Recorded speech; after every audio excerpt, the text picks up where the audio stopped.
The Social Construction of Reality. Peter L. Berger and Thomas Luckman. The Social Construction of Reality. A Treatise in the Sociology of Knowledge. Contents. Preface. Introduction. The problem of the sociology of knowledge. 1. The foundations of knowledge in everyday life. 1. The reality of everyday life. 2. Social interaction in everyday life. 3. Language and knowledge in everyday life. 2. Society as objective reality. 1. Institutionalization.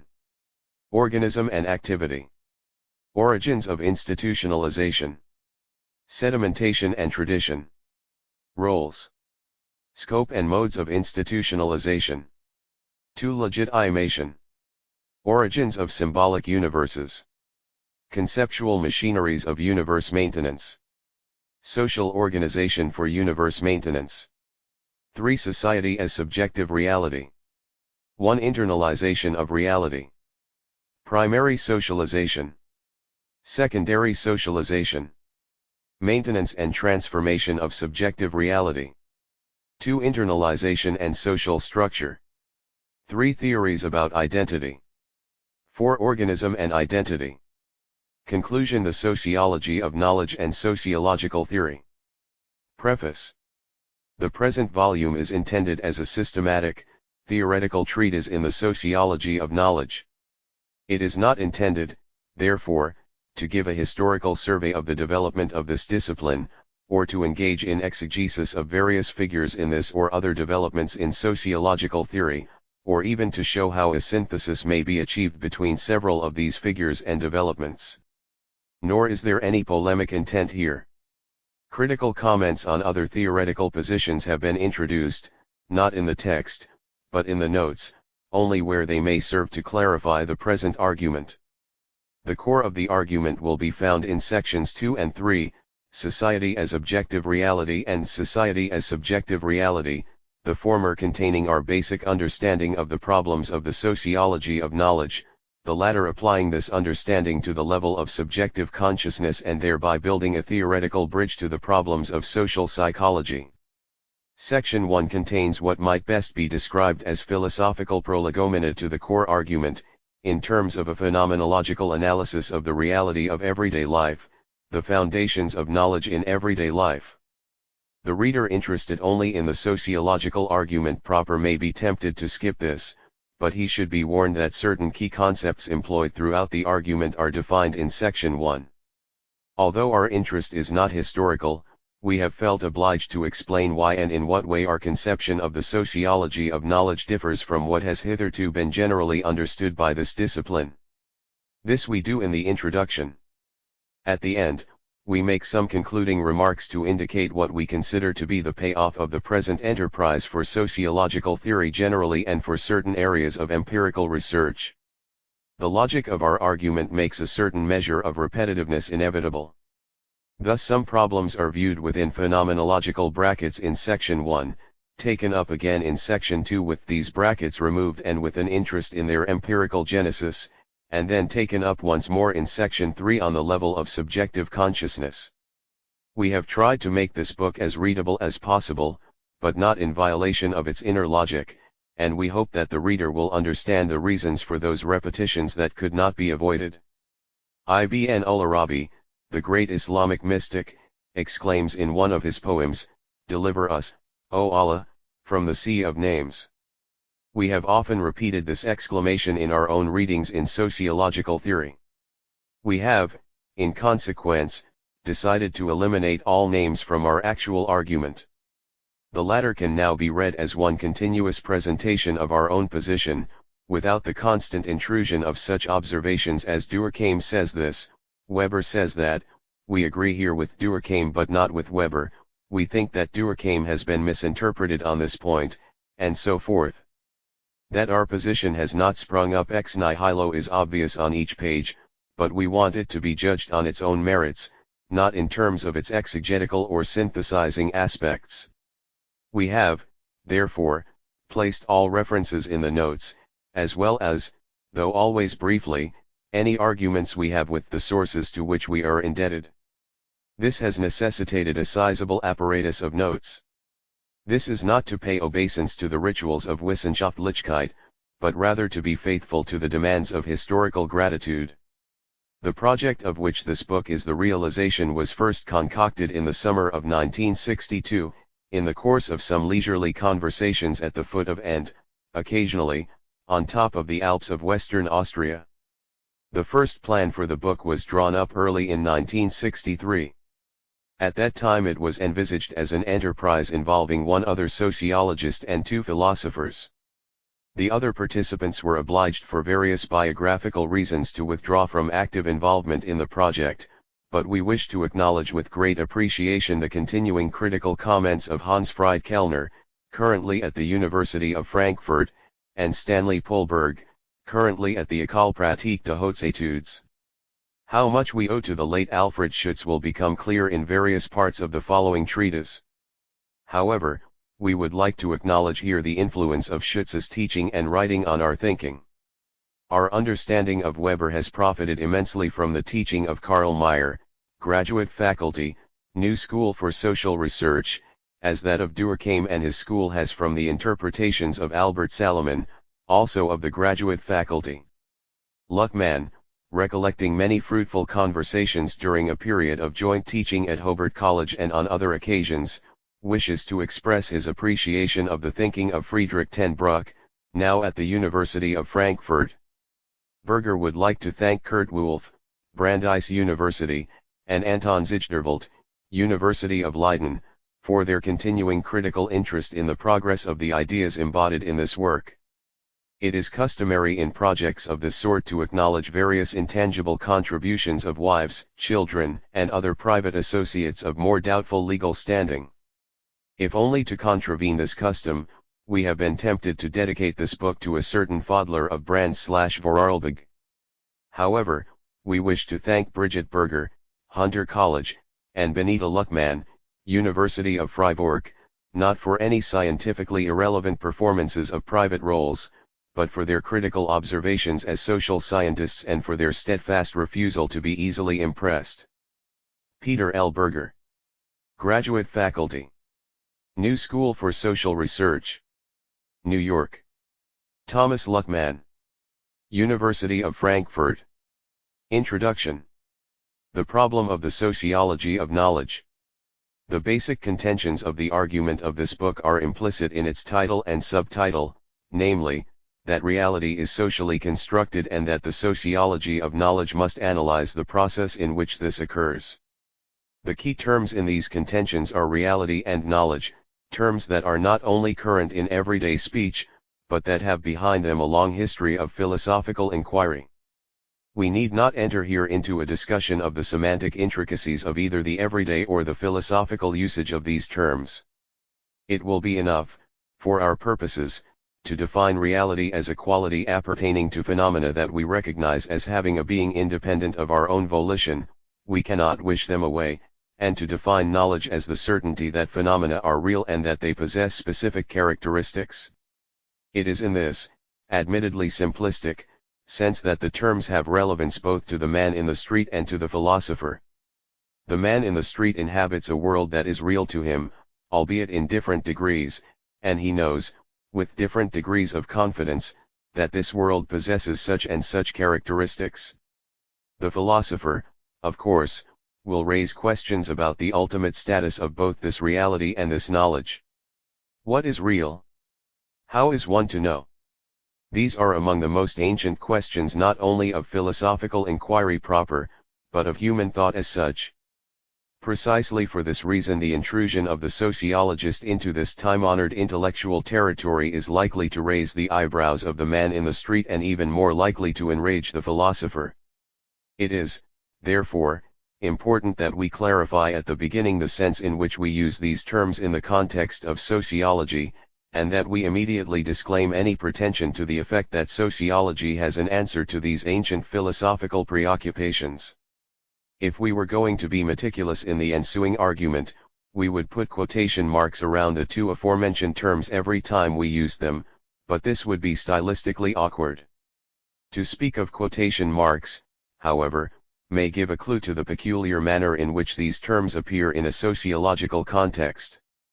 One could say that the sociological understanding of reality and knowledge falls somewhere in the middle between that of the man in the street and that of the philosopher. The man in the street does not ordinarily trouble himself about what is real to him and about what he knows unless he is stopped short by some sort of problem. He takes his reality and his knowledge for granted. The sociologist cannot do this, if only because of his systematic awareness of the fact that men in the street take quite different realities for granted as between one society and another. The sociologist is forced by the very logic of his discipline to ask, if nothing else, whether the difference between the two realities may not be understood in relation to various differences the two societies. The philosopher, on the other hand, is professionally obligated to take nothing for granted, and to obtain maximal clarity as to the ultimate status of what the man in the street believes to be reality and knowledge. Put differently, the philosopher is driven to decide where the quotation marks are in order and where they may safely be omitted, that is, to differentiate between valid and invalid assertions about the world. This the sociologist cannot possibly do. Logically, if not stylistically, he is stuck with the quotation marks. For example, the man in the street may believe that he possesses freedom of the will and that he is therefore responsible for his actions, at the same time denying this freedom and this responsibility to infants and lunatics. The philosopher, by whatever methods, will inquire into the ontological and epistemological status of these conceptions. Is man free? What is responsibility? Where are the limits of responsibility? How can one know these things? And so on. Needless to say, the sociologist is in no position to supply answers to these questions. What he can and must do, however, is to ask how it is that the notion of freedom has come to be taken for granted in one society and not in another, how its reality is maintained in the one society and how, even more interestingly, this reality may once again be lost to an individual or to an entire collectivity. Sociological interest in questions of reality and knowledge is thus initially justified by the fact of their social relativity. What is real to a Tibetan monk may not be real to an American businessman. The knowledge of the criminal differs from the knowledge of the criminologist. It follows that specific agglomerations of reality and knowledge pertain to specific social contexts, and that these relationships will have to be included in an adequate sociological analysis of these contexts. The need for a sociology of knowledge is thus already given with the observable differences between societies in terms of what is taken for granted as knowledge in them. Beyond this, however, a discipline calling itself by this name will have to concern itself with the general ways by which realities are taken as known in human societies. In other words, a sociology of knowledge will have to deal not only with the empirical variety of knowledge in human societies, but also with the processes by which any body of knowledge comes to be socially established as reality. It is our contention, then, that the sociology of knowledge must concern itself with whatever passes for knowledge in a society, regardless of the ultimate validity or invalidity, by whatever criteria, of such knowledge. And insofar as all human knowledge is developed, transmitted, and maintained in social situations, the sociology of knowledge must seek to understand the processes by which this is done in such a way that a taken for granted reality congeals for the man in the street. In other words, we contend that the sociology of knowledge is concerned with the analysis of the social construction of reality. This understanding of the proper field of the sociology of knowledge differs from what has generally been meant by this discipline since it was first so called some 40 years ago. Before we begin our actual argument, therefore, it will be useful to look briefly at the previous development of the discipline and to explicate in what way, and why, we have felt it necessary to deviate from it. The term sociology of knowledge, Wissenssociology, was coined by Max Scheler. 1 The time was the 1920s, the place was Germany, and Scheler was a philosopher. These three facts are quite important for an understanding of the genesis and further development of the new discipline. The sociology of knowledge originated in a particular situation of German intellectual history and in a philosophical context. While the new discipline was subsequently introduced into the sociological context proper, particularly in the English-speaking world, it continued to be marked by the problems of the particular intellectual situation from which it arose. As a result, the sociology of knowledge remained a peripheral concern among sociologists at large, who did not share the particular problems that troubled German thinkers in the 1920s. This was especially true of American sociologists, who have in the main looked upon the discipline as a marginal speciality with a persistent European flavor. More importantly, however, the continuing linkage of the sociology of knowledge with its original constellation of problems has been a theoretical weakness even where there has been an interest in the discipline. To wit, the sociology of knowledge has been looked upon, by its protagonists and by the more or less indifferent sociological public at large, as a sort of sociological gloss on the history of ideas. This has resulted in considerable myopia regarding the potential theoretical significance of the sociology of knowledge. There have been different definitions of the nature and scope of the sociology of knowledge. Indeed, it might almost be said that the history of the subdiscipline thus far has been the history of its various definitions. Nevertheless, there has been general agreement to the effect that the sociology of knowledge is concerned with the relationship between human thought and the social context within which it arises.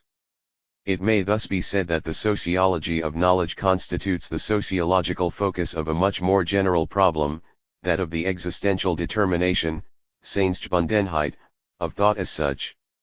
Although here the social factor is concentrated upon, the theoretical difficulties are similar to those that have arisen when other factors, such as the historical, the psychological, or the biological, have been proposed as determinative of human thought. In all these cases the general problem has been the extent to which thought reflects or is independent of the proposed determinative factors. It is likely that the prominence of the general problem in recent German philosophy has its roots in the vast accumulation of historical scholarship that was one of the greatest intellectual fruits of the 19th century in Germany. In a way unparalleled in any other period of intellectual history, the past, with all its amazing variety of forms of thought, was made present to the contemporary mind through the efforts of scientific historical scholarship. It is hard to dispute the claim of German scholarship to the primary position in this enterprise. It should, consequently, not surprise us that the theoretical problem thrown up by the latter should be most sharply sensed in Germany. This problem can be described as the vertigo of relativity. The epistemological dimension of the problem is obvious. On the empirical level, it led to the concern to investigate as painstakingly as possible the concrete relationships between thought and its historical situations. If this interpretation is correct, the sociology of knowledge takes up a problem originally posited by historical scholarship, in a narrower focus, to be sure, but with an interest in essentially the same questions. Point 2. Neither the general problem nor its narrower focus is new. An awareness of the social foundations of values and worldviews can be found in antiquity. At least as far back as the Enlightenment, this awareness crystallized into a major theme of modern Western thought. It would thus be possible to make a good case for a number of genealogies for the central problem of the sociology of knowledge. 3. It may even be said that the problem is contained in nous, in Pascal's famous statement that what is truth on one side of the Pyrenees is error on the other. Point 4. Yet the immediate intellectual antecedents of the sociology of knowledge are three developments in 19th century German thought: the Marxian, the Nietzschean, and the historicist. It is from Marx that the sociology of knowledge derived its root proposition, that man's consciousness is determined by his social being. Point 5. To be sure, there has been much debate as to just what kind of determination Marx had in mind. It is safe to say that much of the great struggle with Marx that characterized not only the beginnings of the sociology of knowledge but the classical age of sociology in general, particularly as manifested in the works of Weber, Durkheim, and Pareto, was really a struggle with a faulty interpretation of Marx by latter-day Marxists. This proposition gains plausibility when we reflect that it was only in 1932 that the very important economic and philosophical manuscripts of 1844 were rediscovered, and only after the Second World War that the full implications of this rediscovery could be worked out in Marx research.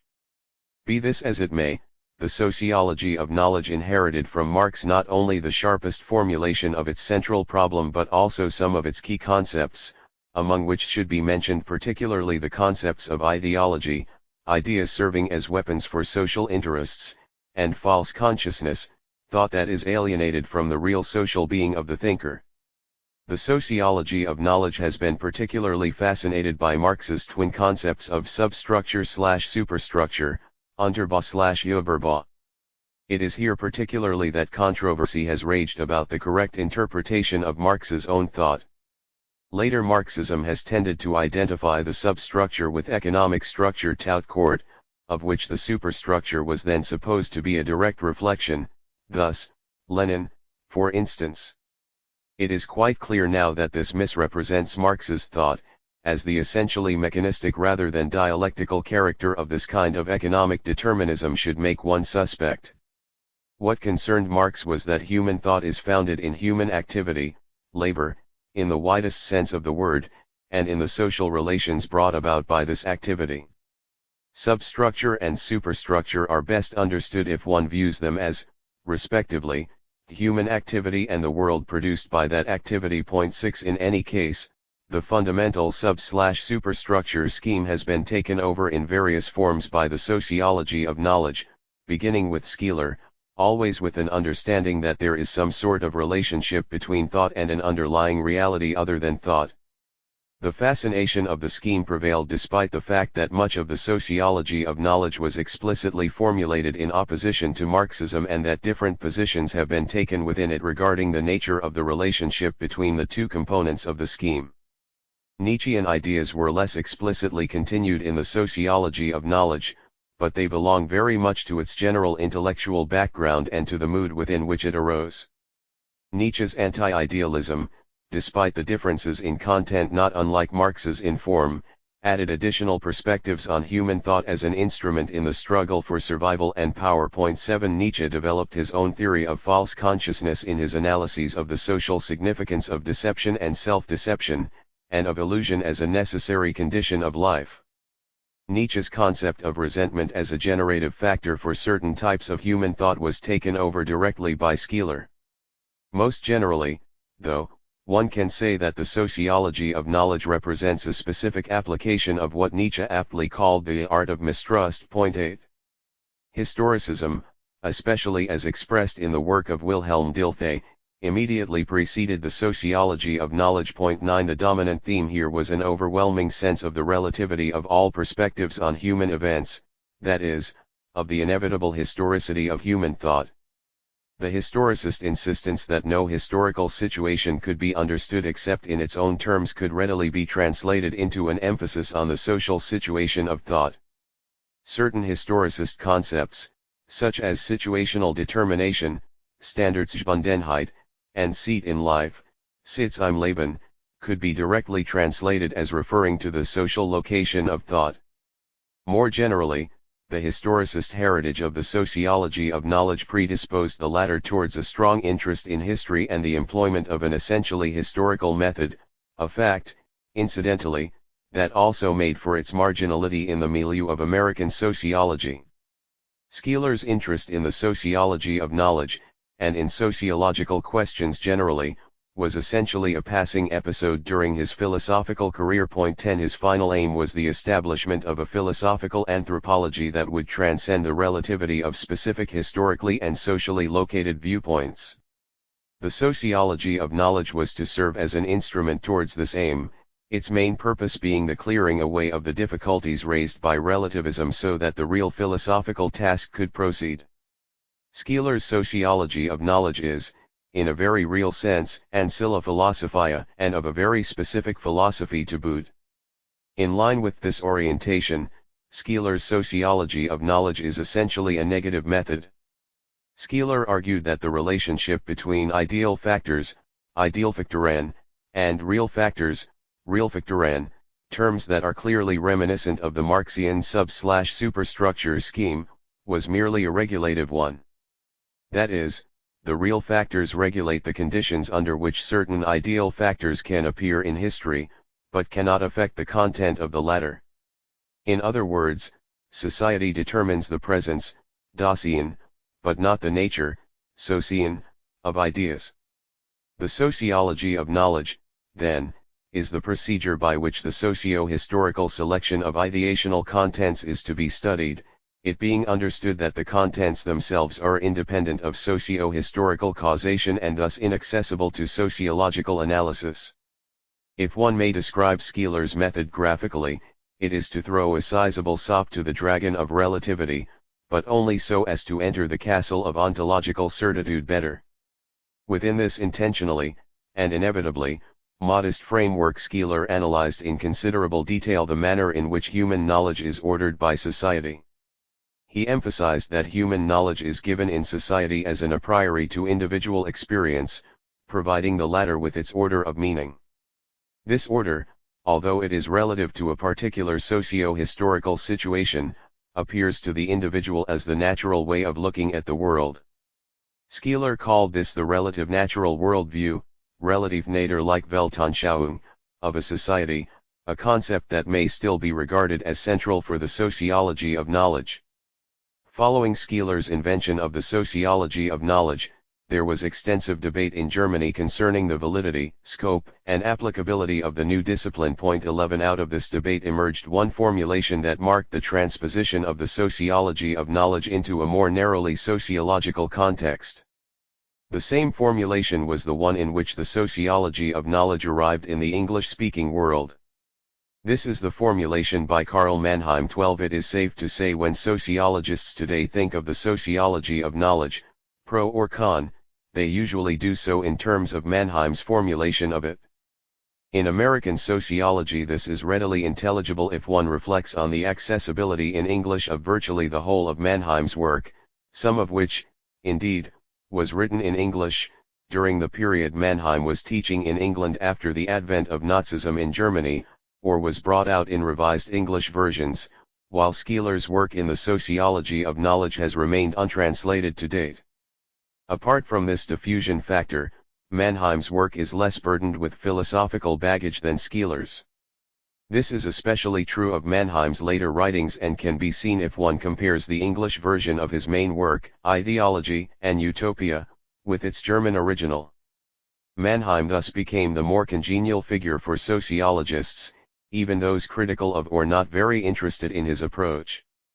Mannheim's understanding of the sociology of knowledge was much more far-reaching than Skeeler's, possibly because the confrontation with Marxism was more prominent in his work. Society was here seen as determining not only the appearance but also the content of human ideation, with the exception of mathematics and at least parts of the natural sciences. The sociology of knowledge thus became a positive method for the study of almost any facet of human thought. Significantly, Mannheim's key concern was with the phenomenon of ideology.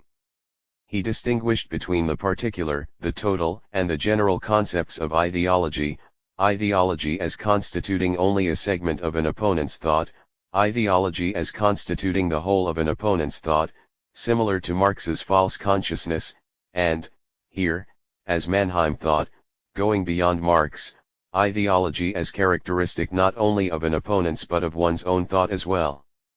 With the general concept of ideology the level of the sociology of knowledge is reached, the understanding that no human thought, with only the aforementioned exceptions, is immune to the ideologizing influences of its social context.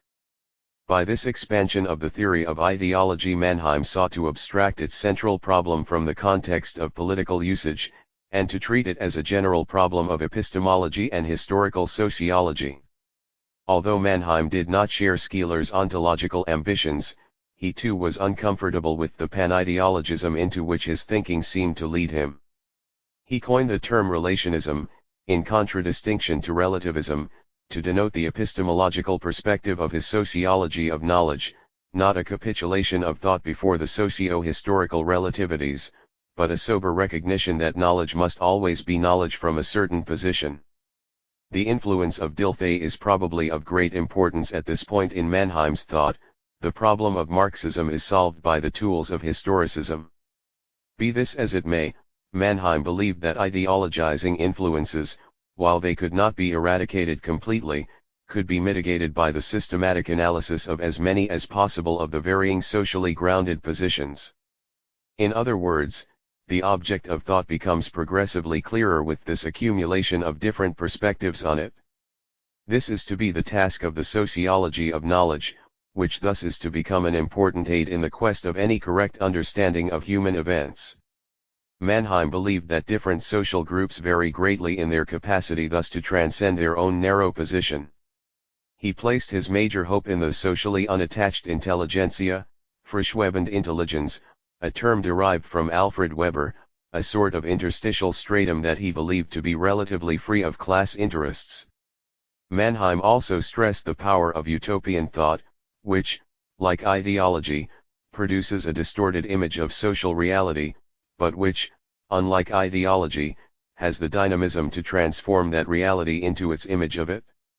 Needless to say, the above remarks can in no way do justice to either Skeeler's or Mannheim's conception of the sociology of knowledge. This is not our intention here. We have merely indicated some key features of the two conceptions, which have been aptly called, respectively, the moderate and radical conceptions of the sociology of knowledge. Point 13. What is remarkable is that the subsequent development of the sociology of knowledge has, to a large extent, consisted of critiques and modifications of these two conceptions.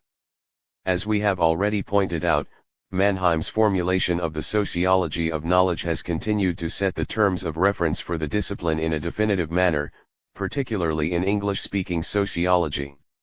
The most important American sociologist to have paid serious attention to the sociology of knowledge has been Robert Merton. Point 14. His discussion of the discipline, which covers 2 chapters of his major work, has served as a useful introduction to the field for such American sociologists as have been interested in it.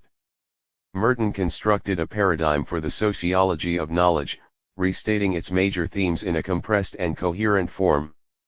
This construction is interesting because it seeks to integrate the approach of the sociology of knowledge with that of structural functional theory. Merton's own concepts of manifest and latent functions are applied to the sphere of ideation, the distinction being made between the intended, conscious functions of ideas, and the unintended, unconscious ones. While Merton concentrated on the work of Mannheim, who was for him the sociologist of knowledge par excellence, he stressed the significance of the Durkheim school and of the work of Pitirim Sorokin. It is interesting that Merton apparently failed to see the relevance to the sociology of knowledge of certain important developments in American social psychology, such as reference group theory, which he discusses in a different part of the same work. Talcott Parsons has also commented on the sociology of knowledge. Point 15. This comment, however, is limited mainly to a critique of Mannheim and does not seek an integration of the discipline within Parsons's own theoretical system. In the latter, to be sure, the problem of the role of ideas is analyzed at length, but in a frame of reference quite different from that of either Skeeler's or Mannheim's sociology of knowledge. Point 16. We would, therefore, venture to say that neither Merton nor Parsons has gone in any decisive way beyond the sociology of knowledge as formulated by Mannheim. The same can be said of their critics. To mention only the most vocal one, C. Wright Mills dealt with the sociology of knowledge in his earlier writing, but in an expositional manner and without contributing to its theoretical development. Point 17. An interesting effort to integrate the sociology of knowledge with a neo-positivist approach to sociology in general is that of Theodor Geiger, who had a great influence on Scandinavian sociology after his emigration from Germany. Point 18. Geiger returned to a narrower concept of ideology as socially distorted thought and maintained the possibility of overcoming ideology by careful adherence to scientific canons of procedure. The neo-positivist approach to ideological analysis has more recently been continued in German-speaking sociology in the work of Ernst Topitzky, who has emphasized the ideological roots of various philosophical positions. Point 19. Insofar as the sociological analysis of ideologies constitutes an important part of the sociology of knowledge as defined by Mannheim, there has been a good deal of interest in it in both European and American sociology since the Second World War. Point 20. Probably the most far-reaching attempt to go beyond Mannheim in the construction of a comprehensive sociology of knowledge is that of Werner Stark, another émigré continental scholar who has taught in England and the United States. 21 Stark goes furthest in leaving behind Mannheim's focus on the problem of ideology. The task of the sociology of knowledge is not to be the debunking or uncovering of socially produced distortions, but the systematic study of the social conditions of knowledge as such. Put simply, the central problem is the sociology of truth, not the sociology of error. Despite his distinctive approach, Stark is probably closer to Skeeler than to Mannheim in his understanding of the relationship between ideas and their social context. Again, it is obvious that we have not tried to give an adequate historical overview of the history of the sociology of knowledge. Furthermore, we have so far ignored developments that might theoretically be relevant to the sociology of knowledge but that have not been so considered by their own protagonists. In other words, we have limited ourselves to developments that, so to speak, sailed under the banner sociology of knowledge, considering the theory of ideology to be a part of the latter. This has made one fact very clear. Apart from the epistemological concern of some sociologists of knowledge, the empirical focus of attention has been almost exclusively on the sphere of ideas, that is, of theoretical thought. This is also true of Stark, who subtitled his major work on the sociology of knowledge an essay in aid of a deeper understanding of the history of ideas. In other words, the interest of the sociology of knowledge has been on epistemological questions on the theoretical level, on questions of intellectual history on the empirical level. We would emphasize that we have no reservations whatsoever about the validity and importance of these two sets of questions. However, we regard it as unfortunate that this particular constellation has dominated the sociology of knowledge so far. We would argue that, as a result, the full theoretical significance of the sociology of knowledge has been obscured. To include epistemological questions concerning the validity of sociological knowledge in the sociology of knowledge is somewhat like trying to push a bus in which one is riding. To be sure, the sociology of knowledge, like all empirical disciplines that accumulate evidence concerning the relativity and determination of human thought, leads towards epistemological questions concerning sociology itself as well as any other scientific body of knowledge. As we have remarked before, in this the sociology of knowledge plays a part similar to history, psychology, and biology, to mention only the three most important empirical disciplines that have caused trouble for epistemology. The logical structure of this trouble is basically the same in all cases. How can I be sure, say, of my sociological analysis of American middle-class mores in view of the fact that the categories I use for this analysis are conditioned by historically relative forms of thought, that I myself and everything I think is determined by my genes and by my ingrown hostility to my fellow men, and that, to cap it all, I am myself a member of the American middle class. Far be it from us to brush aside such questions. All we would contend here is that these questions are not themselves part of the empirical discipline of sociology. They properly belong to the methodology of the social sciences, an enterprise that belongs to philosophy and is by definition other than sociology, which is indeed an object of its inquiries. The sociology of knowledge, along with the other epistemological troublemakers among the empirical sciences, will feed problems to this methodological inquiry. It cannot solve these problems within its own proper frame of reference. We therefore exclude from the sociology of knowledge the epistemological and methodological problems that bothered both of its major originators. By virtue of this exclusion we are setting ourselves apart from both Skeeler's and Mannheim's conception of the discipline, and from the later sociologists of knowledge, notably those with a neo-positivist orientation, who shared the conception in this respect. Throughout the present work we have firmly bracketed any epistemological or methodological questions about the validity of sociological analysis, in the sociology of knowledge itself or in any other area. We consider the sociology of knowledge to be part of the empirical discipline of sociology. Our purpose here is, of course, a theoretical one. But our theorizing refers to the empirical discipline in its concrete problems, not to the philosophical investigation of the foundations of the empirical discipline. In sum, our enterprise is one of sociological theory, not of the methodology of sociology. Only in one section of our treatise, the one immediately following this introduction, do we go beyond sociological theory proper, but this is done for reasons that have little to do with epistemology, as will be explained at the time. We must also, however, redefine the task of the sociology of knowledge on the empirical level, that is, as theory geared to the empirical discipline of sociology. As we have seen, on this level the sociology of knowledge has been concerned with intellectual history, in the sense of the history of ideas. Again, we would stress that this is, indeed, a very important focus of sociological inquiry. Furthermore, in contrast with our exclusion of the epistemological/methodological problem, we concede that this focus belongs with the sociology of knowledge.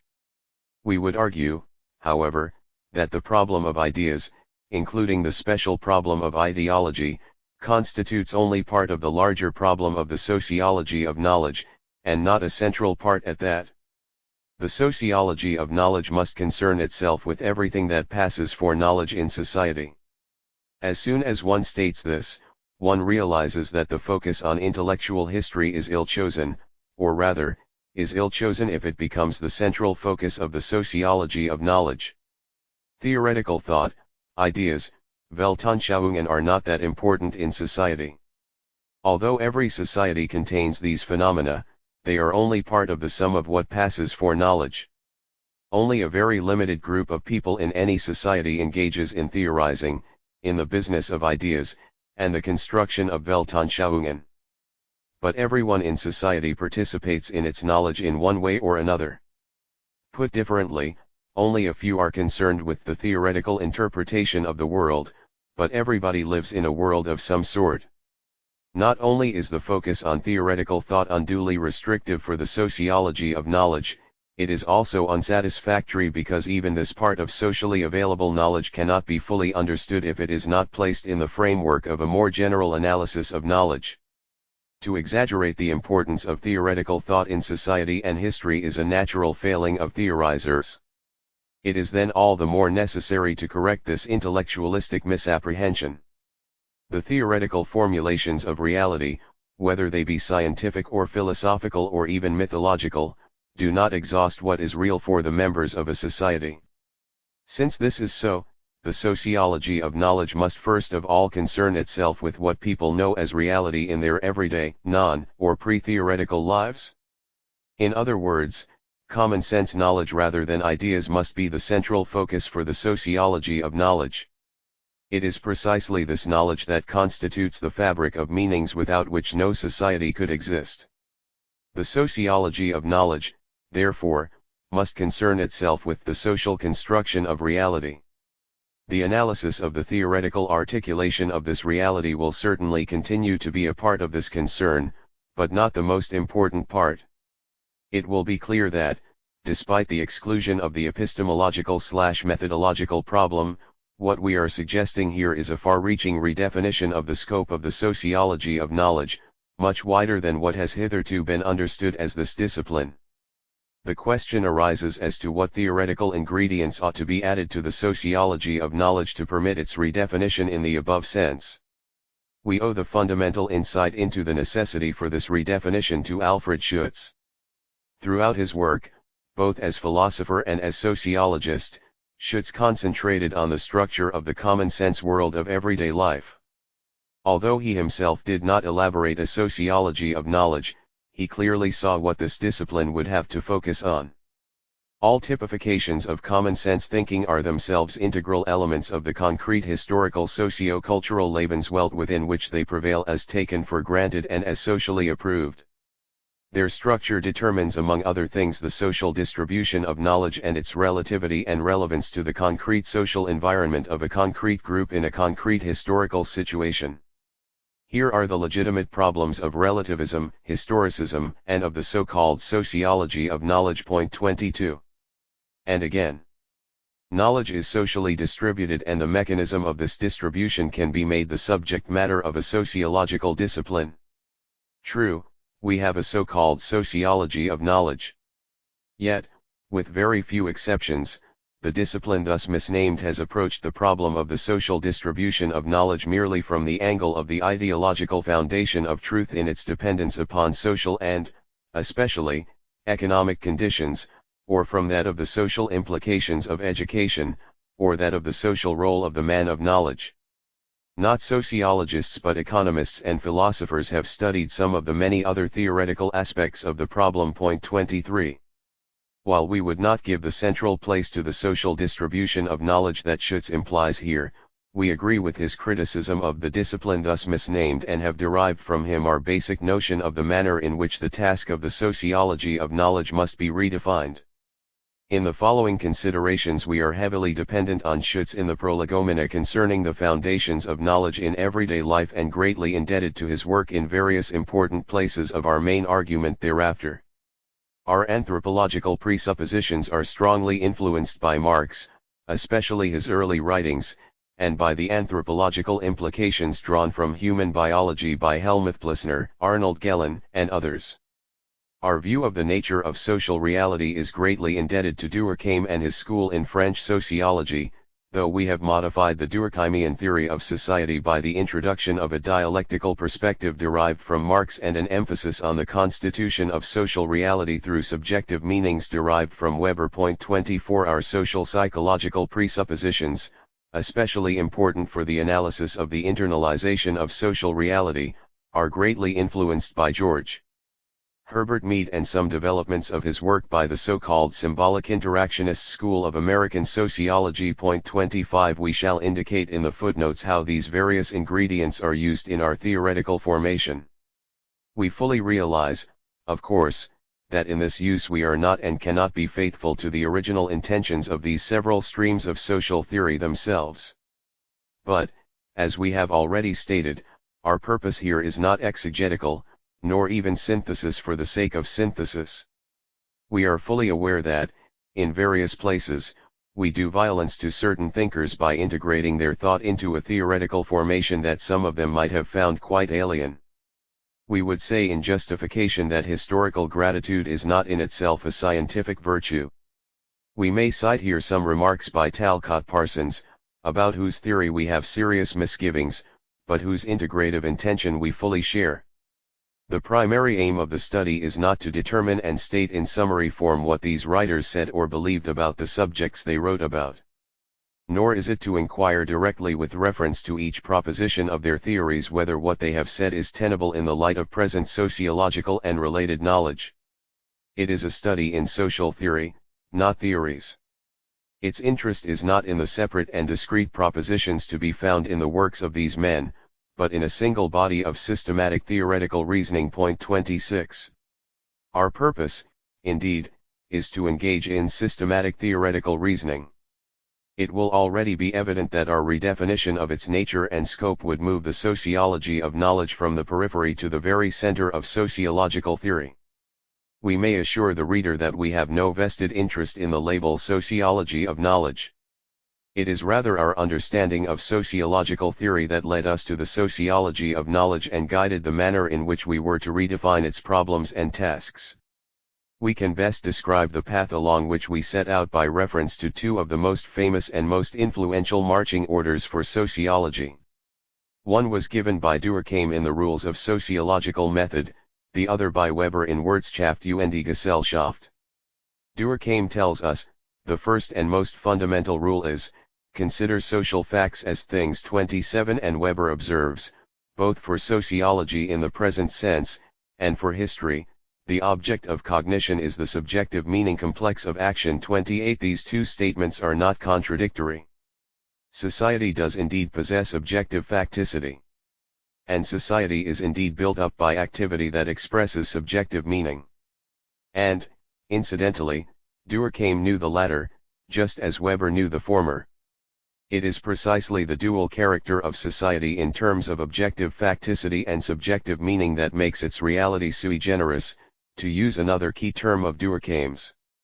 The central question for sociological theory can then be put as follows: how is it possible that subjective meanings become objective facticities? Or, in terms appropriate to the aforementioned theoretical positions, how is it possible that human activity, Handeln, should produce a world of things, choses. In other words, an adequate understanding of the reality sui generis of society requires an inquiry into the manner in which this reality is constructed. This inquiry, we maintain, is the task of the sociology of knowledge. Part 1.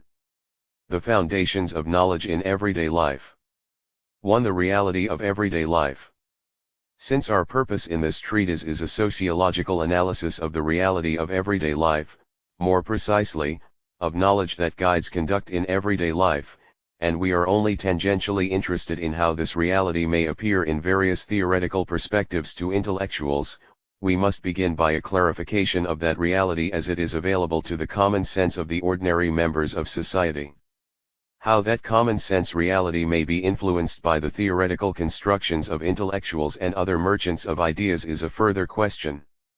Ours is thus an enterprise that, although theoretical in character, is geared to the understanding of a reality that forms the subject matter of the empirical science of sociology, that is, the world of everyday life. It should be evident, then, that our purpose is not to engage in philosophy. All the same, if the reality of everyday life is to be understood, account must be taken of its intrinsic character before we can proceed with sociological analysis proper. Everyday life presents itself as a reality interpreted by men and subjectively meaningful to them as a coherent world. As sociologists we take this reality as the object of our analyses. Within the frame of reference of sociology as an empirical science it is possible to take this reality as given, to take as data particular phenomena arising within it, without further inquiring about the foundations of this reality, which is a philosophical task. However, given the particular purpose of the present treatise, we cannot completely bypass the philosophical problem. The world of everyday life is not only taken for granted as reality by the ordinary members of society in the subjectively meaningful conduct of their lives.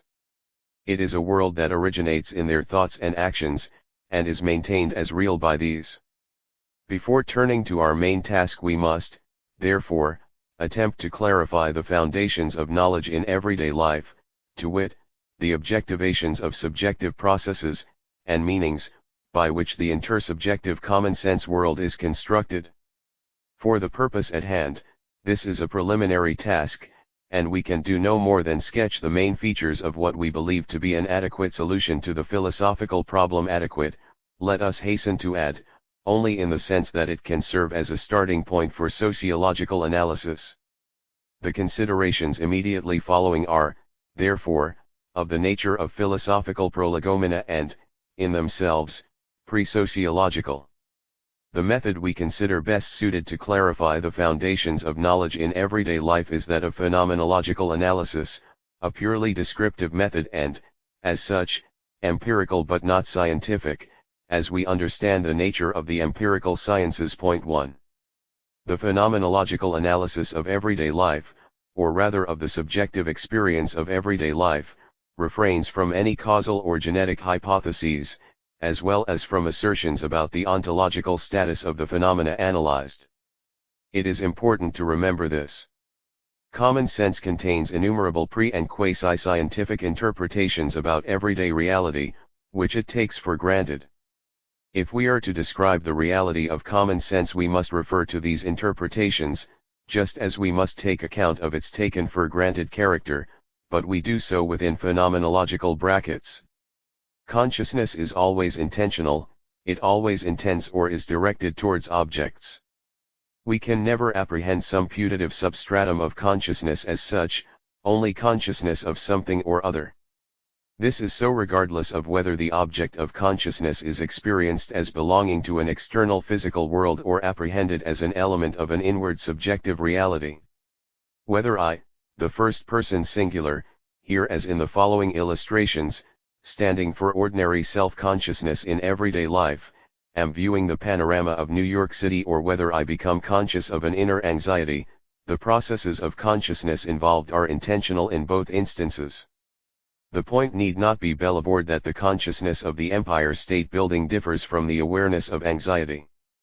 A detailed phenomenological analysis would uncover the various layers of experience, and the different structures of meaning involved in, say, being bitten by a dog, remembering having been bitten by a dog, having a phobia about all dogs, and so forth. What interests us here is the common intentional character of all consciousness. Different objects present themselves to consciousness as constituents of different spheres of reality. I recognize the fellow men I must deal with in the course of everyday life as pertaining to a reality quite different from the disembodied figures that appear in my dreams. The two sets of objects introduce quite different tensions into my consciousness, and I am attentive to them in quite different ways. My consciousness, then, is capable of moving through different spheres of reality. Put differently, I am conscious of the world as consisting of multiple realities. As I move from one reality to another, I experience the transition as a kind of shock. This shock is to be understood as caused by the shift in attentiveness that the transition entails. Waking up from a dream illustrates this shift most simply. Among the multiple realities there is one that presents itself as the reality par excellence. This is the reality of everyday life. Its privileged position entitles it to the designation of paramount reality. The tension of consciousness is highest in everyday life, that is, the latter imposes itself upon consciousness in the most massive, urgent, and intense manner. It is impossible to ignore, difficult even to weaken in its imperative presence. Consequently, it forces me to be attentive to it in the fullest way. I experience everyday life in the state of being wide awake. This wide-awake state of existing in and apprehending the reality of everyday life is taken by me to be normal and self-evident, that is, it constitutes my natural attitude. I apprehend the reality of everyday life as an ordered reality.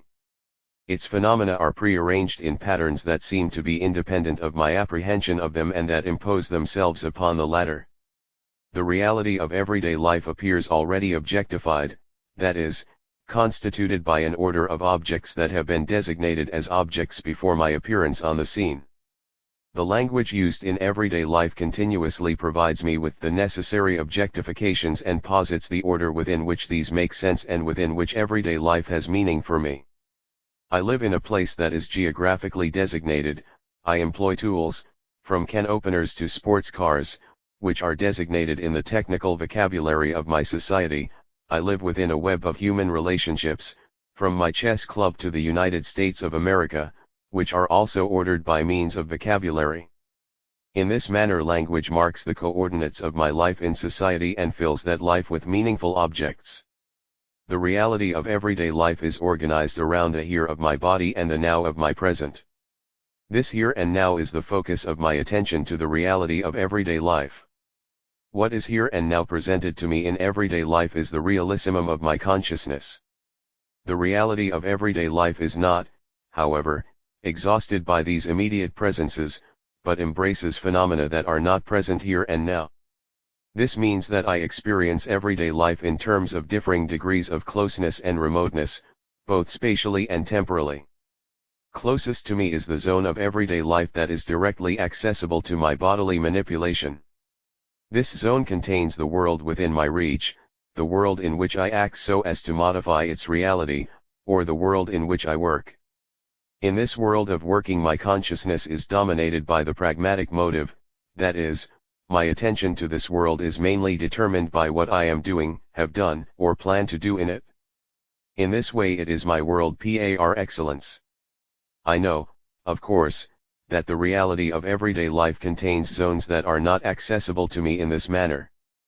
But either I have no pragmatic interest in these zones or my interest in them is indirect in so far as they may be, potentially, manipulative zones for me. Typically, my interest in the far zones is less intense and certainly less urgent. I am intensely interested in the cluster of objects involved in my daily occupation, say, the world of the garage, if I am a mechanic. I am interested, though less directly, in what goes on in the testing laboratories of the automobile industry in Detroit. I am unlikely ever to be in one of these laboratories, but the work done there will eventually affect my everyday life. I may also be interested in what goes on at Cape Kennedy or in outer space, but this interest is a matter of private, leisure time choice rather than an urgent necessity of my everyday life. The reality of everyday life further presents itself to me as an intersubjective world, a world that I share with others. This intersubjectivity sharply differentiates everyday life from other realities of which I am conscious. I am alone in the world of my dreams, but I know that the world of everyday life is as real to others as it is to myself. Indeed, I cannot exist in everyday life without continually interacting and communicating with others. I know that my natural attitude to this world corresponds to the natural attitude of others, that they also comprehend the objectifications by which this world is ordered, that they also organize this world around the here and now of their being in it and have projects for working in it. I also know, of course, that the others have a perspective on this common world that is not identical with mine. My here is their there. My now does not fully overlap with theirs. My projects differ from and may even conflict with theirs. All the same, I know that I live with them in a common world. Most importantly, I know that there is an ongoing correspondence between my meanings and their meanings in this world, that we share a common sense about its reality. The natural attitude is the attitude of common sense consciousness precisely because it refers to a world that is common to many men. Common sense knowledge is the knowledge I share with others in the normal, self-evident routines of everyday life. The reality of everyday life is taken for granted as reality. It does not require additional verification over and beyond its simple presence. It is simply there, as self-evident and compelling facticity. I know that it is real. While I am capable of engaging in doubt about its reality, I am obliged to suspend such doubt as I routinely exist in everyday life. This suspension of doubt is so firm that to abandon it, as I might want to do, say, in theoretical or religious contemplation, I have to make an extreme transition. The world of everyday life proclaims itself and, when I want to challenge the proclamation, I must engage in a deliberate, by no means easy effort. The transition from the natural attitude to the theoretical attitude of the philosopher or scientist illustrates this point. But not all aspects of this reality are equally unproblematic. Everyday life is divided into sectors that are apprehended routinely, and others that present me with problems of one kind or another. Suppose that I am an automobile mechanic who is highly knowledgeable about all American-made cars. Everything that pertains to the latter is a routine, unproblematic facet of my everyday life.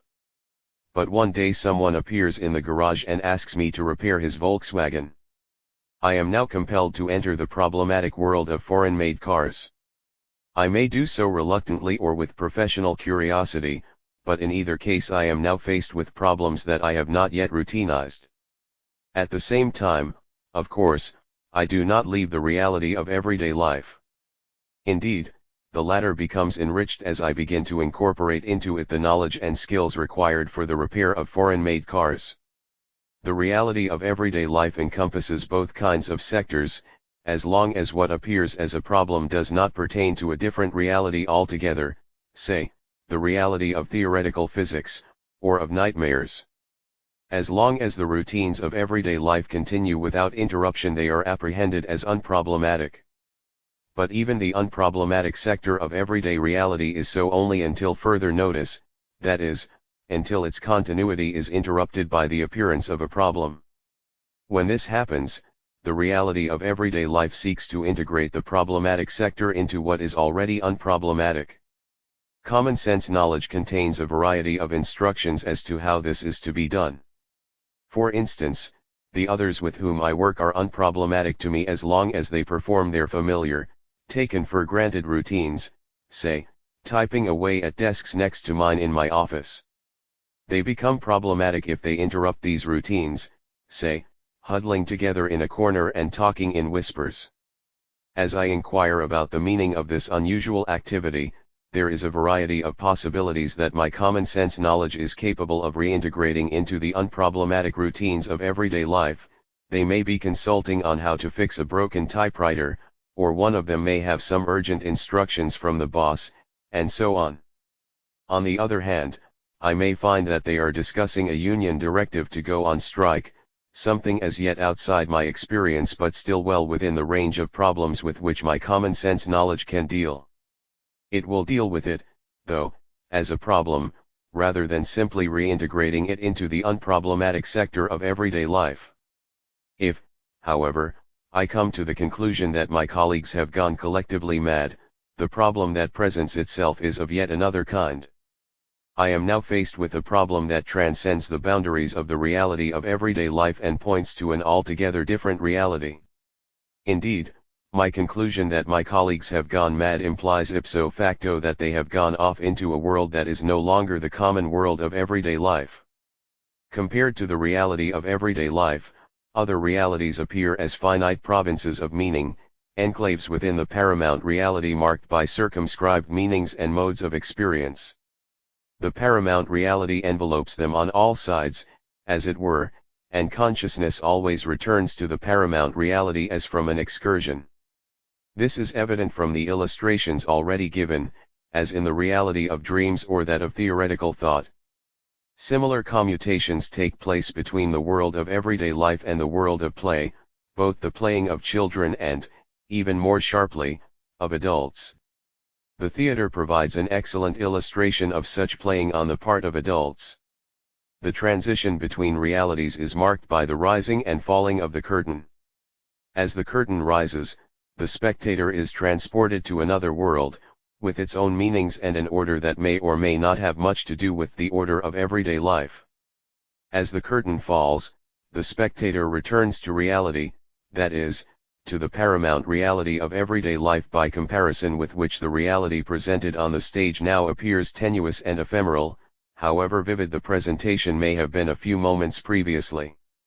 Aesthetic and religious experience is rich in producing transitions of this kind, inasmuch as art and religion are endemic producers of finite provinces of meaning. All finite provinces of meaning are characterized by a turning away of attention from the reality of everyday life. While there are, of course, shifts in attention within everyday life, the shift to a finite province of meaning is of a much more radical kind. A radical change takes place in the tension of consciousness. In the context of religious experience, this has been aptly called leaping.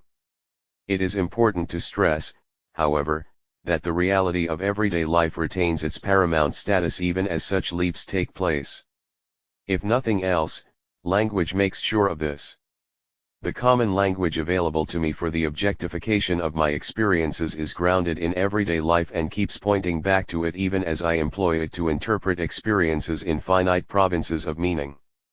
Typically, therefore, I distort the reality of the latter as soon as I begin to use the common language in interpreting them, that is, I translate the non-everyday experiences back into the paramount reality of everyday life. This may be readily seen in terms of dreams, but is also typical of those trying to report about theoretical, aesthetic, or religious worlds of meaning. The theoretical physicist tells us that his concept of space cannot be conveyed linguistically, just as the artist does with regard to the meaning of his creations and the mystic with regard to his encounters with the divine.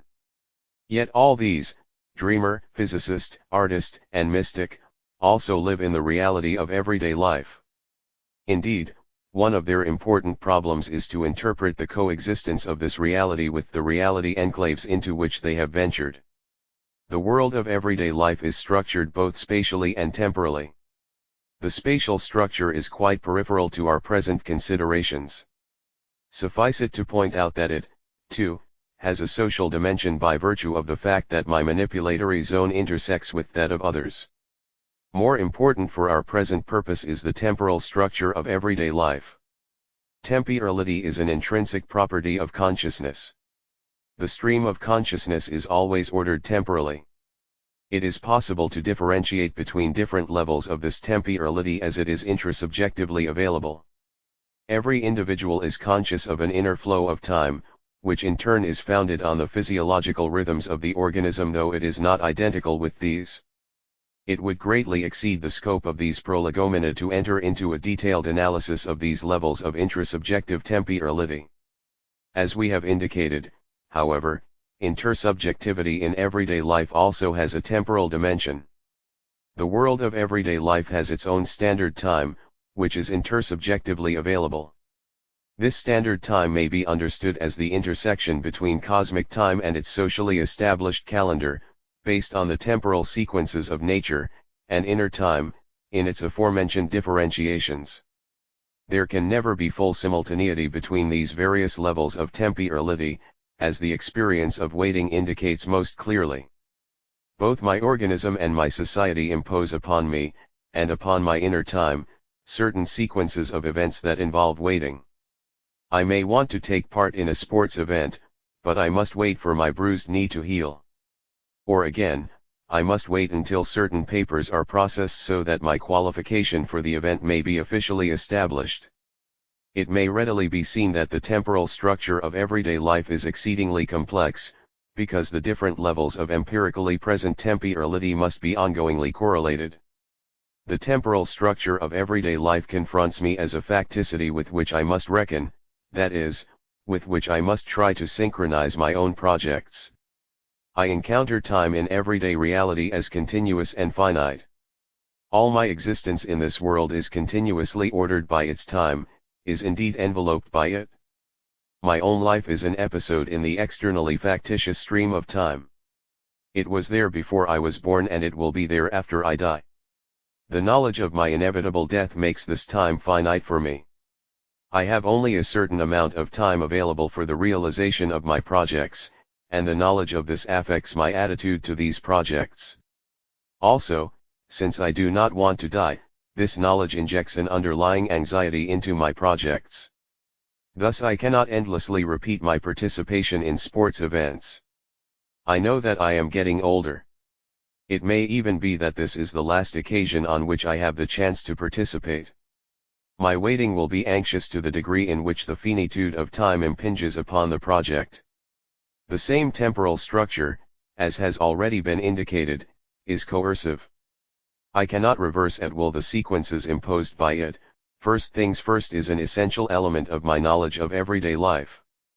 Thus I cannot take a certain examination before I have passed through certain educational programs, I cannot practice my profession before I have taken this examination, and so on. Also, the same temporal structure provides the historicity that determines my situation in the world of everyday life. I was born on a certain date, entered school on another, started working as a professional on another, and so on. These dates, however, are all located within a much more comprehensive history, and this location decisively shapes my situation. Thus I was born in the year of the great bank crash in which my father lost his wealth, I entered school just before the revolution, I began to work just after the Great War broke out, and so forth. The temporal structure of everyday life not only imposes prearranged sequences upon the agenda of any single day but also imposes itself upon my biography as a whole. Within the coordinates set by this temporal structure I apprehend both daily agenda and overall biography. Clock and calendar ensure that, indeed, I am a man of my time. Only within this temporal structure does everyday life retain for me its accent of reality. Thus in cases where I may be disoriented for one reason or another, say, I have been in an automobile accident in which I was knocked unconscious, I feel an almost instinctive urge to reorient myself within the temporal structure of everyday life. I look at my watch and try to recall what day it is. By these acts alone I re-enter the reality of everyday life. 2. Social interaction in everyday life. The reality of everyday life is shared with others. But how are these others themselves experienced in everyday life? Again, it is possible to differentiate between several modes of such experience. The most important experience of others takes place in the face-to-face situation, which is the prototypical case of social interaction. All other cases are derivatives of it. In the face-to-face situation the other is presented to me in a vivid present shared by both of us. I know that in the same vivid present I am presented to him. My and his here and now continuously impinge on each other as long as the face-to-face situation continues.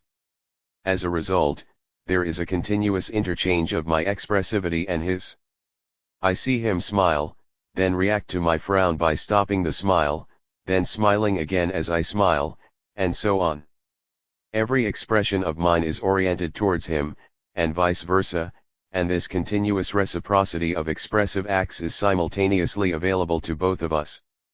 This means that, in the face-to-face situation, the other's subjectivity is available to me through a maximum of symptoms.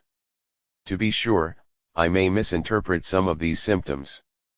I may think that the other is smiling while in fact he is smirking. Nevertheless, no other form of social relating can reproduce the plenitude of symptoms of subjectivity present in the face-to-face situation. Only here is the other's subjectivity emphatically close. All other forms of relating to the other are, in varying degrees, remote. In the face-to-face situation the other is fully real. This reality is part of the overall reality of everyday life, and as such massive and compelling. To be sure, another may be real to me without my having encountered him face to face, by reputation, say, or by having corresponded with him. Nevertheless, he becomes real to me in the fullest sense of the word only when I meet him face to face. Indeed, it may be argued that the other in the face-to-face situation is more real to me than I myself. Of course I know myself better than I can ever know him. My subjectivity is accessible to me in a way his can never be, no matter how close our relationship. My past is available to me in memory in a fullness with which I can never reconstruct his, however much he may tell me about it. But this better knowledge of myself requires reflection. It is not immediately presented to me.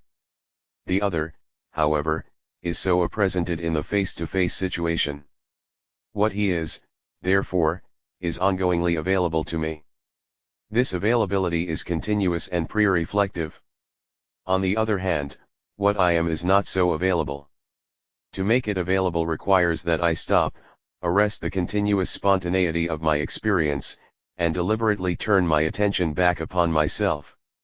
What is more, such reflection about myself is typically occasioned by the attitude towards me that the other exhibits. It is typically a mirror response to attitudes of the other.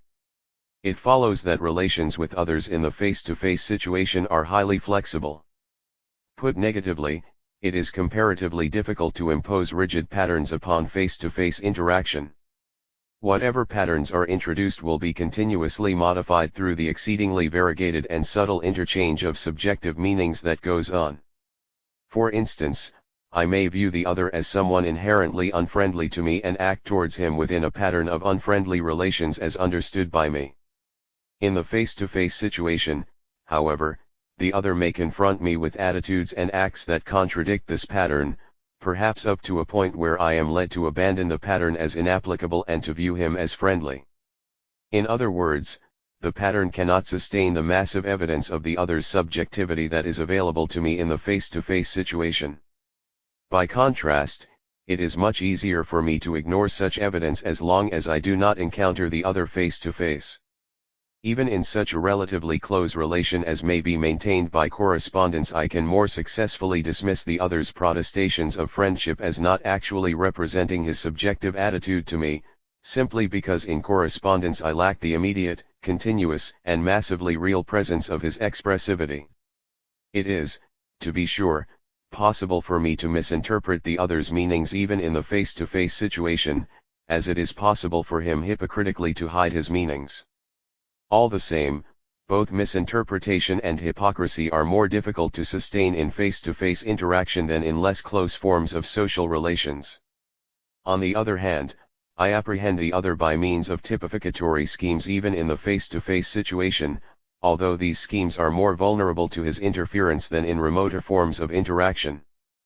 Put differently, while it is comparatively difficult to impose rigid patterns on face-to-face interaction, even it is patterned from the beginning if it takes place within the routines of everyday life. We can leave aside for later consideration cases of interaction between complete strangers who have no common background of everyday life. The reality of everyday life contains typificatory schemes in terms of which others are apprehended and dealt with in face-to-face encounters. Thus I apprehend the other as a man, a European, a buyer, a jovial type, and so on. All these typifications ongoingly affect my interaction with him as, say, I decide to show him a good time on the town before trying to sell him my product. Our face-to-face interaction will be patterned by these typifications as long as they do not become problematic through interference on his part. Thus he may come up with evidence that, although a man, a European and a buyer, he is also a self-righteous moralist, and that what appeared first as joviality is actually an expression of contempt for Americans in general and American salesmen in particular. At this point, of course, my typificatory scheme will have to be modified, and the evening planned differently in accordance with this modification. Unless thus challenged, though, the typifications will hold until further notice and will determine my actions in the situation. The typificatory schemes entering into face-to-face situations are, of course, reciprocal. The other also apprehends me in a typified way, as a man, an American, a salesman, an ingratiating fellow, and so on. The other's typifications are as susceptible to my interference as mine are to his. In other words, the two typificatory schemes enter into an ongoing negotiation in the face-to-face situation.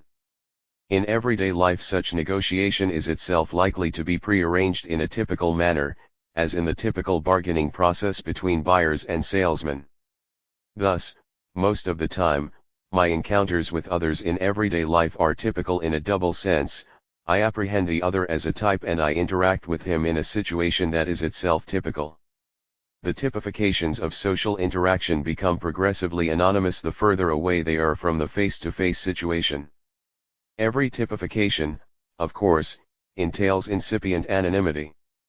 If I typify my friend Henry as a member of category X, say, as an Englishman, I ipso facto interpret at least certain aspects of his conduct as resulting from this typification. For instance, his tastes in food are typical of Englishmen, as are his manners, certain of his emotional reactions, and so on. This implies, though, that these characteristics and actions of my friend Henry appertain to anyone in the category of Englishman, that is, I apprehend these aspects of his being in anonymous terms. Nevertheless, as long as my friend Henry is available in the plenitude of expressivity of the face-to-face situation, he will constantly break through my type of anonymous Englishman and manifest himself as a unique and therefore atypical individual, to wit, as my friend Henry. The anonymity of the type is obviously less susceptible to this kind of individualization when face-to-face interaction is a matter of the past. My friend Henry, the Englishman, whom I knew when I was a college student, or is of a superficial and transient kind, the Englishman with whom I have a brief conversation on a train, or has never taken place, my business competitors in England. An important aspect of the experience of others in everyday life is thus the directness or indirectness of such experience. At any given time it is possible to distinguish between consociates with whom I interact in face-to-face situations and others who are mere contemporaries, of whom I have only more or less detailed recollections, or of whom I know merely by hearsay. In face-to-face situations I have direct evidence of my fellow man, of his actions, his attributes, and so on. Not so in the case of contemporaries, of them I have more or less reliable knowledge. Furthermore, I must take account of my fellow men in face-to-face situations, while I may, but need not, turn my thoughts to mere contemporaries. Anonymity increases as I go from the former to the latter, because the anonymity of the typifications by means of which I apprehend fellow men in face-to-face situations is constantly filled in by the multiplicity of vivid symptoms referring to a concrete human being. This, of course, is not the whole story. There are obvious differences in my experiences of mere contemporaries. Some I have experienced again and again in face-to-face situations and expect to meet again regularly, my friend Henry. Others I recollect as concrete human beings from a past meeting, the blonde I passed on the street, but the meeting was brief and, most likely, will not be repeated. Still others I know of as concrete human beings, but I can apprehend them only by means of more or less anonymous intersecting typifications, my British business competitors, the Queen of England. Among the latter one could again distinguish between likely partners in face-to-face situations, my British business competitors, and potential but unlikely partners, the Queen of England. The degree of anonymity characterizing the experience of others in everyday life depends, however, upon another factor too. I see the newspaper vendor on the street corner as regularly as I see my wife. But he is less important to me and I am not on intimate terms with him. He may remain relatively anonymous to me. The degree of interest and the degree of intimacy may combine to increase or decrease anonymity of experience. They may also influence it independently. I can be on fairly intimate terms with a number of the fellow members of a tennis club and on very formal terms with my boss. Yet the former, while by no means completely anonymous, may merge into that bunch at the courts while the latter stands out as a unique individual. And finally, anonymity may become near total with certain typifications that are not intended ever to become individualized, such as the typical reader of the Times. Finally, the scope of the typification, and thereby its anonymity, can be further increased by speaking of British public opinion. The social reality of everyday life is thus apprehended in a continuum of typifications, which are progressively anonymous as they are removed from the here and now of the face-to-face situation. At one pole of the continuum are those others with whom I frequently and intensively interact in face-to-face situations, my inner circle, as it were. At the other pole are highly anonymous abstractions, which by their very nature can never be available in face-to-face interaction. Social structure is the sum total of these typifications and of the recurrent patterns of interaction established by means of them. As such, social structure is an essential element of the reality of everyday life. One further point ought to be made here, though we cannot elaborate it. My relations with others are not limited to consociates and contemporaries. I also relate to predecessors and successors, to those others who have preceded and will follow me in the encompassing history of my society. Except for those who are past consociates, my dear friend Henry, I relate to my predecessors through highly anonymous typifications, my immigrant great-grandparents, and even more, the founding fathers. My successors, for understandable reasons, are typified in an even more anonymous manner, my children's children, or future generations. These typifications are substantively empty projections, almost completely devoid of individualized content, whereas the typifications of predecessors have at least some such content, albeit of a highly mythical sort. The anonymity of both these sets of typifications, however, does not prevent their entering as elements into the reality of everyday life, sometimes in a very decisive way. After all, I may sacrifice my life in loyalty to the founding fathers, or, for that matter, on behalf of future generations. 3. Language and knowledge in everyday life. Human expressivity is capable of objectivation, that is, it manifests itself in products of human activity that are available both to their producers and to other men as elements of a common world. Such objectivations serve as more or less enduring indices of the subjective processes of their producers, allowing their availability to extend beyond the face-to-face situation in which they can be directly apprehended.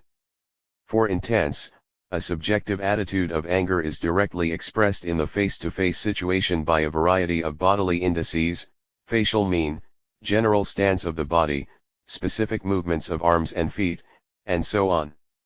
These indices are continuously available in the face-to-face situation, which is precisely why it affords me the optimal situation for gaining access to another's subjectivity. The same indices are incapable of surviving beyond the vivid present of the face-to-face situation. Anger, however, can be objectivated by means of a weapon. Say, I have had an altercation with another man, who has given me ample expressive evidence of his anger against me. That night I wake up with a knife embedded in the wall above my bed. The knife qua object expresses my adversary's anger. It affords me access to his subjectivity even though I was sleeping when he threw it and never saw him because he fled after his near hit. Indeed, if I leave the object where it is, I can look at it again the following morning, and again it expresses to me the anger of the man who threw it. What is more, other men can come and look at it and arrive at the same conclusion. In other words, the knife in my wall has become an objectively available constituent of the reality I share with my adversary and with other men. Presumably, this knife was not produced for the exclusive purpose of being thrown at me. But it expresses a subjective intention of violence, whether motivated by anger or by utilitarian considerations, such as killing for food. The weapon qua object in the real world continues to express a general intention to commit violence that is recognizable by anyone who knows what a weapon is. The weapon, then, is both a human product and an objectivation of human subjectivity. The reality of everyday life is not only filled with objectivations, it is only possible because of them. I am constantly surrounded by objects that proclaim the subjective intentions of my fellow men, although I may sometimes have difficulty being quite sure just what it is that a particular object is proclaiming, especially if it was produced by men whom I have not known well or at all in face-to-face situations. Every ethnologist or archaeologist will readily testify to such difficulties, but the very fact that he can overcome them and reconstruct from an artifact the subjective intentions of men whose society may have been extinct for millennia is eloquent proof of the enduring power of human objectivations. A special but crucially important case of objectivation is signification, that is, the human production of signs. A sign may be distinguished from other objectivations by its explicit intention to serve as an index of subjective meanings. To be sure, all objectivations are susceptible of utilization as signs, even though they were not originally produced with this intention. For instance, a weapon may have been originally produced for the purpose of hunting animals, but may then, say, in ceremonial usage, become a sign for aggressiveness and violence in general. But there are certain objectivations originally and explicitly intended to serve as signs. For instance, instead of throwing a knife at me, an act that was presumably intended to kill me, but that might conceivably have been intended merely to signify this possibility, my adversary could have painted a black X mark on my door, a sign, let us assume, that we are now officially in a state of enmity. Such a sign, which has no purpose beyond indicating the subjective meaning of the one who made it, is also objectively available in the common reality he and I share with other men. I recognize its meaning, as do other men, and indeed it is available to its producer as an objective reminder of his original intention in making it. It will be clear from the above that there is a good deal of fluidity between the instrumental and the significatory uses of certain objectivations. The special case of magic, in which there is a very interesting merging of these two uses, need not concern us here. Signs are clustered in a number of systems.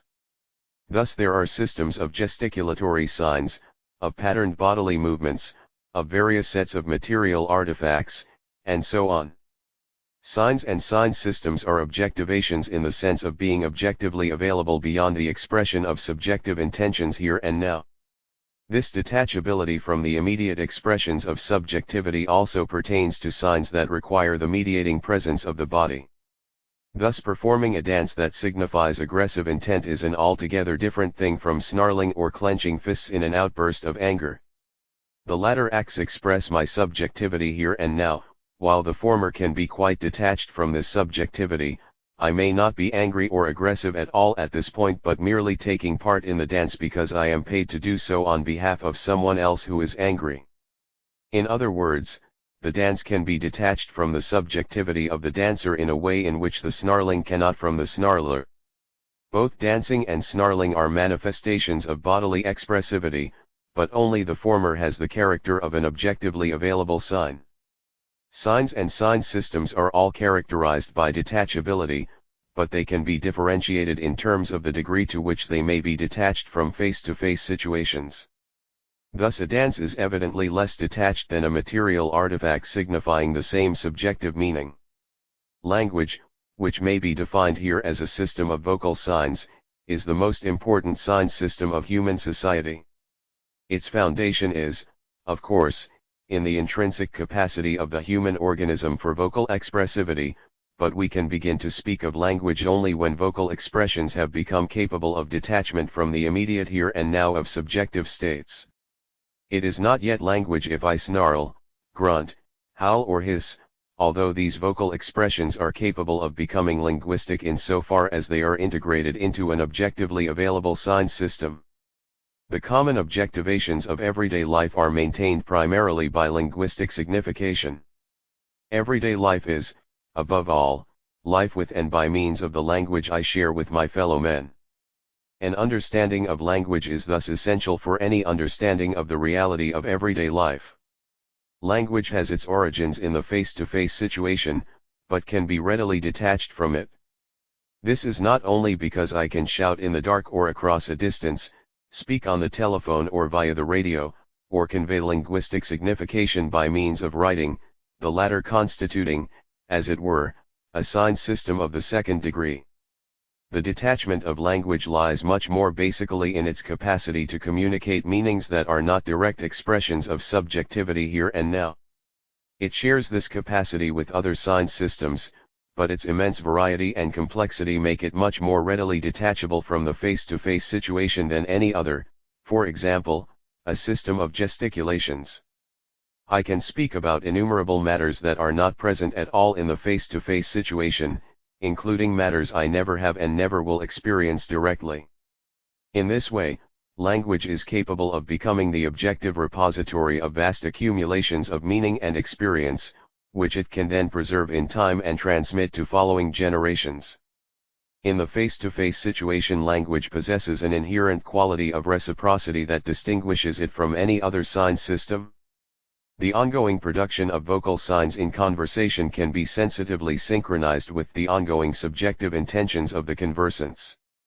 I speak as I think, so does my partner in the conversation. Both of us hear what each says at virtually the same instant, which makes possible a continuous, synchronized, reciprocal access to our two subjectivities, an intersubjective closeness in the face-to-face situation that no other sign system can duplicate. What is more, I hear myself as I speak, my own subjective meanings are made objectively and continuously available to me and ipso facto become more real to me. Another way of putting this is to recall the previous point about my better knowledge of the other as against my knowledge of myself in the face-to-face situation. This apparently paradoxical fact has been previously explained by the massive, continuous, and pre-reflective availability of the other's being in the face-to-face situation, as against the requirement of reflection for the availability of my own.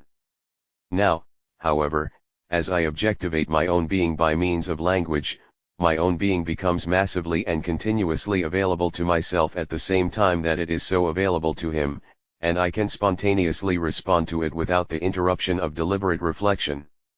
It can, therefore, be said that language makes more real my subjectivity not only to my conversation partner but also to myself. This capacity of language to crystallize and stabilize for me my own subjectivity is retained, albeit with modifications, as language is detached from the face-to-face situation. This very important characteristic of language is well caught in the saying that men must talk about themselves until they know themselves. Language originates in and has its primary reference to everyday life. It refers above all to the reality I experience in wide-awake consciousness, which is dominated by the pragmatic motive, that is, the cluster of meanings directly pertaining to present or future actions, and which I share with others in a taken-for-granted manner. Although language can also be employed to refer to other realities, which will be discussed further in a moment, it even then retains its rootage in the common-sense reality of everyday life. As a sign system, language has the quality of objectivity. I encounter language as a facticity external to myself and it is coercive in its effect on me. Language forces me into its patterns. I cannot use the rules of German syntax when I speak English. I cannot use words invented by my 3-year-old son if I want to communicate outside the family. I must take into account prevailing standards of proper speech for various occasions, even if I would prefer my private improper ones. Language provides me with a ready-made possibility for the ongoing objectification of my unfolding experience. Put differently, language is pliantly expansive so as to allow me to objectify a great variety of experiences coming my way in the course of my life. Language also typifies experiences, allowing me to subsume them under broad categories in terms of which they have meaning not only to myself but also to my fellow men. As it typifies, it also anonymizes experiences, for the typified experience can, in principle, be duplicated by anyone falling into the category in question. For instance, I have a quarrel with my mother-in-law. This concrete and subjectively unique experience is typified linguistically under the category of mother-in-law trouble. In this typification it makes sense to myself, to others, and, presumably, to my mother-in-law. The same typification, however, entails anonymity. Not only I but anyone, more accurately, anyone in the category of son-in-law, can have mother-in-law troubles. In this way, my biographical experiences are ongoingly subsumed under general orders of meaning that are both objectively and subjectively real. Because of its capacity to transcend the here and now, language bridges different zones within the reality of everyday life and integrates them into a meaningful whole. The transcendences have spatial, temporal, and social dimensions. Through language I can transcend the gap between my manipulatory zone and that of the other, I can synchronize my biographical time sequence with his, and I can converse with him about individuals and collectivities with whom we are not at present in face-to-face interaction. As a result of these transcendences, language is capable of making present a variety of objects that are spatially, temporally, and socially absent from the here and now. Ipso facto, a vast accumulation of experiences and meanings can become objectified in the here and now.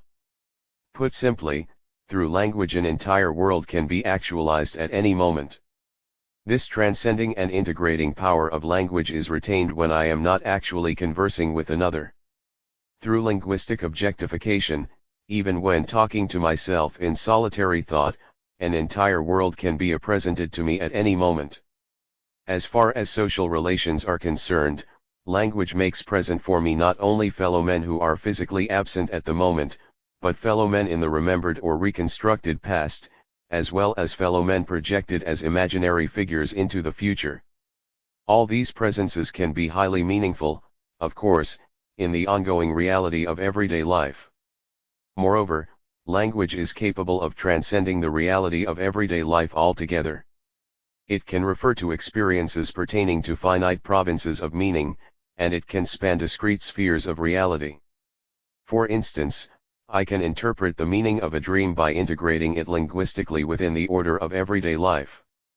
Such integration transposes the discrete reality of the dream into the reality of everyday life by making it an enclave within the latter. The dream is now meaningful in terms of the reality of everyday life rather than of its own discrete reality. Enclaves produced by such transposition belong, in a sense, to both spheres of reality. They are located in one reality, but refer to another. Any significative theme that thus spans spheres of reality may be defined as a symbol, and the linguistic mode by which such transcendence is achieved may be called symbolic language. On the level of symbolism, then, linguistic signification attains the maximum detachment from the here and now of everyday life, and language soars into regions that are not only de facto but a priori unavailable to everyday experience. Language now constructs immense edifices of symbolic representations that appear to tower over the reality of everyday life like gigantic presences from another world. Religion, philosophy, art, and science are the historically most important symbol systems of this kind. To name these is already to say that, despite the maximal detachment from everyday experience that the construction of these systems requires, they can be of very great importance indeed for the reality of everyday life. Language is capable not only of constructing symbols that are highly abstracted from everyday experience, but also of bringing back these symbols and presenting them as objectively real elements in everyday life. In this manner, symbolism and symbolic language become essential constituents of the reality of everyday life and of the common sense apprehension of this reality. I live in a world of signs and symbols every day. Language builds up semantic fields or zones of meaning that are linguistically circumscribed. Vocabulary, grammar, and syntax are geared to the organization of these semantic fields. Thus language builds up classification schemes to differentiate objects by gender, a quite different matter from sex, of course, or by number, forms to make statements of action as against statements of being, modes of indicating degrees of social intimacy, and so on. For example, in languages that distinguish intimate and formal discourse by means of pronouns, such as tu and vous in French, or du and sie in German, this distinction marks the coordinates of a semantic field that could be called the zone of intimacy.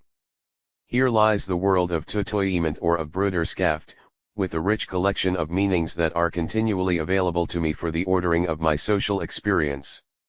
Such a semantic field, of course, also exists for the English speaker, though it is more circumscribed linguistically. Or, to take another example, the sum of linguistic objectifications pertaining to my occupation constitutes another semantic field, which meaningfully orders all the routine events I encounter in my daily work. Within the semantic fields thus built up, it is possible for both biographical and historical experience to be objectified, retained, and accumulated. The accumulation, of course, is selective, with the semantic fields determining what will be retained and what forgotten of the total experience of both the individual and the society. By virtue of this accumulation, a social stock of knowledge is constituted, which is transmitted from generation to generation and which is available to the individual in everyday life. I live in the common sense world of everyday life equipped with specific bodies of knowledge. What is more, I know that others share at least part of this knowledge, and they know that I know this. My interaction with others in everyday life is, therefore, constantly affected by our common participation in the available social stock of knowledge. The social stock of knowledge includes knowledge of my situation and its limits. For instance, I know that I am poor and that, therefore, I cannot expect to live in a fashionable suburb. This knowledge is, of course, shared both by those who are poor themselves and those who are in a more privileged situation. Participation in the social stock of knowledge thus permits the location of individuals in society and the handling of them in the appropriate manner. This is not possible for one who does not participate in this knowledge, such as a foreigner, who may not recognize me as poor at all, perhaps because the criteria of poverty are quite different in his society. How can I be poor, when I wear shoes and do not seem to be hungry? Since everyday life is dominated by the pragmatic motive, recipe knowledge, that is, knowledge limited to pragmatic competence in routine performances, occupies a prominent place in the social stock of knowledge. For example, I use the telephone every day for specific pragmatic purposes of my own. I know how to do this. I also know what to do if my telephone fails to function, which does not mean that I know how to repair it, but that I know whom to call on for assistance. My knowledge of the telephone also includes broader information on the system of telephonic communication. For instance, I know that some people have unlisted numbers, that under special circumstances I can get a simultaneous hookup with two long-distance parties, that I must figure on the time difference if I want to call up somebody in Hong Kong, and so forth. All of this telephonic lore is recipe knowledge, since it does not concern anything except what I have to know for my present and possible future pragmatic purposes. I am not interested in why the telephone works this way, in the enormous body of scientific and engineering knowledge that makes it possible to construct telephones. Nor am I interested in uses of the telephone that lie outside my purposes, say in combination with shortwave radio for the purpose of marine communication. Similarly, I have recipe knowledge of the workings of human relationships. For example, I know what I must do to apply for a passport. All I am interested in is getting the passport at the end of a certain waiting period. I do not care, and do not know, how my application is processed in government offices, by whom and after what steps approval is given, who puts which stamp in the document. I am not making a study of government bureaucracy, I just want to go on a vacation abroad. My interest in the hidden workings of the passport getting procedure will be aroused only if I fail to get my passport in the end.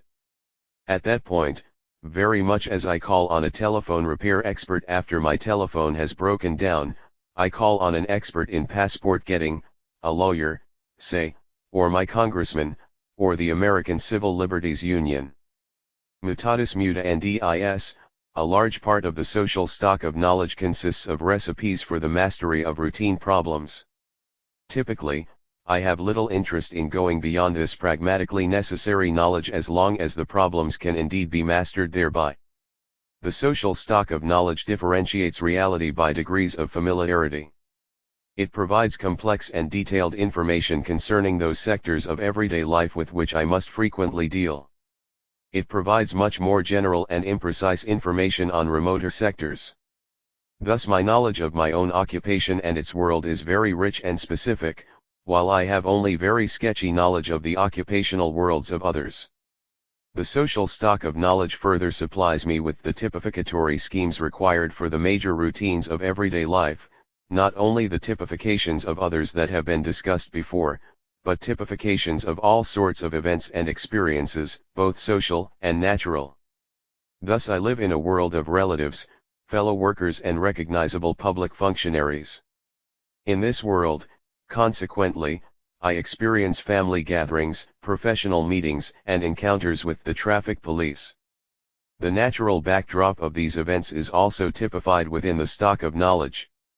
My world is structured in terms of routines applying in good or bad weather, in the hay fever season and in situations when a speck of dirt gets caught under my eyelid. I know what to do with regard to all these others and all these events within my everyday life. By presenting itself to me as an integrated whole, the social stock of knowledge also provides me with the means to integrate discrete elements of my own knowledge. In other words, what everybody knows has its own logic, and the same logic can be applied to order various things that I know. For example, I know that my friend Henry is an Englishman, and I know that he is always very punctual in keeping appointments. Since everybody knows that punctuality is an English trait, I can now integrate these two elements of my knowledge of Henry into a typification that is meaningful in terms of the social stock of knowledge. The validity of my knowledge of everyday life is taken for granted by myself and by others until further notice, that is, until a problem arises that cannot be solved in terms of it. As long as my knowledge works satisfactorily, I am generally ready to suspend doubts about it. In certain attitudes detached from everyday reality, telling a joke, at the theater or in church, or engaging in philosophical speculation, I may perhaps doubt elements of it. But these doubts are not to be taken seriously. For instance, as a businessman I know that it pays to be inconsiderate of others. I may laugh at a joke in which this maxim leads to failure, I may be moved by an actor or a preacher extolling the virtues of consideration, and I may concede in a philosophical mood that all social relations should be governed by the golden rule. Having laughed, having been moved and having philosophized, I return to the serious world of business, once more recognize the logic of its maxims, and act accordingly. Only when my maxims fail to deliver the goods in the world to which they are intended to apply are they likely to become problematic to me in earnest. Although the social stock of knowledge presents the everyday world in an integrated manner, differentiated according to zones of familiarity and remoteness, it leaves the totality of that world opaque. Put differently, the reality of everyday life always appears as a zone of lucidity behind which there is a background of darkness. As some zones of reality are illuminated, others are adumbrated. I cannot know everything there is to know about this reality. Even if, for instance, I am a seemingly all-powerful despot in my family, and know this, I cannot know all the factors that go into the continuing success of my despotism. I know that my orders are always obeyed, but I cannot be sure of all the steps and all the motives that lie between the issuance and the execution of my orders. There are always things that go on behind my back.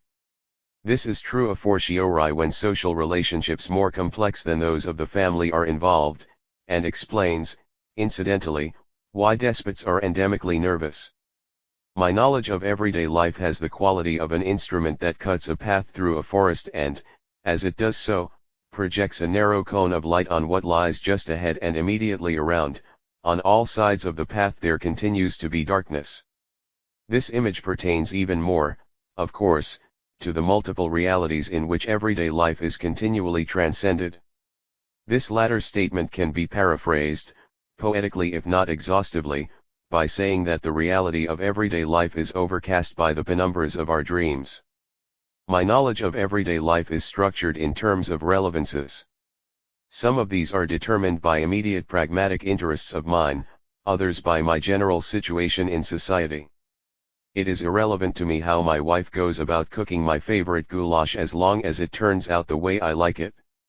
It is irrelevant to me that the stock of a company is falling, if I do not own such stock, or that Catholics are modernizing their doctrine, if I am an atheist, or that it is now possible to fly non-stop to Africa, if I do not want to go there. However, my relevance structures intersect with the relevance structures of others at many points, as a result of which we have interesting things to say to each other. An important element of my knowledge of everyday life is the knowledge of the relevance structures of others. Thus I know better than to tell my doctor about my investment problems, my lawyer about my ulcer pains, or my accountant about my quest for religious truth. The basic relevance structures referring to everyday life are presented to me ready-made by the social stock of knowledge itself. I know that woman talk is irrelevant to me as a man, that idle speculation is irrelevant to me as a man of action, and so forth. Finally, the social stock of knowledge as a whole has its own relevance structure. Thus, in terms of the stock of knowledge objectivated in American society, it is irrelevant to study the movements of the stars to predict the stock market, but it is relevant to study an individual's slips of the tongue to find out about his sex life, and so on. Conversely, in other societies, astrology may be highly relevant for economics, speech analysis quite irrelevant for erotic curiosity, and so on. One final point should be made here about the social distribution of knowledge. I encounter knowledge in everyday life as socially distributed, that is, as possessed differently by different individuals and types of individuals. I do not share my knowledge equally with all my fellow men, and there may be some knowledge that I share with no one. I share my professional expertise with colleagues, but not with my family, and I may share with nobody my knowledge of how to cheat at cards. The social distribution of knowledge of certain elements of everyday reality can become highly complex and even confusing to the outsider.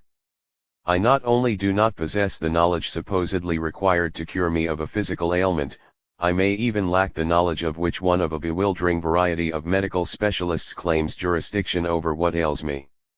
In such cases, I require not only the advice of experts, but the prior advice of experts on experts. The social distribution of knowledge thus begins with the simple fact that I do not know everything known to my fellow men, and vice versa, and culminates in exceedingly complex and esoteric systems of expertise. Knowledge of how the socially available stock of knowledge is distributed, at least in outline, is an important element of that same stock of knowledge. In everyday life I know, at least roughly, what I can hide from whom I can turn to for information on what I do not know, and generally which types of individuals may be expected to have which types of knowledge. Part 2. Society as Objective Reality. 1. Institutionalization. Organism and activity. Man occupies a peculiar position in the animal kingdom. 1. Unlike the other higher mammals, he has no species-specific environment, no environment firmly structured by his own instinctual organization. There is no man world in the sense that one may speak of a dog world or a horse world. Despite an area of individual learning and accumulation, the individual dog or the individual horse has a largely fixed relationship to its environment, which it shares with all other members of its respective species. One obvious implication of this is that dogs and horses, as compared with man, are much more restricted to a specific geographical distribution. The specificity of these animals' environment, however, is much more than a geographical delimitation. It refers to the biologically fixed character of their relationship to the environment, even if geographical variation is introduced. In this sense, all non-human animals, as species and as individuals, live in closed worlds whose structures are predetermined by the biological equipment of the several animal species. By contrast, man's relationship to his environment is characterized by world openness. 3. Not only has man succeeded in establishing himself over the greater part of the Earth's surface, his relationship to the surrounding environment is everywhere very imperfectly structured by his own biological constitution. The latter, to be sure, permits man to engage in different activities. But the fact that he continued to live a nomadic existence in one place and turned to agriculture in another cannot be explained in terms of biological processes. This does not mean, of course, that there are no biologically determined limitations to man's relations with his environment. His species-specific sensory and motor equipment imposes obvious limitations on his range of possibilities. The peculiarity of man's biological constitution lies rather in its instinctual component. Man's instinctual organization may be described as underdeveloped, compared with that of the other higher mammals. Man does have drives, of course. But these drives are highly unspecialized and indirect. This means that the human organism is capable of applying its constitutionally given equipment to a very wide and, in addition, constantly variable and varying range of activities. This peculiarity of the human organism is grounded in its ontogenetic development. Point 4. Indeed, if one looks at the matter in terms of organismic development, it is possible to say that the fetal period in the human being extends through about the first year after birth. Point 5. Important organismic developments, which in the animal are completed in the mother's body, take place in the human infant after its separation from the womb. At this time, however, the human infant is not only in the outside world, but interrelating with it in a number of complex ways. The human organism is thus still developing biologically while already standing in a relationship to its environment. In other words, the process of becoming man takes place in an interrelationship with an environment. This statement gains significance if one reflects that this environment is both a natural and a human one. That is, the developing human being not only interrelates with a particular natural environment, but with a specific cultural and social order, which is mediated to him by the significant others who have charge of him. Point 6. Not only is the survival of the human infant dependent upon certain social arrangements, the direction of his organismic development is socially determined.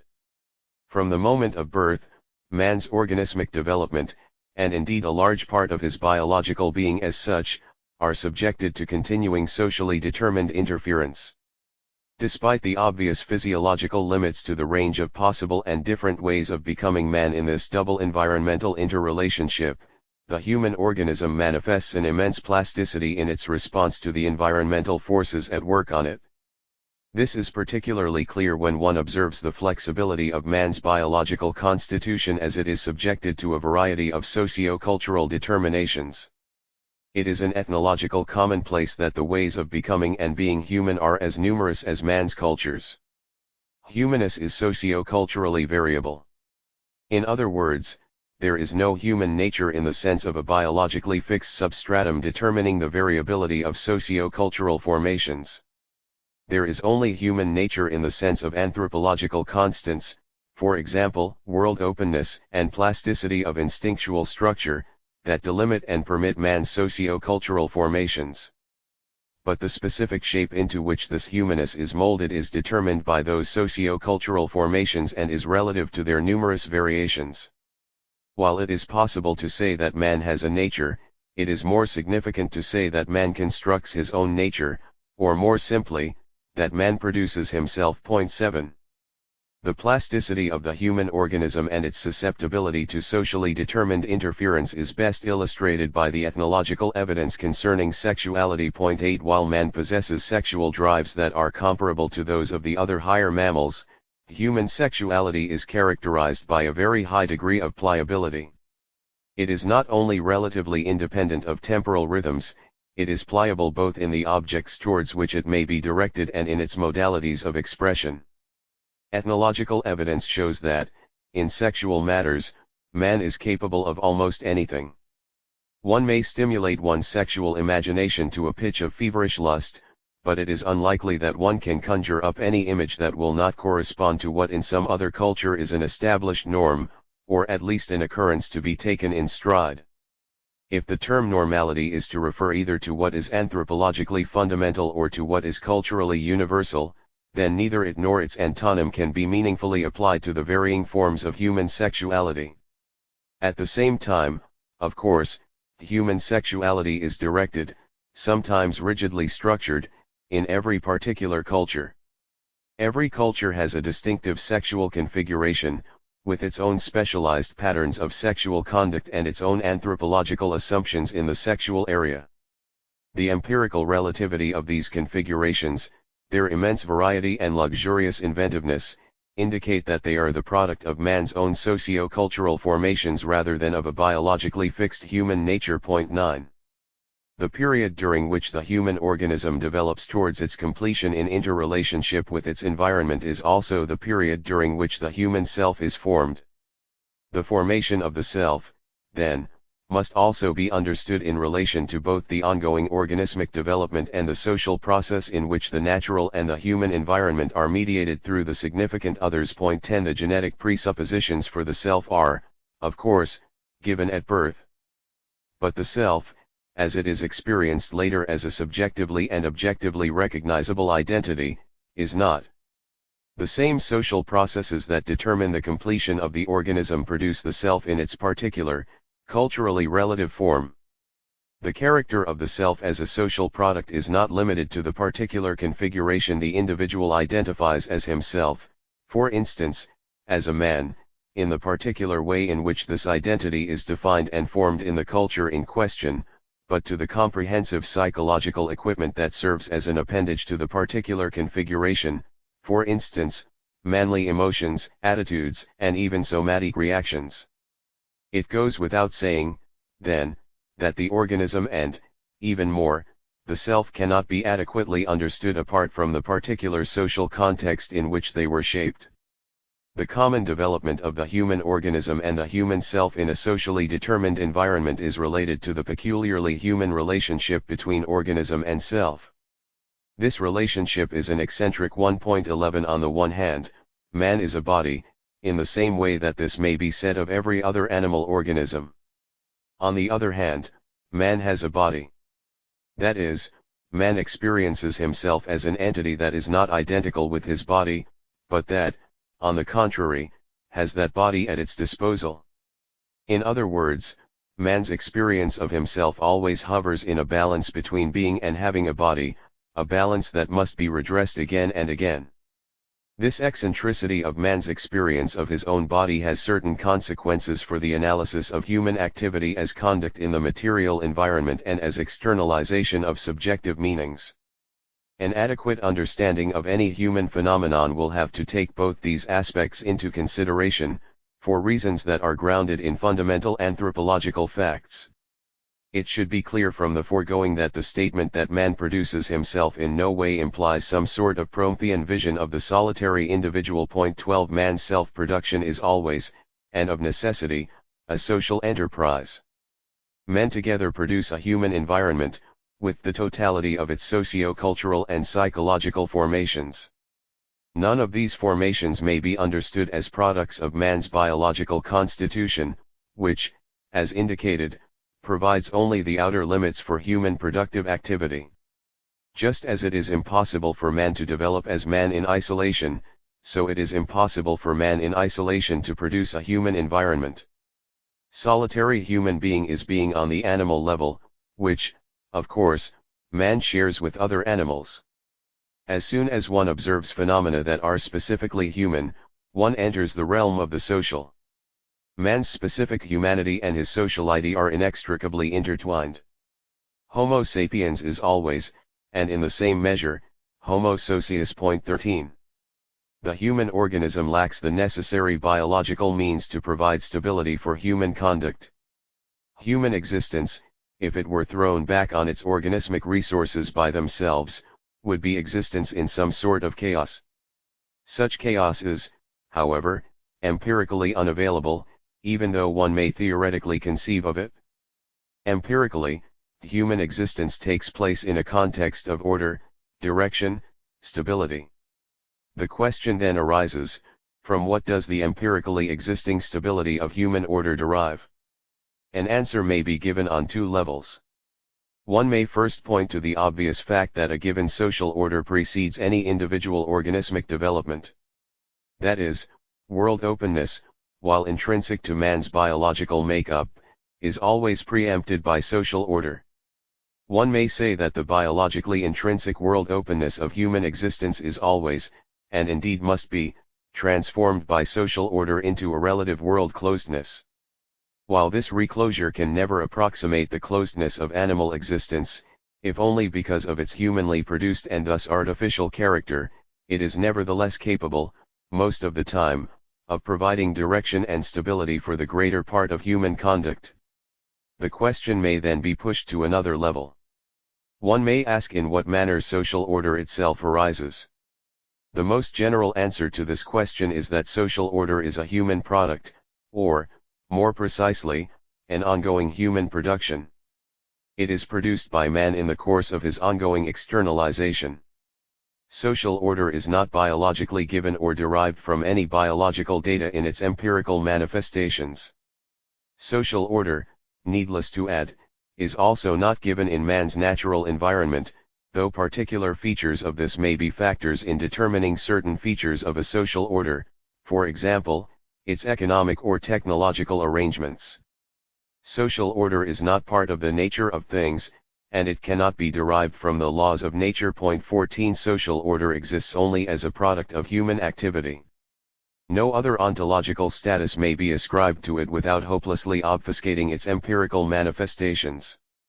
Both in its genesis, social order is the result of past human activity, and its existence in any instant of time. Social order exists only and insofar as human activity continues to produce it, it is a human product. While the social products of human externalization have a character sui generis as against both their organismic and their environmental context, it is important to stress that externalization as such is an anthropological necessity. 15 Human being is impossible in a closed sphere of quiescent interiority. Human being must ongoingly externalize itself in activity.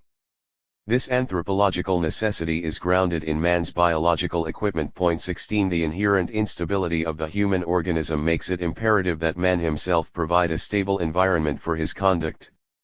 Man himself must specialize and direct his drives. These biological facts serve as a necessary presupposition for the production of social order. In other words, although no existing social order can be derived from biological data, the necessity for social order as such stems from man's biological equipment. To understand the causes, other than those posited by the biological constants, for the emergence, maintenance, and transmission of a social order, one must undertake an analysis that eventuates in a theory of institutionalization. Origins of institutionalization. All human activity is subject to habitualization. Any action that is repeated frequently becomes cast into a pattern, which can then be reproduced with an economy of effort and which, ipso facto, is apprehended by its performer as that pattern. Habitualization further implies that the action in question may be performed again in the future in the same manner and with the same economical effort. This is true of non-social as well as of social activity. Even the solitary individual on the proverbial desert island habitualizes his activity. When he wakes up in the morning and resumes his attempts to construct a canoe out of matchsticks, he may mumble to himself, "There I go again," as he starts on step 1 of an operating procedure consisting of, say, 10 steps. In other words, even solitary man has at least the company of his operating procedures. Habitualized actions, of course, retain their meaningful character for the individual, although the meanings involved become embedded as routines in his general stock of knowledge, taken for granted by him and at hand for his projects into the future. 17 Habitualization carries with it the important psychological gain that choices are narrowed. While in theory there may be 100 ways to go about the project of building a canoe out of matchsticks, habitualization narrows these down to one. This frees the individual from the burden of all those decisions, providing a psychological relief that has its basis in man's indirect instinctual structure. Habitualization provides the direction and the specialization of activity that is lacking in man's biological equipment, thus relieving the accumulation of tensions that result from indirect drives. 18 And by providing a stable background in which human activity may proceed with a minimum of decision-making most of the time, it frees energy for such decisions as may be necessary on certain occasions. In other words, the background of habitualized activity opens up a foreground for deliberation and innovation. Point 19. In terms of the meanings bestowed by man upon his activity, habitualization makes it unnecessary for each situation to be defined anew, step by step. Point 20. A large variety of situations may be subsumed under its predefinitions. The activity to be undertaken in these situations can then be anticipated. Even alternatives of conduct can be assigned standard weights. These processes of habitualization precede any institutionalization, indeed can be made to apply to a hypothetical solitary individual detached from any social interaction. The fact that even such a solitary individual, assuming that he has been formed as a self, as we would have to assume in the case of our matchstick canoe builder, will habitualize his activity in accordance with biographical experience of a world of social institutions preceding his solitude need not concern us at the moment. Empirically, the more important part of the habitualization of human activity is coextensive with the latter's institutionalization. The question then becomes, how do institutions arise? Institutionalization occurs whenever there is a reciprocal typification of habitualized actions by types of actors. Put differently, any such typification is an institution. Point 21. What must be stressed is the reciprocity of institutional typifications and the typicality of not only the actions but also the actors in institutions. The typifications of habitualized actions that constitute institutions are always shared ones. They are available to all members of the particular social group in question, and the institution itself typifies individual actors as well as individual actions. The institution posits that actions of type X will be performed by actors of type X. For example, the institution of the law posits that heads shall be chopped off in specific ways under specific circumstances, and that specific types of individuals shall do the chopping: executioners, say, or members of an impure caste, or virgins under a certain age, or those who have been designated by an oracle. Institutions further imply historicity and control. Reciprocal typifications of actions are built up in the course of a shared history. They cannot be created instantaneously. Institutions always have a history, of which they are the products. It is impossible to understand an institution adequately without an understanding of the historical process in which it was produced. Institutions also, by the very fact of their existence, control human conduct by setting up predefined patterns of conduct, which channel it in one direction as against the many other directions that would theoretically be possible. It is important to stress that this controlling character is inherent in institutionalization as such, prior to or apart from any mechanisms of sanctions specifically set up to support an institution. These mechanisms, the sum of which constitute what is generally called a system of social control, do, of course, exist in many institutions and in all the agglomerations of institutions that we call societies. Their controlling efficacy, however, is of a secondary or supplementary kind. As we shall see again later, the primary social control is given in the existence of an institution as such. To say that a segment of human activity has been institutionalized is already to say that the segment of human activity has been subsumed under social control. Additional control mechanisms are required only insofar as the processes of institutionalization are less than completely successful. Thus, for instance, the law may provide that anyone who breaks the incest taboo will have his head chopped off. This provision may be necessary because there have been cases when individuals offended against the taboo. It is unlikely that this sanction will have to be invoked continuously, unless the institution delineated by the incest taboo is itself in the course of disintegration, a special case that we need not elaborate here. It makes little sense, therefore, to say that human sexuality is socially controlled by beheading certain individuals. Rather, human sexuality is socially controlled by its institutionalization in the course of the particular history in question. One may add, of course, that the incest taboo itself is nothing but the negative side of an assemblage of typifications, which define in the first place which sexual conduct is incestuous and which is not. In actual experience, institutions generally manifest themselves in collectivities containing considerable numbers of people. It is theoretically important, however, to emphasize that the institutionalizing process of reciprocal typification would occur even if two individuals began to interact de novo. Institutionalization is incipient in every social situation continuing in time. Let us assume that two persons from entirely different social worlds begin to interact. By saying persons, we presuppose that the two individuals have formed selves, something that could, of course, have occurred only in a social process. We are thus for the moment excluding the cases of Adam and Eve, or of two feral children meeting in a clearing of a primeval jungle. But we are assuming that the two individuals arrive at their meeting place from social worlds that have been historically produced in segregation from each other, and that the interaction therefore takes place in a situation that has not been institutionally defined for either of the participants. It may be possible to imagine a man Friday joining our matchstick canoe builder on his desert island, and to imagine the former as a Papuan and the latter as an American. In that case, however, it is likely that the American will have read or at least have heard about the story of Robinson Crusoe, which will introduce a measure of predefinition of the situation at least for him. Let us, then, simply call our two persons A and B. As A and B interact, in whatever manner, typifications will be produced quite quickly. A watches B perform.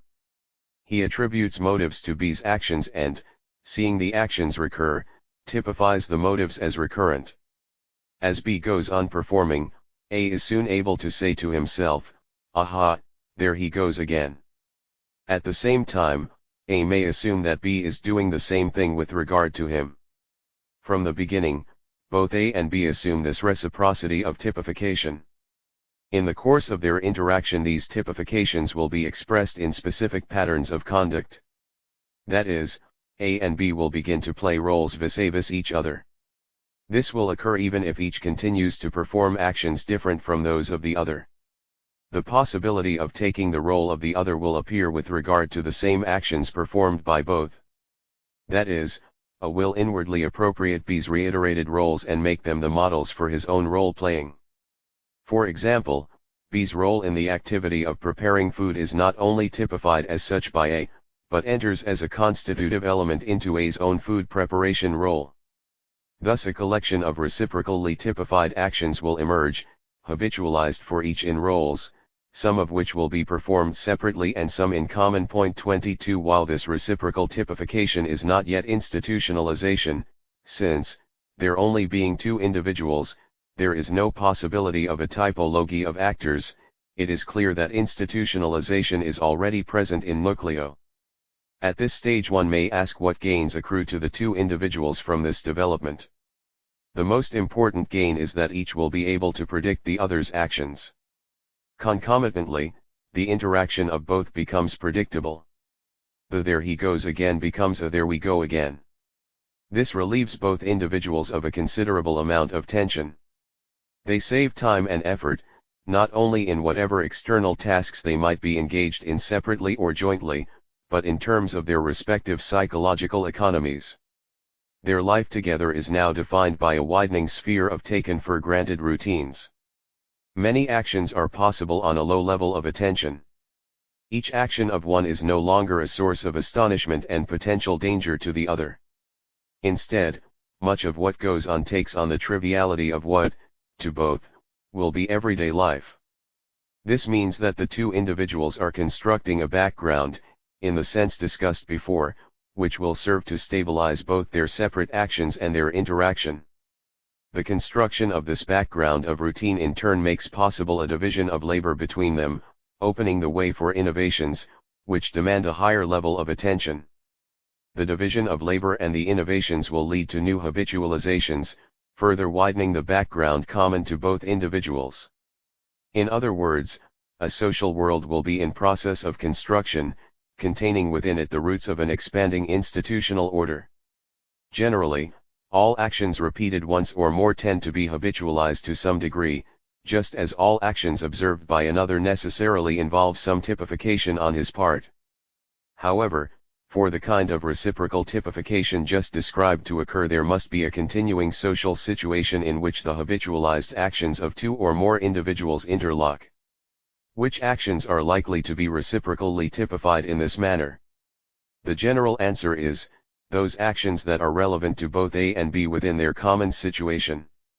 The areas likely to be relevant in this way will, of course, vary in different situations. Some will be those facing A and B in terms of their previous biographies, others may be the result of the natural, pre-social circumstances of the situation.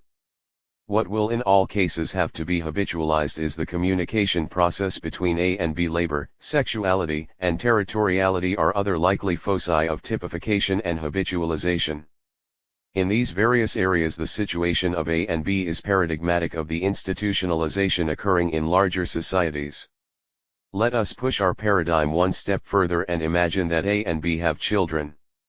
At this point, the situation changes qualitatively. The appearance of a third party changes the character of the ongoing social interaction between A and B, and it will change even further as additional individuals continue to be added. Point 23. The institutional world, which existed in statu nascendi in the original situation of A and B, is now passed on to others. In this process, institutionalization perfects itself.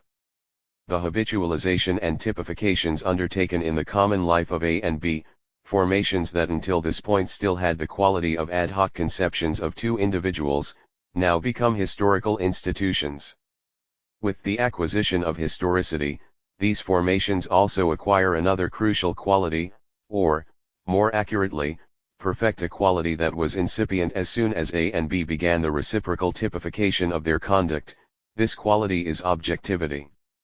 This means that the institutions that have now been crystallized, for instance, the institution of paternity as it is encountered by the children, are experienced as existing over and beyond the individuals who happen to embody them at the moment. In other words, the institutions are now experienced as possessing a reality of their own, a reality that confronts the individual as an external and coercive fact. Point 24.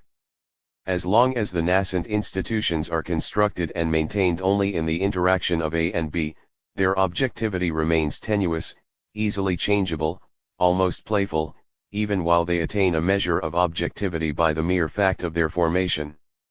To put this a little differently, the routinized background of A's and B's activity remains fairly accessible to deliberate intervention by A and B. Although the routines, once established, carry within them a tendency to persist, the possibility of changing them or even abolishing them remains at hand in consciousness. A and B alone are responsible for having constructed this world. A and B remain capable of changing or abolishing it. What is more, since they themselves have shaped this world in the course of a shared biography which they can remember, the world thus shaped appears fully transparent to them. They understand the world that they themselves have made. All this changes in the process of transmission to the new generation. The objectivity of the institutional world thickens and hardens, not only for the children, but, by a mirror effect, for the parents as well. The "there we go again" now becomes "this is how these things are done." A world so regarded attains a firmness in consciousness, it becomes real in an ever more massive way, and it can no longer be changed so readily. For the children, especially in the early phase of their socialization into it, it becomes the world. For the parents, it loses its playful quality and becomes serious. For the children, the parentally transmitted world is not fully transparent. Since they had no part in shaping it, it confronts them as a given reality that, like nature, is opaque in places at least. Only at this point does it become possible to speak of a social world at all, in the sense of a comprehensive and given reality confronting the individual in a manner analogous to the reality of the natural world. Only in this way, as an objective world, can the social formations be transmitted to a new generation. In the early phases of socialization, the child is quite incapable of distinguishing between the objectivity of natural phenomena and the objectivity of the social formations. Point 25. To take the most important item of socialization, language appears to the child as inherent in the nature of things, and he cannot grasp the notion of its conventionality. A thing is what it is called, and it could not be called anything else. All institutions appear in the same way, as given, unalterable and self-evident. Even in our empirically unlikely example of parents having constructed an institutional world de novo, the objectivity of this world would be increased for them by the socialization of their children, because the objectivity experienced by the children would reflect back upon their own experience of this world. Empirically, of course, the institutional world transmitted by most parents already has the character of historical and objective reality. The process of transmission simply strengthens the parent's sense of reality, if only because, to put it crudely, if one says, "This is how these things are done," often enough one believes it oneself. 26. An institutional world, then, is experienced as an objective reality. It has a history that antedates the individual's birth and is not accessible to his biographical recollection. It was there before he was born, and it will be there after his death. This history itself, as the tradition of the existing institutions, has the character of objectivity. The individual's biography is apprehended as an episode located within the objective history of the society. The institutions, as historical and objective facticities, confront the individual as undeniable facts. The institutions are there, external to him, persistent in their reality, whether he likes it or not. He cannot wish them away. They resist his attempts to change or evade them. They have coercive power over him, both in themselves, by the sheer force of their facticity, and through the control mechanisms that are usually attached to the most important of them. The objective reality of institutions is not diminished if the individual does not understand their purpose or their mode of operation. He may experience large sectors of the social world as incomprehensible, perhaps oppressive in their opaqueness, but real nonetheless. Since institutions exist as external reality, the individual cannot understand them by introspection. He must go out and learn about them, just as he must to learn about nature. This remains true even though the social world, as a humanly produced reality, is potentially understandable in a way not possible in the case of the natural world. 27. It is important to keep in mind that the objectivity of the institutional world, however massive it may appear to the individual, is a humanly produced, constructed objectivity. The process by which the externalized products of human activity attain the character of objectivity is objectivation. 28. The institutional world is objectivated human activity, and so is every single institution. In other words, despite the objectivity that marks the social world in human experience, it does not thereby acquire an ontological status apart from the human activity that produced it. The paradox that man is capable of producing a world that he then experiences as something other than a human product will concern us later on. At the moment, it is important to emphasize that the relationship between man, the producer, and the social world, his product, is and remains a dialectical one. That is, man, not, of course, in isolation but in his collectivities, and his social world interact with each other. The product acts back upon the producer. Externalization and objectivation are moments in a continuing dialectical process. The third moment in this process, which is internalization, by which the objectivated social world is retrojected into consciousness in the course of socialization, will occupy us in considerable detail later on. It is already possible, however, to see the fundamental relationship of these three dialectical moments in social reality. Each of them corresponds to an essential characterization of the social world. Society is a human product. Society is an objective reality. Man is a social product. It may also already be evident that an analysis of the social world that leaves out any one of these three moments will be distortive. 29. One may further add that only with the transmission of the social world to a new generation, that is, internalization as effectuated in socialization, does the fundamental social dialectic appear in its totality. To repeat, only with the appearance of a new generation can one properly speak of a social world. At the same point, the institutional world requires legitimation, that is, ways by which it can be explained and justified. This is not because it appears less real. As we have seen, the reality of the social world gains in massivity in the course of its transmission. This reality, however, is a historical one, which comes to the new generation as a tradition rather than as a biographical memory. In our paradigmatic example, A and B, the original creators of the social world, can always reconstruct the circumstances under which their world and any part of it was established. That is, they can arrive at the meaning of an institution by exercising their powers of recollection. A's and B's children are in an altogether different situation. Their knowledge of the institutional history is by way of hearsay. The original meaning of the institutions is inaccessible to them in terms of memory. It, therefore, becomes necessary to interpret this meaning to them in various legitimating formulas. These will have to be consistent and comprehensive in terms of the institutional order, if they are to carry conviction to the new generation. The same story, so to speak, must be told to all the children. It follows that the expanding institutional order develops a corresponding canopy of legitimations, stretching over it a protective cover of both cognitive and normative interpretation. These legitimations are learned by the new generation during the same process that socializes them into the institutional order. This, again, will occupy us in greater detail further on. The development of specific mechanisms of social controls also becomes necessary with the historicization and objectivation of institutions. Deviance from the institutionally programmed courses of action becomes likely once the institutions have become realities divorced from their original relevance in the concrete social processes from which they arose. To put this more simply, it is more likely that one will deviate from programs set up for one by others than from programs that one has helped establish oneself. The new generation posits a problem of compliance, and its socialization into the institutional order requires the establishment of sanctions. The institutions must and do claim authority over the individual, independently of the subjective meanings he may attach to any particular situation.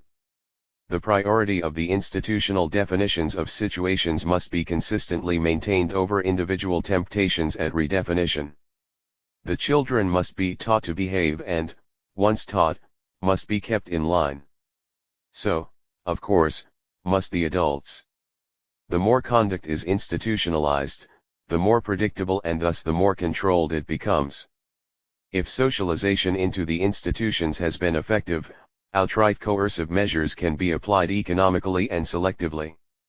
Most of the time, conduct will occur spontaneously within the institutionally set channels. The more, on the level of meaning, conduct is taken for granted, the more possible alternatives to the institutional programs will recede, and the more predictable and controlled conduct will be.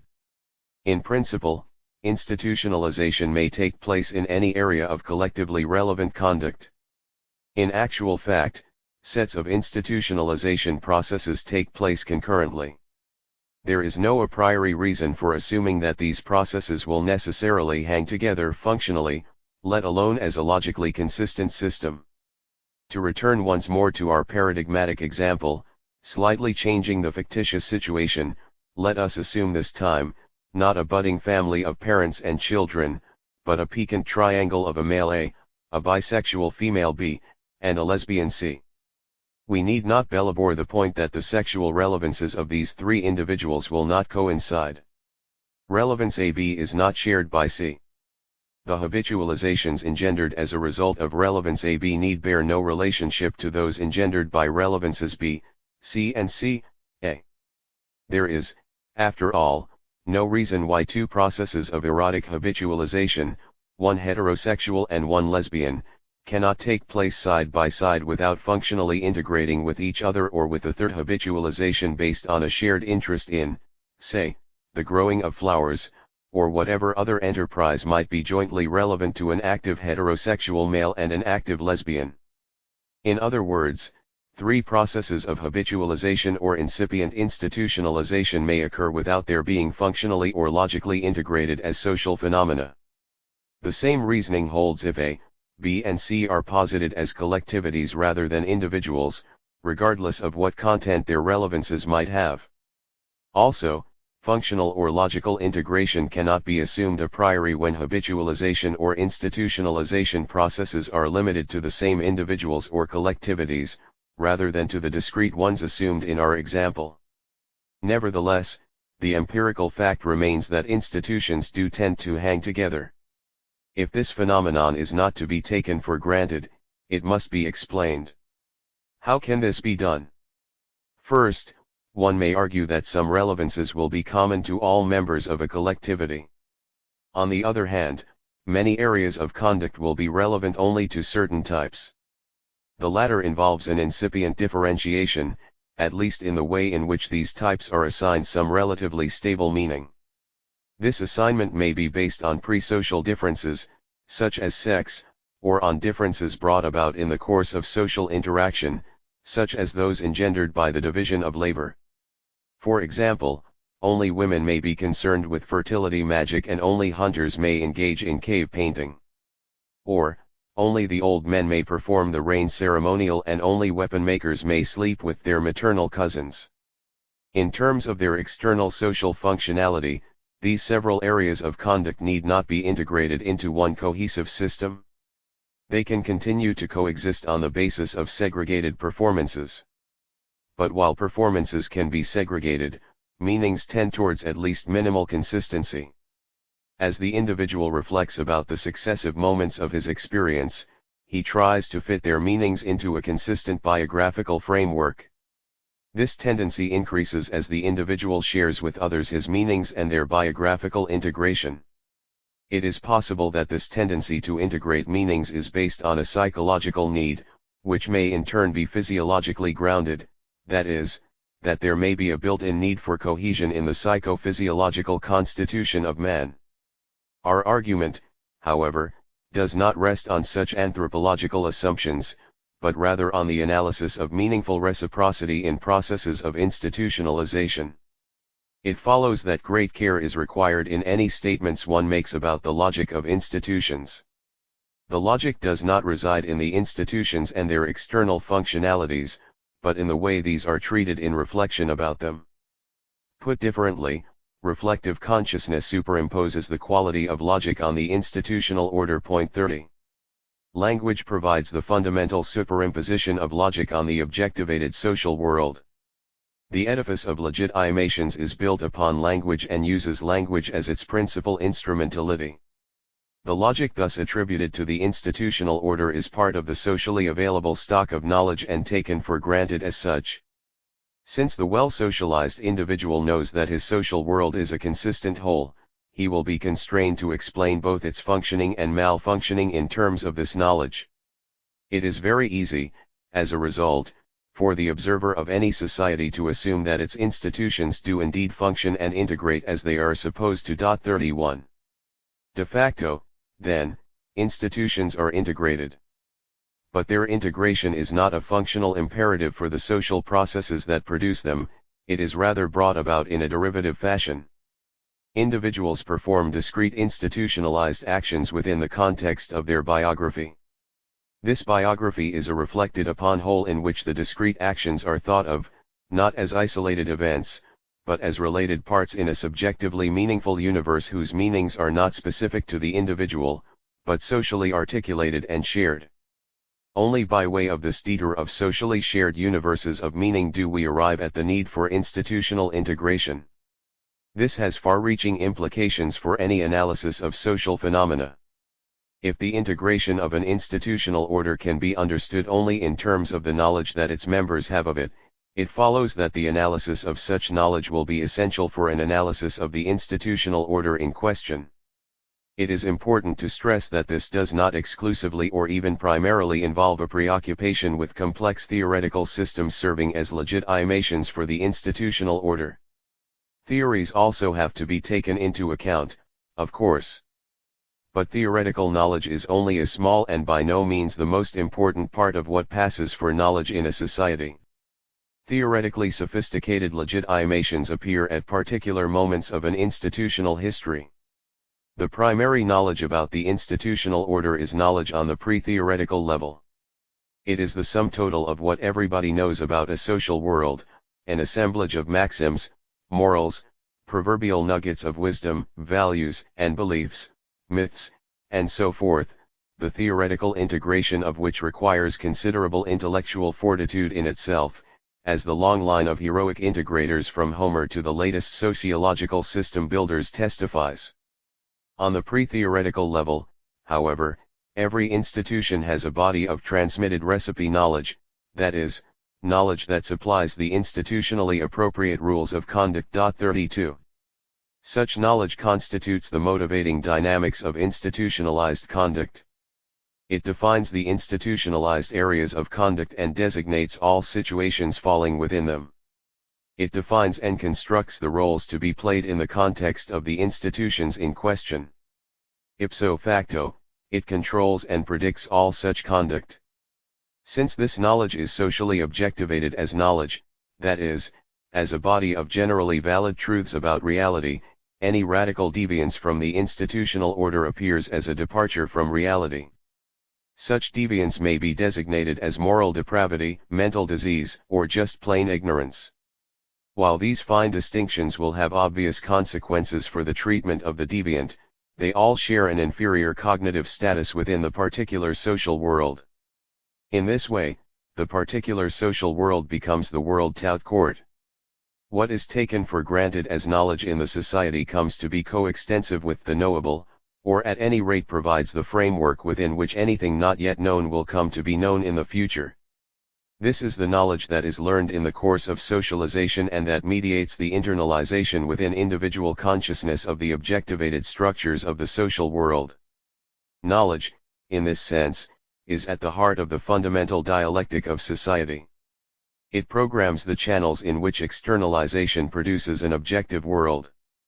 It objectifies this world through language and the cognitive apparatus based on language, that is, it orders it into objects to be apprehended as reality. 33 It is internalized again as objectively valid truth in the course of socialization. Knowledge about society is thus a realization in the double sense of the word, in the sense of apprehending the objectivated social reality, and in the sense of ongoingly producing this reality. For example, in the course of the division of labor a body of knowledge is developed that refers to the particular activities involved. In its linguistic basis, this knowledge is already indispensable to the institutional programming of these economic activities. There will be, say, a vocabulary designating the various modes of hunting, the weapons to be employed, the animals that serve as prey, and so on. There will further be a collection of recipes that must be learned if one is to hunt correctly. This knowledge serves as a channeling, controlling force in itself, an indispensable ingredient of the institutionalization of this area of conduct. As the institution of hunting is crystallized and persists in time, the same body of knowledge serves as an objective, and, incidentally, empirically verifiable, description of it. A whole segment of the social world is objectified by this knowledge. There will be an objective science of hunting, corresponding to the objective reality of the hunting economy. The point need not belabor that here empirical verification and science are not understood in the sense of modern scientific canons, but rather in the sense of knowledge that may be borne out in experience and that can subsequently become systematically organized as a body of knowledge. Again, the same body of knowledge is transmitted to the next generation. It is learned as objective truth in the course of socialization and thus internalized as subjective reality. This reality in turn has power to shape the individual. It will produce a specific type of person, namely the hunter, whose identity and biography as a hunter have meaning only in a universe constituted by the aforementioned body of knowledge as a whole, say, in a hunter's society, or in part, say, in our own society, in which hunters come together in a sub-universe of their own. In other words, no part of the institutionalization of hunting can exist without the particular knowledge that has been socially produced and objectivated with reference to this activity. To hunt and to be a hunter imply existence in a social world defined and controlled by this body of knowledge. Mutatis mutandis, the same applies to any area of institutionalized conduct. Sedimentation and tradition. Only a small part of the totality of human experiences is retained in consciousness. The experiences that are so retained become sediment, that is, they congeal in recollection as recognizable and memorable entities. 34 Unless such sedimentation took place, the individual could not make sense of his biography. Intersubjective sedimentation also takes place when several individuals share a common biography, experiences of which become incorporated in a common stock of knowledge. Intersubjective sedimentation can be called truly social only when it has been objectivated in a sign system of one kind or another, that is, when the possibility of reiterated objectification of the shared experiences arises.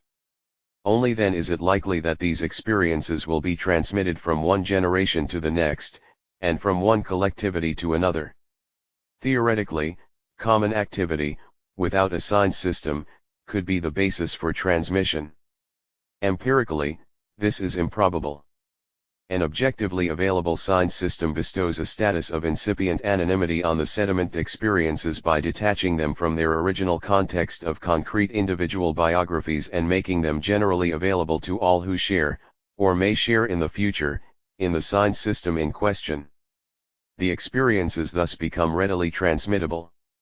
In principle, any sign system would do. Normally, of course, the decisive sign system is linguistic. Language objectivates the shared experiences and makes them available to all within the linguistic community, thus becoming both the basis and the instrument of the collective stock of knowledge. Furthermore, language provides the means for objectifying new experiences, allowing their incorporation into the already existing stock of knowledge, and it is the most important means by which the objectivated and objectified sedimentations are transmitted in the tradition of the collectivity in question. For example, only some members of a hunting society have the experience of losing their weapons and being forced to fight a wild animal with their bare hands. This frightening experience, with whatever lessons in bravery, cunning, and skill it yields, is firmly sediment in the consciousness of the individuals who went through it. If the experience is shared by several individuals, it will be sediment intersubjectively, may perhaps even form a profound bond between these individuals. As this experience is designated and transmitted linguistically, however, it becomes accessible and, perhaps, strongly relevant to individuals who have never gone through it. The linguistic designation, which, in a hunting society, we may imagine to be very precise and elaborate indeed, say, lone big kill, with one hand, of male rhinoceros, lone big kill, with two hands, of female rhinoceros, and so forth, abstracts the experience from its individual biographical occurrences. It becomes an objective possibility for everyone, or at any rate for everyone within a certain type, say, fully initiated hunters, that is, it becomes anonymous in principle even if it is still associated with the feats of specific individuals. Even to those who do not anticipate the experience in their own future biography, say, women forbidden to hunt, it may be relevant in a derived manner, say, in terms of the desirability of a future husband. In any case it is part of the common stock of knowledge.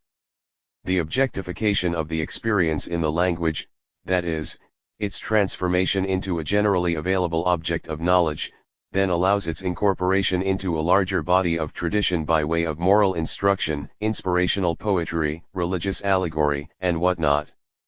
Both the experience in the narrower sense and its appendage of wider significations can then be taught to every new generation, or even diffused to an altogether different collectivity, say, an agricultural society that may attach quite different meanings to the whole business. Language becomes the depository of a large aggregate of collective sedimentations, which can be acquired monothetically, that is, as cohesive wholes and without reconstructing their original process of formation. 35 Since the actual origin of the sedimentations has become unimportant, the tradition might invent quite a different origin without thereby threatening what has been objectivated. In other words, legitimations can succeed each other, from time to time bestowing new meanings on the sediment experiences of the collectivity in question. The past history of the society can be reinterpreted without necessarily upsetting the institutional order as a result. For instance, in the above example, the big kill may come to be legitimate as a deed of divine figures and any human repetition of it as an imitation of the mythological prototype. This process underlines all objectivated sedimentations, not only institutionalized actions. It may refer, for instance, to the transmission of typifications of others not directly relevant to specific institutions. For example, others are typified as tall or short, fat or thin, bright or dull, without any particular institutional implications being attached to these typifications. The process, of course, also applies to the transmission of sediment meanings that meet the previously given specification of institutions. The transmission of the meaning of an institution is based on the social recognition of that institution as a permanent solution to a permanent problem of the given collectivity. Therefore, potential actors of institutionalized actions must be systematically acquainted with these meanings. This necessitates some form of educational process. The institutional meanings must be impressed powerfully and unforgettably upon the consciousness of the individual. Since human beings are frequently sluggish and forgetful, there must also be procedures by which these meanings can be reimpressed and rememorized, if necessary by coercive and generally unpleasant means. Furthermore, since human beings are frequently stupid, institutional meanings tend to become simplified in the process of transmission, so that the given collection of institutional formulae can be readily learned and memorized by successive generations. The formula character of institutional meanings ensures their memorability. We have here on the level of sediment meanings the same processes of routinization and trivialization that we have already noted in the discussion of institutionalization. Again, the stylized form in which heroic feats enter a tradition is a useful illustration. The objectivated meanings of institutional activity are conceived of as knowledge and transmitted as such. Some of this knowledge is deemed relevant to all, some only to certain types. All transmission requires some sort of social apparatus. That is, some types are designated as transmitters, other types as recipients of the traditional knowledge. The specific character of this apparatus will, of course, vary from society to society. There will also be typified procedures for the passage of the tradition from the knowers to the non-knowers. For example, the technical, magical and moral lore of hunting may be transmitted by maternal uncles to nephews of a certain age, by means of specified procedures of initiation. The typology of knowers and non-knowers, like the knowledge that is supposed to pass between them, is a matter of social definition. Both knowing and not knowing refer to what is socially defined as reality, and not to some extra-social criteria of cognitive validity. To put this crudely, maternal uncles do not transmit this particular stock of knowledge because they know it, but they know it, that is, are defined as knowers, because they are maternal uncles. If an institutionally designated maternal uncle, for particular reasons, turns out to be incapable of transmitting the knowledge in question, he is no longer a maternal uncle in the full sense of the word, and, indeed, institutional recognition of this status may be withdrawn from him. Depending on the social span of relevance of a certain type of knowledge and its complexity and importance in a particular collectivity, the knowledge may have to be reaffirmed through symbolic objects, such as fetishes and military emblems, and or symbolic actions, such as religious or military ritual. In other words, physical objects and actions may be called upon as mnemotechnic aids. All transmission of institutional meanings obviously implies control and legitimation procedures. These are attached to the institutions themselves and administered by the transmitting personnel. It may be stressed again here that no a priori consistency, let alone functionality, may be presumed as existing between different institutions and the forms of the transmission of knowledge pertaining to them. The problem of logical coherence arises first on the level of legitimation, where there may be conflict or competition between different legitimations and their administrative personnel, and secondly on the level of socialization, where there may be practical difficulties in the internalization of successive or competing institutional meanings. To return to a previous example, there is no a priori reason why institutional meanings that originated in a hunting society should not be diffused to an agricultural society. What is more, these meanings may, to an outside observer, appear to have dubious functionality in the first society at the time of diffusion and no functionality at all in the second. The difficulties that may arise here are connected with the theoretical activities of the legitimators and the practical ones of the educators in the new society. The theoreticians have to satisfy themselves that a hunting goddess is a plausible denizen in an agrarian pantheon, and the pedagogues have a problem explaining her mythological activities to children who have never seen a hunt. Legitimating theoreticians tend to have logical aspirations and children tend to be recalcitrant. This, however, is not a problem of abstract logic or technical functionality, but rather of ingenuity on the one hand and credulity on the other, a rather different proposition. Roles. As we have seen, the origins of any institutional order lie in the typification of one's own and others' performances. This implies that one shares with others specific goals and interlocking phases of performance, and, further, that not only specific actions but forms of action are typified. That is, there will be the recognition not only of a particular actor performing an action of type X, but of type X action as being performable by any actor to whom the relevance structure in question can be plausibly imputed. For example, one may recognize one's brother-in-law engaged in thrashing one's insolent offspring and understand that this particular action is only one instance of a form of action appropriate to other pairs of uncles and nephews, indeed, is a generally available pattern in a matrilocal society. Only if the latter typification prevails will this incident follow a socially taken for granted course, with the father discreetly withdrawing from the scene so as not to disturb the legitimate exercise of avuncular authority. The typification of forms of action requires that these have an objective sense, which in turn requires a linguistic objectification. That is, there will be a vocabulary referring to these forms of action, such as nephew thrashing, which will belong to a much larger linguistic structuring of kinship and its various rights and obligations. In principle, then, an action and its sense can be apprehended apart from individual performances of it and the variable subjective processes associated with them. Both self and other can be apprehended as performers of objective, generally known actions, which are recurrent and repeatable by any actor of the appropriate type. This has very important consequences for self-experience. In the course of action there is an identification of the self with the objective sense of the action that is going on determines, for that moment, the self-apprehension of the actor, and does so in the objective sense that has been socially ascribed to the action. Although there continues to be a marginal awareness of the body and other aspects of the self not directly involved in the action, the actor, for that moment, apprehends himself essentially in identification with the socially objectivated action. I am now thrashing my nephew, a taken for granted episode in the routine of everyday life. After the action has taken place there is a further important consequence, as the actor reflects about his action. Now a part of the self is objectified as the performer of this action, with the whole self again becoming relatively disidentified from the performed action.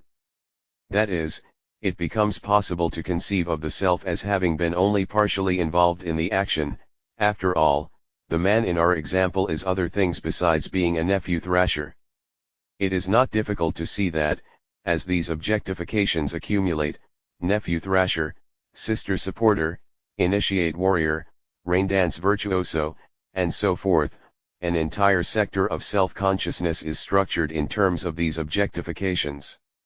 In other words, a segment of the self is objectified in terms of the socially available typifications.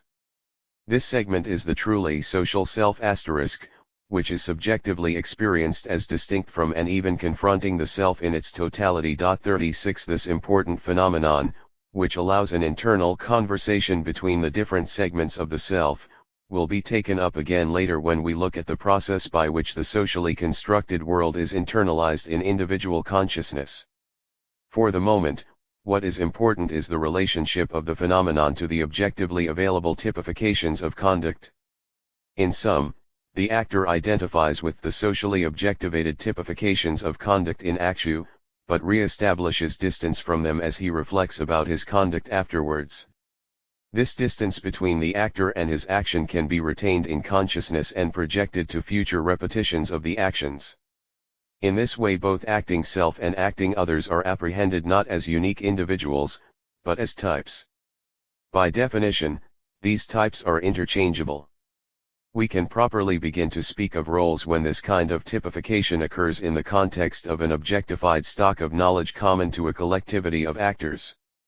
Roles are types of actors in such a context. 37 It can readily be seen that the construction of role typologies is a necessary correlate of the institutionalization of conduct. Institutions are embodied in individual experience by means of roles. The roles, objectified linguistically, are an essential ingredient of the objectively available world of any society. By playing roles, the individual participates in a social world. By internalizing these roles, the same world becomes subjectively real to him. In the common stock of knowledge there are standards of role performance that are accessible to all members of a society, or at least to those who are potential performers of the roles in question. This general accessibility is itself part of the same stock of knowledge. Not only are the standards of role X generally known, but it is known that these standards are known. Consequently, every putative actor of role X can be held responsible for abiding by the standards, which can be taught as part of the institutional tradition and used to verify the credentials of all performers and, by the same token, serve as controls. The origins of roles lie in the same fundamental process of habitualization and objectivation as the origins of institutions. Roles appear as soon as a common stock of knowledge containing reciprocal typifications of conduct is in process of formation, a process that, as we have seen, is endemic to social interaction and prior to institutionalization proper. The question as to which roles become institutionalized is identical with the question as to which areas of conduct are affected by institutionalization, and may be answered the same way. All institutionalized conduct involves roles. Thus roles share in the controlling character of institutionalization. As soon as actors are typified as role performers, their conduct is ipso facto susceptible to enforcement. Compliance and non-compliance with socially defined role standards cease to be optional, though, of course, the severity of sanctions may vary from case to case. The roles represent the institutional order. 38 This representation takes place on two levels. First, performance of the role represents itself. For instance, to engage in judging is to represent the role of judge. The judging individual is not acting on his own, but qua judge. Second, the role represents an entire institutional nexus of conduct. The role of judge stands in relationship to other roles, the totality of which comprises the institution of law. The judge acts as the representative of this institution. Only through such representation in performed roles can the institution manifest itself in actual experience. The institution, with its assemblage of programmed actions, is like the unwritten libretto of a drama. The realization of the drama depends upon the reiterated performances of its prescribed roles by living actors. The actors embody the roles and actualize the drama by representing it on the given stage. Neither drama nor institution exist empirically apart from this recurrent realization. To say, then, that roles represent institutions is to say that roles make it possible for institutions to exist, ever again, as a real presence in the experience of living individuals. Institutions are also represented in other ways. Their linguistic objectifications, from their simple verbal designations to their incorporation in highly complex symbolizations of reality, also represent them, that is, make them present, in experience. And they may be symbolically represented by physical objects, both natural and artificial. All these representations, however, become dead, that is, bereft of subjective reality, unless they are ongoingly brought to life in actual human conduct. The representation of an institution in and by roles is thus the representation par excellence, on which all other representations are dependent. For example, the institution of law is, of course, also represented by legal language, codes of law, theories of jurisprudence and, finally, by the ultimate legitimations of the institution and its norms in ethical, religious, or mythological systems of thought. Such man-made phenomena as the awesome paraphernalia that frequently accompany the administration of law, and such natural ones as the clap of thunder that may be taken as the divine verdict in a trial by ordeal and may eventually even become a symbol of ultimate justice, further represent the institution. All these representations, however, derive their continuing significance and even intelligibility from their utilization in human conduct, which here, of course, is conduct typified in the institutional roles of the law. When individuals begin to reflect upon these matters, they face the problem of binding the various representations together in a cohesive whole that will make sense. 39 Any concrete role performance refers to the objective sense of the institution, and thus to the other complementary role performances, and to the sense of the institution as a whole. While the problem of integrating the various representations so involved is solved primarily on the level of legitimation, it is also dealt with in terms of certain roles. All roles represent the institutional order in the aforementioned sense. Some roles, however, symbolically represent that order in its totality more than others. Such roles are of great strategic importance in a society, since they represent not only this or that institution, but the integration of all institutions in a meaningful world. Ipso facto, of course, these roles help in maintaining such integration in the consciousness and conduct of the members of the society, that is, they have a special relationship to the legitimating apparatus of the society. Some roles have no functions other than this symbolic representation of the institutional order as an integrated totality. Others take on this function from time to time in addition to the less exalted functions they routinely perform. The judge, for instance, may, on occasion, in some particularly important case, represent the total integration of society in this way.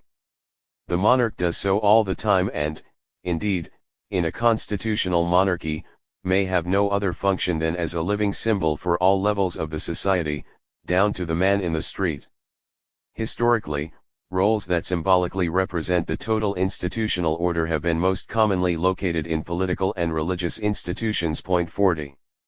More important for our immediate considerations is the character of roles as mediators of specific sectors of the common stock of knowledge.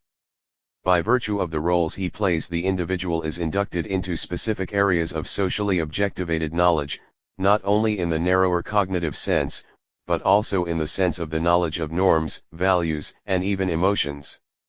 To be a judge obviously involves a knowledge of the law and probably also knowledge of a much wider range of human affairs that are legally relevant. It also involves, however, knowledge of the values and attitudes deemed appropriate for a judge, extending as far as those proverbially deemed appropriate for a judge's wife.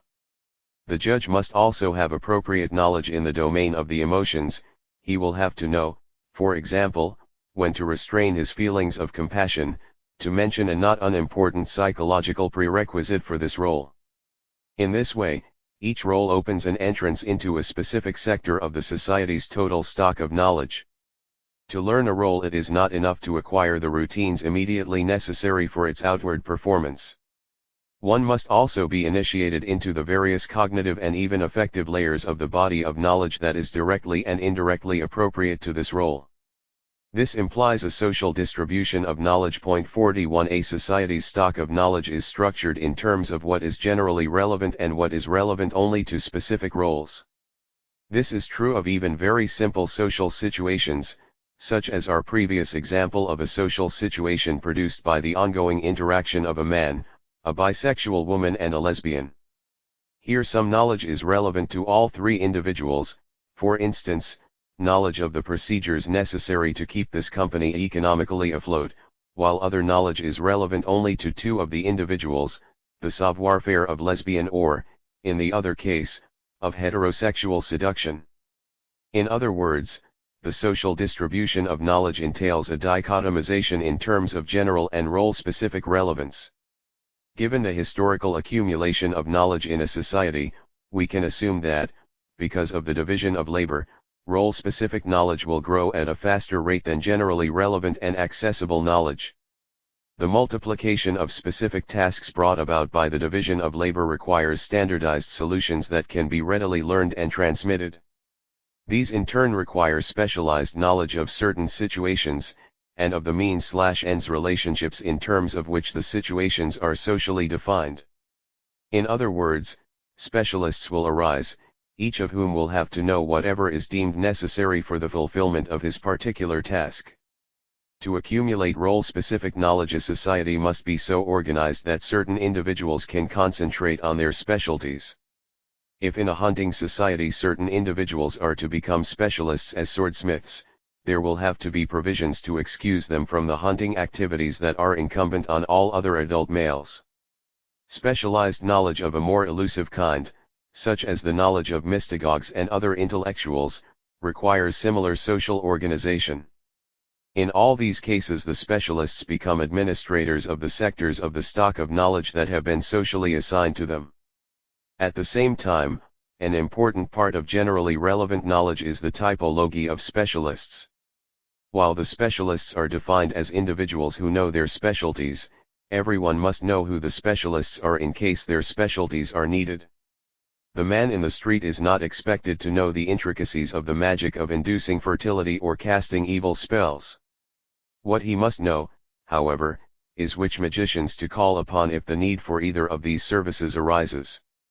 A typology of experts, what contemporary social workers call a referral guide, is thus part of the generally relevant and accessible stock of knowledge, while the knowledge that constitutes expertise is not. The practical difficulties that may arise in certain societies, for instance, when there are competing coteries of experts, or when specialization has become so complicated that the layman gets confused, need not concern us at the moment. It is thus possible to analyze the relationship between roles and knowledge from two vantage points. Looked at from the perspective of the institutional order, the roles appear as institutional representations and mediations of the institutionally objectivated aggregates of knowledge. Looked at from the perspective of the several roles, each role carries with it a socially defined appendage of knowledge. Both perspectives, of course, point to the same global phenomenon, which is the essential dialectic of society. The first perspective can be summed up in the proposition that society exists only as individuals are conscious of it, the second in the proposition that individual consciousness is socially determined. Narrowing this to the matter of roles, we can say that, on the one hand, the institutional order is real only in so far as it is realized in performed roles, and that, on the other hand, roles are representative of an institutional order that defines their character, including their appendages of knowledge, and from which they derive their objective sense. The analysis of roles is of particular importance to the sociology of knowledge because it reveals the mediations between the macroscopic universes of meaning objectivated in a society and the ways by which these universes are subjectively real to individuals. Thus it is possible, for example, to analyze the macroscopic social roots of a religious worldview in certain collectivities, classes, say, or ethnic groups, or intellectual coteries, and also to analyze the manner in which this worldview is manifested in the consciousness of an individual. The two analyses can be brought together only if one inquires into the ways in which the individual, in his total social activity, relates to the collectivity in question. Such an inquiry will, of necessity, be an exercise in role analysis. Point 42. Scope and modes of institutionalization. So far we have discussed institutionalization in terms of essential features that may be taken as sociological constants. Obviously we cannot in this treatise give even an overview of the countless variations in the historical manifestations and combinations of these constants, a task that could be achieved only by writing a universal history from the point of view of sociological theory. There are, however, a number of historical variations in the character of institutions that are so important for concrete sociological analyses that they should be at least briefly discussed. Our focus will, of course, continue to be on the relationship between institutions and knowledge. In investigating any concrete institutional order, one may ask the following question: what is the scope of institutionalization within the totality of social actions in a given collectivity? In other words, how large is the sector of institutionalized activity as compared with the sector that is left uninstitutionalized? 43. Clearly there is historical variability in this matter, with different societies allowing more or less room for uninstitutionalized actions. An important general consideration is what factors determine a wider as against a narrower scope of institutionalization. Very formally, the scope of institutionalization depends on the generality of the relevance structures. If many or most relevance structures in a society are generally shared, the scope of institutionalization will be wide. If only few relevance structures are generally shared, the scope of institutionalization will be narrow. In the latter case, there is the further possibility that the institutional order will be highly fragmented, as certain relevance structures are shared by groups within the society but not by the society as a whole. It may be heuristically useful to think here in terms of ideal typical extremes. It is possible to conceive of a society in which institutionalization is total. In such a society, all problems are common, all solutions to these problems are socially objectivated and all social actions are institutionalized. The institutional order embraces the totality of social life, which resembles the continuous performance of a complex, highly stylized liturgy. There is no role-specific distribution of knowledge, or nearly none, since all roles are performed within situations of equal relevance to all the actors. This heuristic model of a totally institutionalized society, a fit topic for nightmares, it might be remarked in passing, can be slightly modified by conceiving that all social actions are institutionalized, but not only around common problems. While the style of life such a society would impose on its members would be equally rigid, there would be a greater degree of role-specific distribution of knowledge. A number of liturgies would be going on at the same time, so to speak. Needless to say, neither the model of institutional totality nor its modification can be found in history. Actual societies can, however, be considered in terms of their approximation to this extreme type.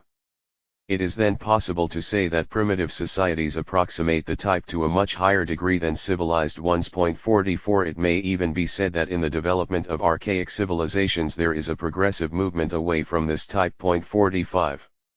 The opposite extreme would be a society in which there is only one common problem, and institutionalization occurs only with respect to actions concerned with this problem. In such a society there would be almost no common stock of knowledge. Almost all knowledge would be role-specific. In terms of macroscopic societies, even approximations of this type are historically unavailable. But certain approximations can be found in smaller social formations, for example, in libertarian colonies where common concerns are limited to economic arrangements, or in military expeditions consisting of a number of tribal or ethnic units whose only common problem is the waging of the war. Apart from stimulating sociological fantasies, such heuristic fictions are useful only insofar as they help to clarify the conditions that favor approximations to them.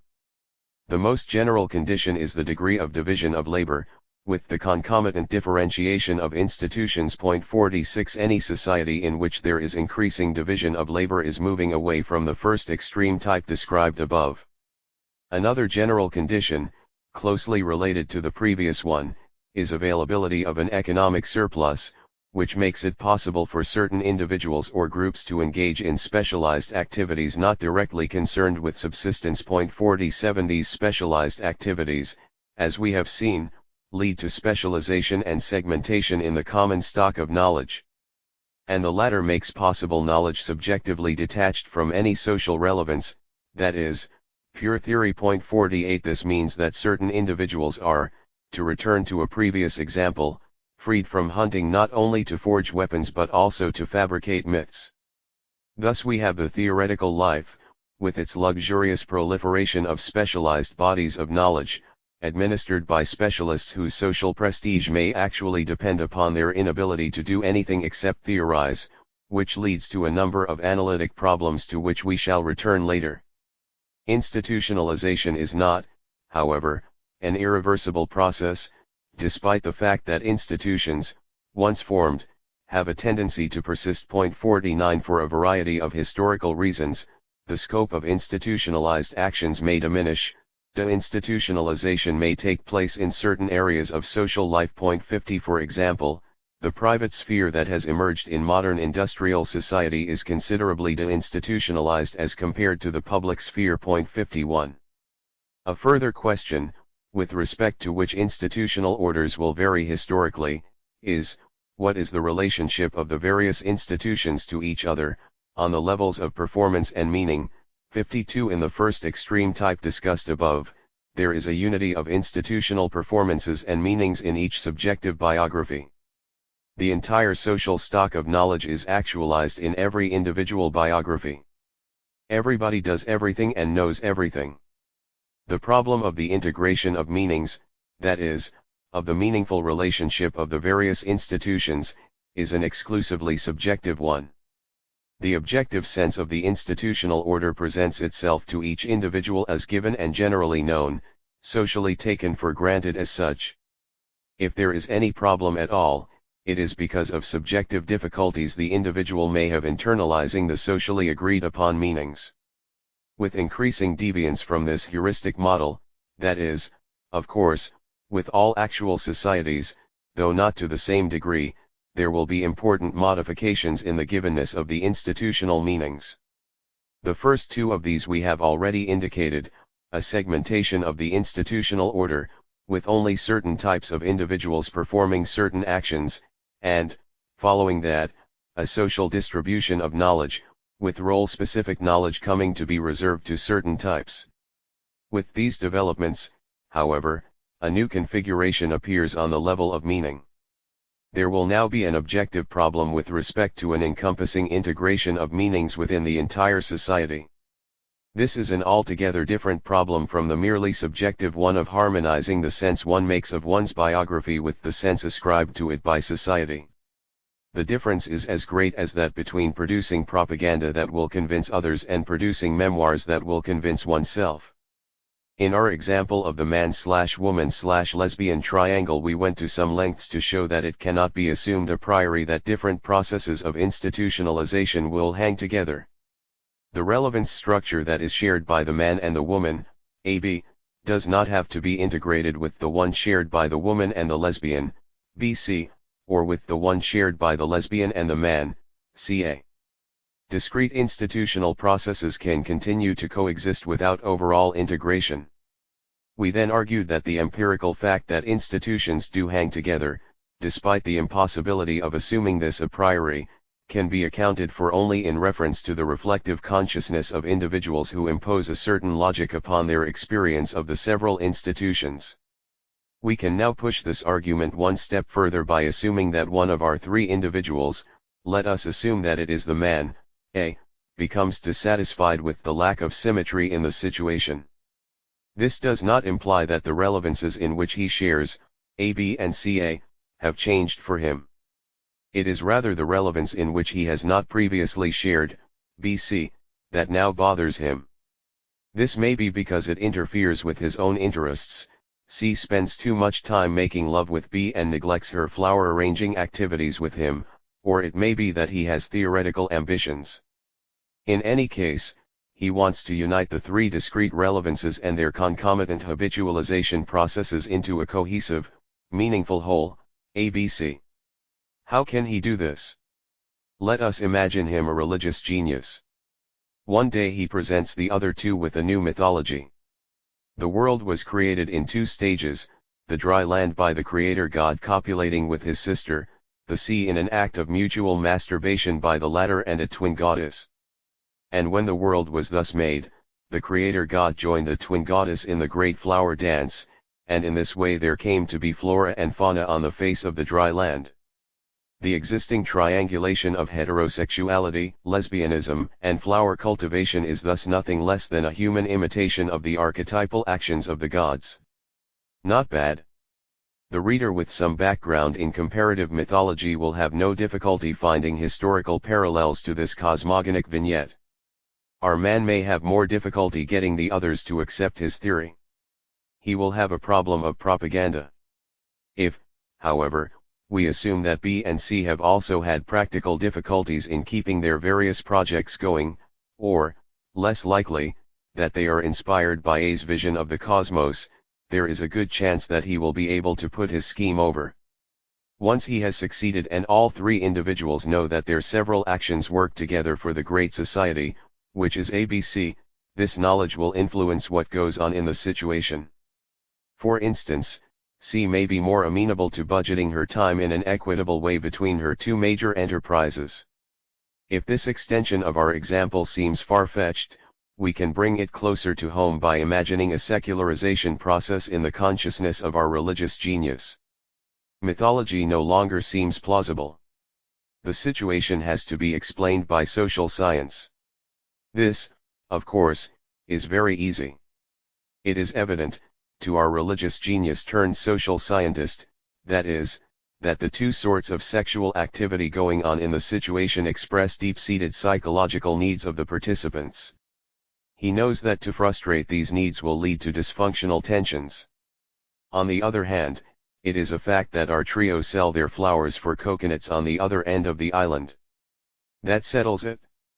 Behavior patterns A, B and BC are functional in terms of the personality system, while CA is functional in terms of the economic sector of the social system. ABC is nothing but the rational outcome of functional integration on the intersystemic level. Again, if A is successful in propagandizing his two girls with this theory, their knowledge of the functional imperatives involved in their situation will have certain controlling consequences for their conduct. Mutatis mutandis, the same argument will hold if we transpose it from the face-to-face idyll of our example to the macro-social level. The segmentation of the institutional order and the concomitant distribution of knowledge will lead to the problem of providing integrative meanings that will encompass the society and provide an overall context of objective sense for the individual's fragmented social experience and knowledge.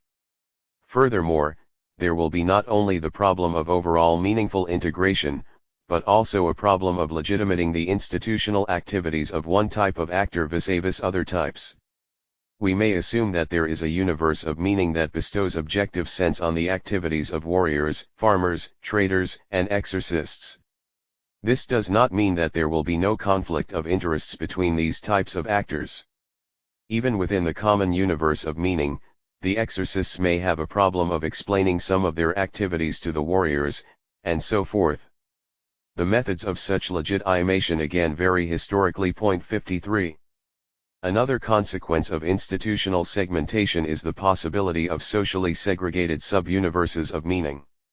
These result from accentuations of role specialization to the point where role-specific knowledge becomes altogether esoteric as against the common stock of knowledge. Such sub-universes of meaning may or may not be submerged from the common view. In certain cases, not only are the cognitive contents of the sub-universe esoteric, but even the existence of the sub-universe and of the collectivity that sustains it may be a secret. Sub-universes of meaning may be socially structured by various criteria: sex, age, occupation, religious inclination, aesthetic taste, and so on. The chance of sub-universes appearing, of course, increases steadily with progressive division of labor and economic surplus.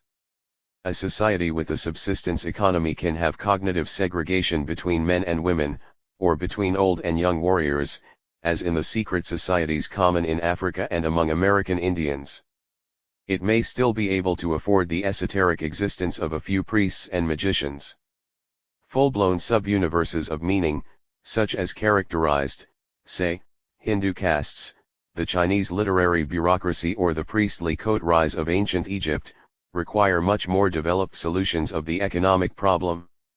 Like all social edifices of meaning, the sub-universes must be carried by a particular collectivity. 54 That is, by the group that ongoingly produces the meanings in question and within which these meanings have objective reality. Conflict or competition may exist between such groups. On the simplest level, there may be conflict over the allocation of surplus resources to the specialists in question, for example, over exemption from productive labor. Who is to be officially exempt, all medicine men, or only those who perform services in the household of the chief? Or, who is to receive a fixed stipend from the authorities, those who cure the sick with herbs or those who do it by going into a trance? Such social conflicts are readily translated into conflicts between rival schools of thought, each seeking to establish itself and to discredit if not liquidate the competitive body of knowledge.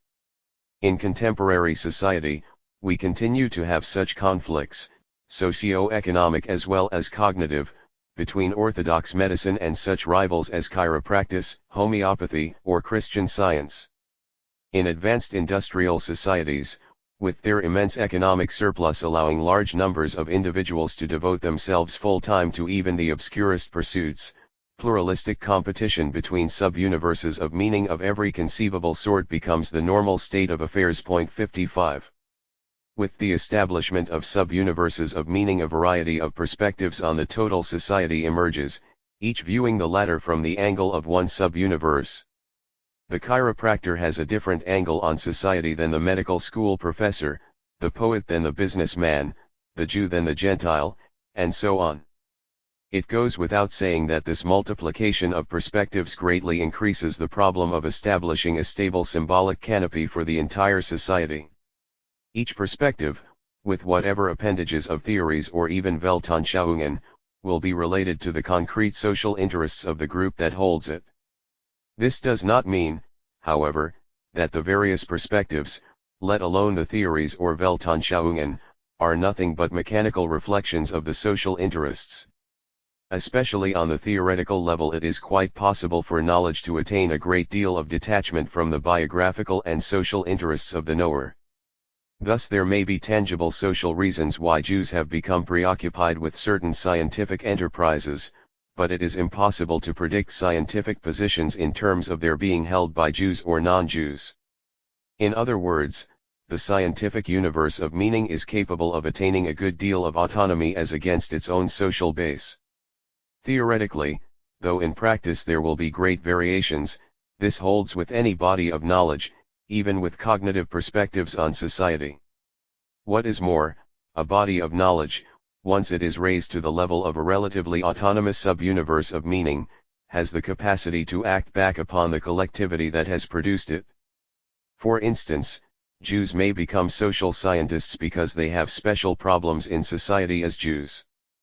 But once they have been initiated into the social scientific universe of discourse, they may not only look upon society from an angle that is no longer distinctively Jewish, but even their social activities as Jews may change as a result of their newly acquired social scientific perspectives.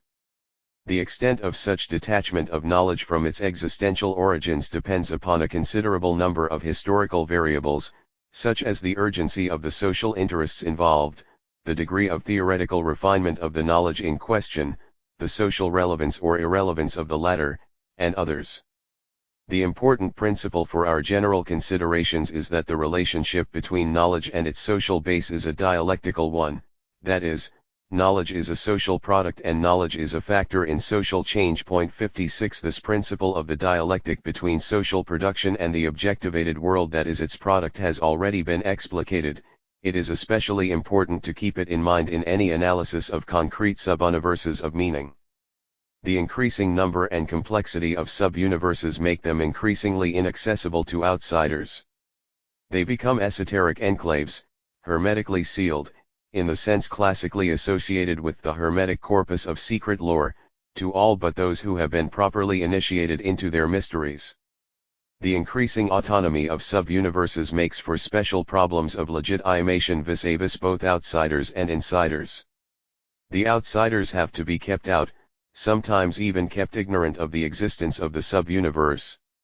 If, however, they are not so ignorant, and if the sub-universe requires various special privileges and recognitions from the larger society, there is the problem of keeping out the outsiders and at the same time having them acknowledge the legitimacy of this procedure.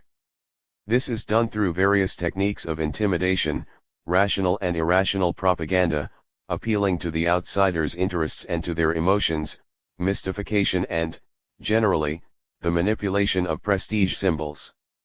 The insiders, on the other hand, have to be kept in. This requires the development of both practical and theoretical procedures by which the temptation to escape from the sub-universe can be checked. We shall look at some of the details of this double problem of legitimation later. An illustration may serve for the moment. It is not enough to set up an esoteric sub-universe of medicine.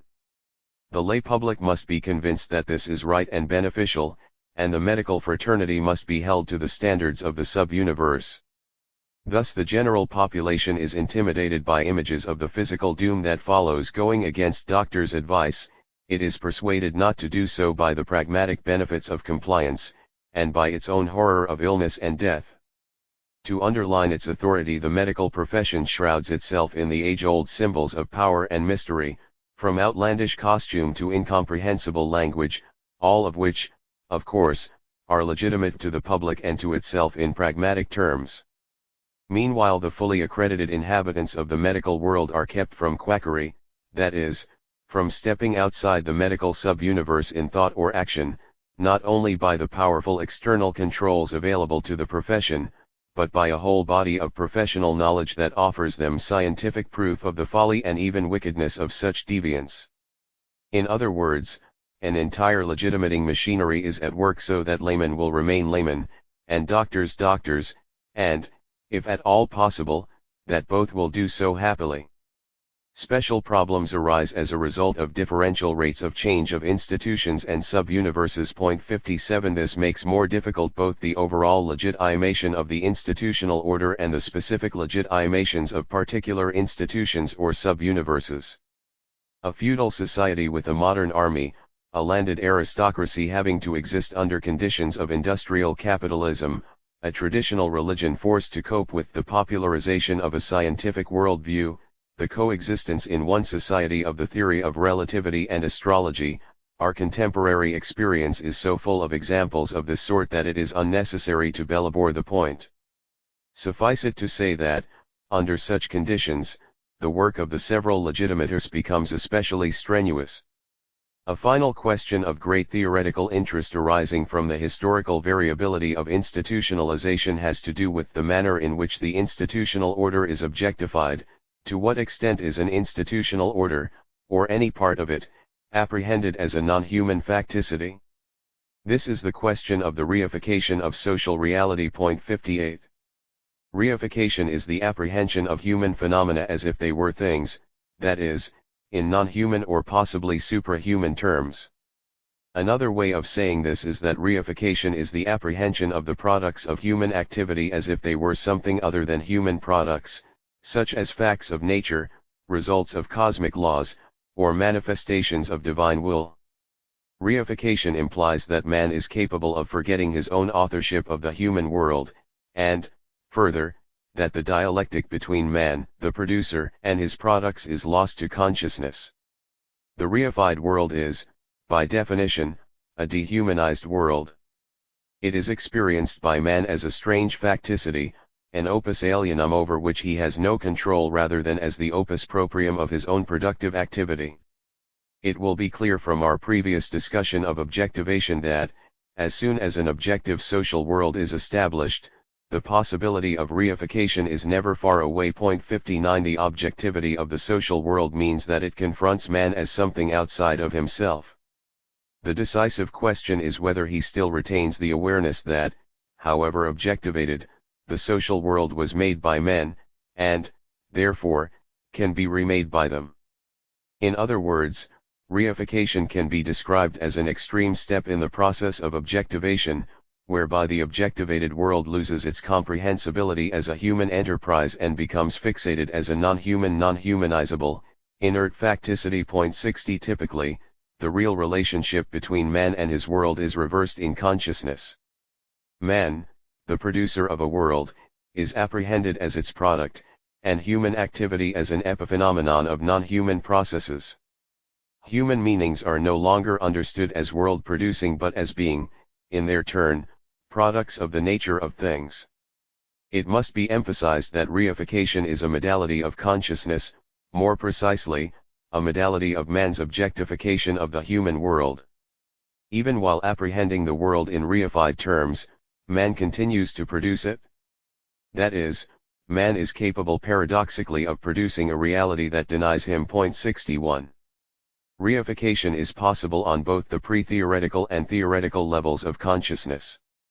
Complex theoretical systems can be described as reifications, though presumably they have their roots in pre-theoretical reifications established in this or that social situation. Thus it would be an error to limit the concept of reification to the mental constructions of intellectuals.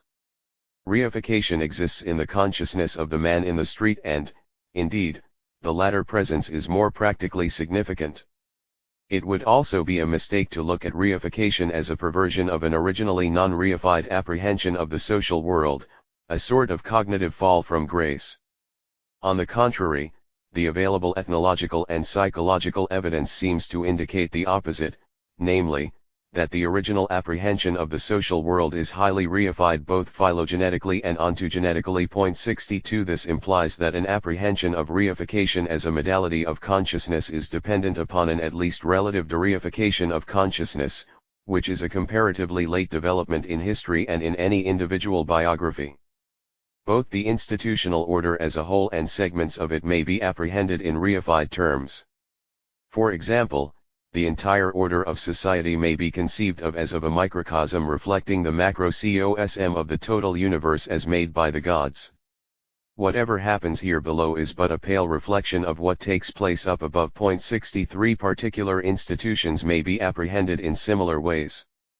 The basic recipe for the reification of institutions is to bestow on them an ontological status independent of human activity and signification. Specific reifications are variations on this general theme.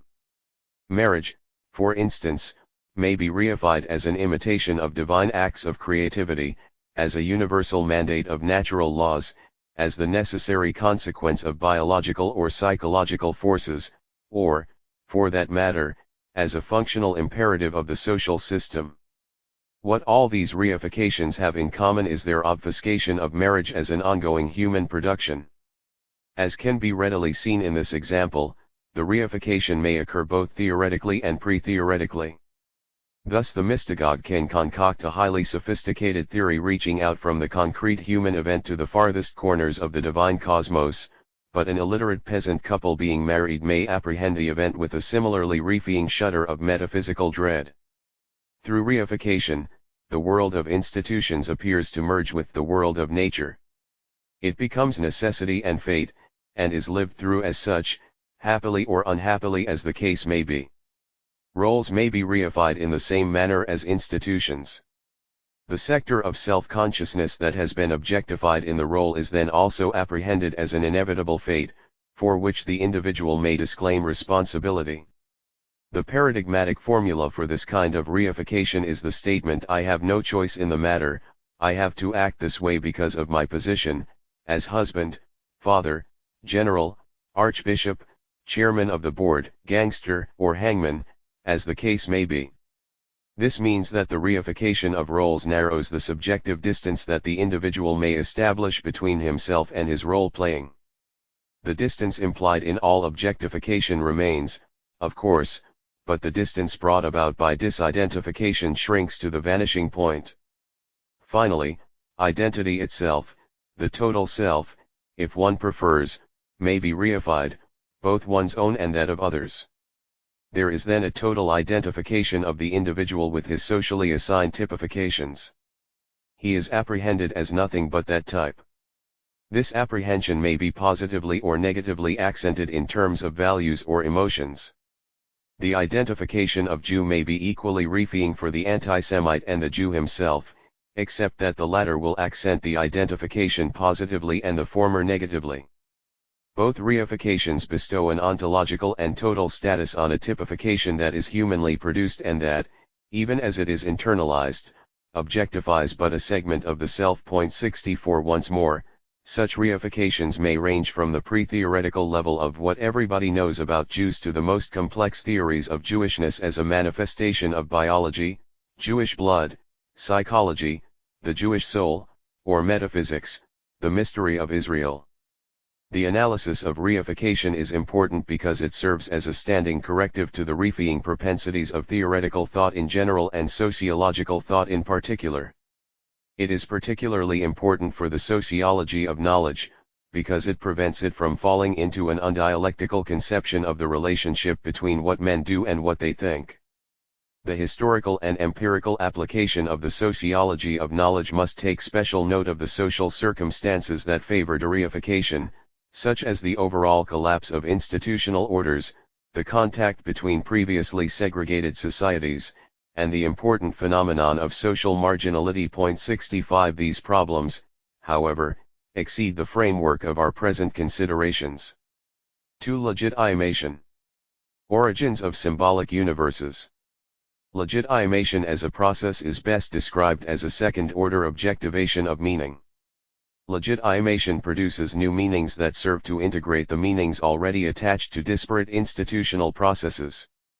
The function of legitimation is to make objectively available and subjectively plausible the first-order objectivations that have been institutionalized. 66 While we define legitimation by this function, regardless of the specific motives inspiring any particular legitimating process, it should be added that integration, in one form or another, is also the typical purpose motivating the legitimators.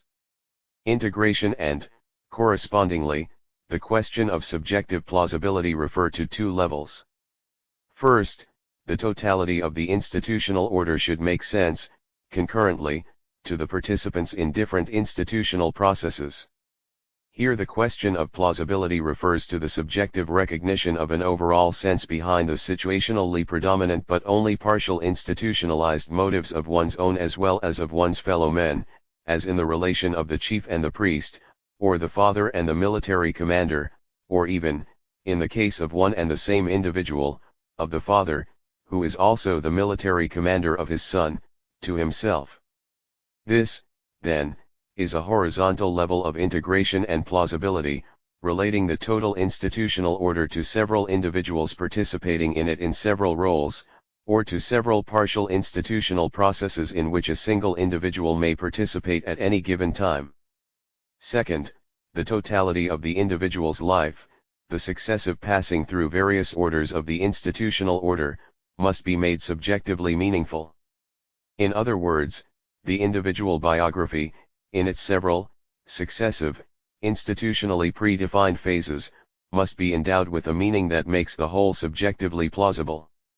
A vertical level within the lifespan of single individuals must, therefore, be added to the horizontal level of integration and subjective plausibility of the institutional order. As we have argued before, legitimation is not necessary in the first phase of institutionalization, when the institution is simply a fact that requires no further support either intersubjectively or biographically. It is self-evident to all concerned. The problem of legitimation inevitably arises when the objectivations of the, now historic, institutional order are to be transmitted to a new generation. At that point, as we have seen, the self-evident character of the institutions can no longer be maintained by means of the individual's own recollection and habitualization. The unity of history and biography is broken.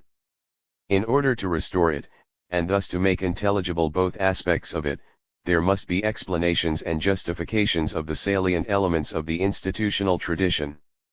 Legitimation is this process of explaining and justifying. 67. Legitimation explains the institutional order by ascribing cognitive validity to its objectivated meanings. Legitimation justifies the institutional order by giving a normative dignity to its practical imperatives. It is important to understand that legitimation has a cognitive as well as a normative element. In other words, legitimation is not just a matter of values. It always implies knowledge as well. For example, a kinship structure is not legitimate merely by the ethics of its particular incest taboos. There must first be knowledge of the roles that define both right and wrong actions within the structure. The individual, say, may not marry within his clan. But he must first know himself as a member of this clan. This knowledge comes to him through a tradition that explains what clans are in general and what his clan is in particular. Such explanations, which typically constitute a history and a sociology of the collectivity in question, and which in the case of incest taboos probably contain an anthropology as well, are as much legitimating instruments as ethical elements of the tradition. Legitimation not only tells the individual why he should perform one action and not another, it also tells him why things are what they are. In other words, knowledge precedes values in the legitimation of institutions. It is possible to distinguish analytically between different levels of legitimation. Empirically, of course, these levels overlap. Incipient legitimation is present as soon as a system of linguistic objectifications of human experience is transmitted. For example, the transmission of a kinship vocabulary ipso facto legitimates the kinship structure. The fundamental legitimating explanations are, so to speak, built into the vocabulary.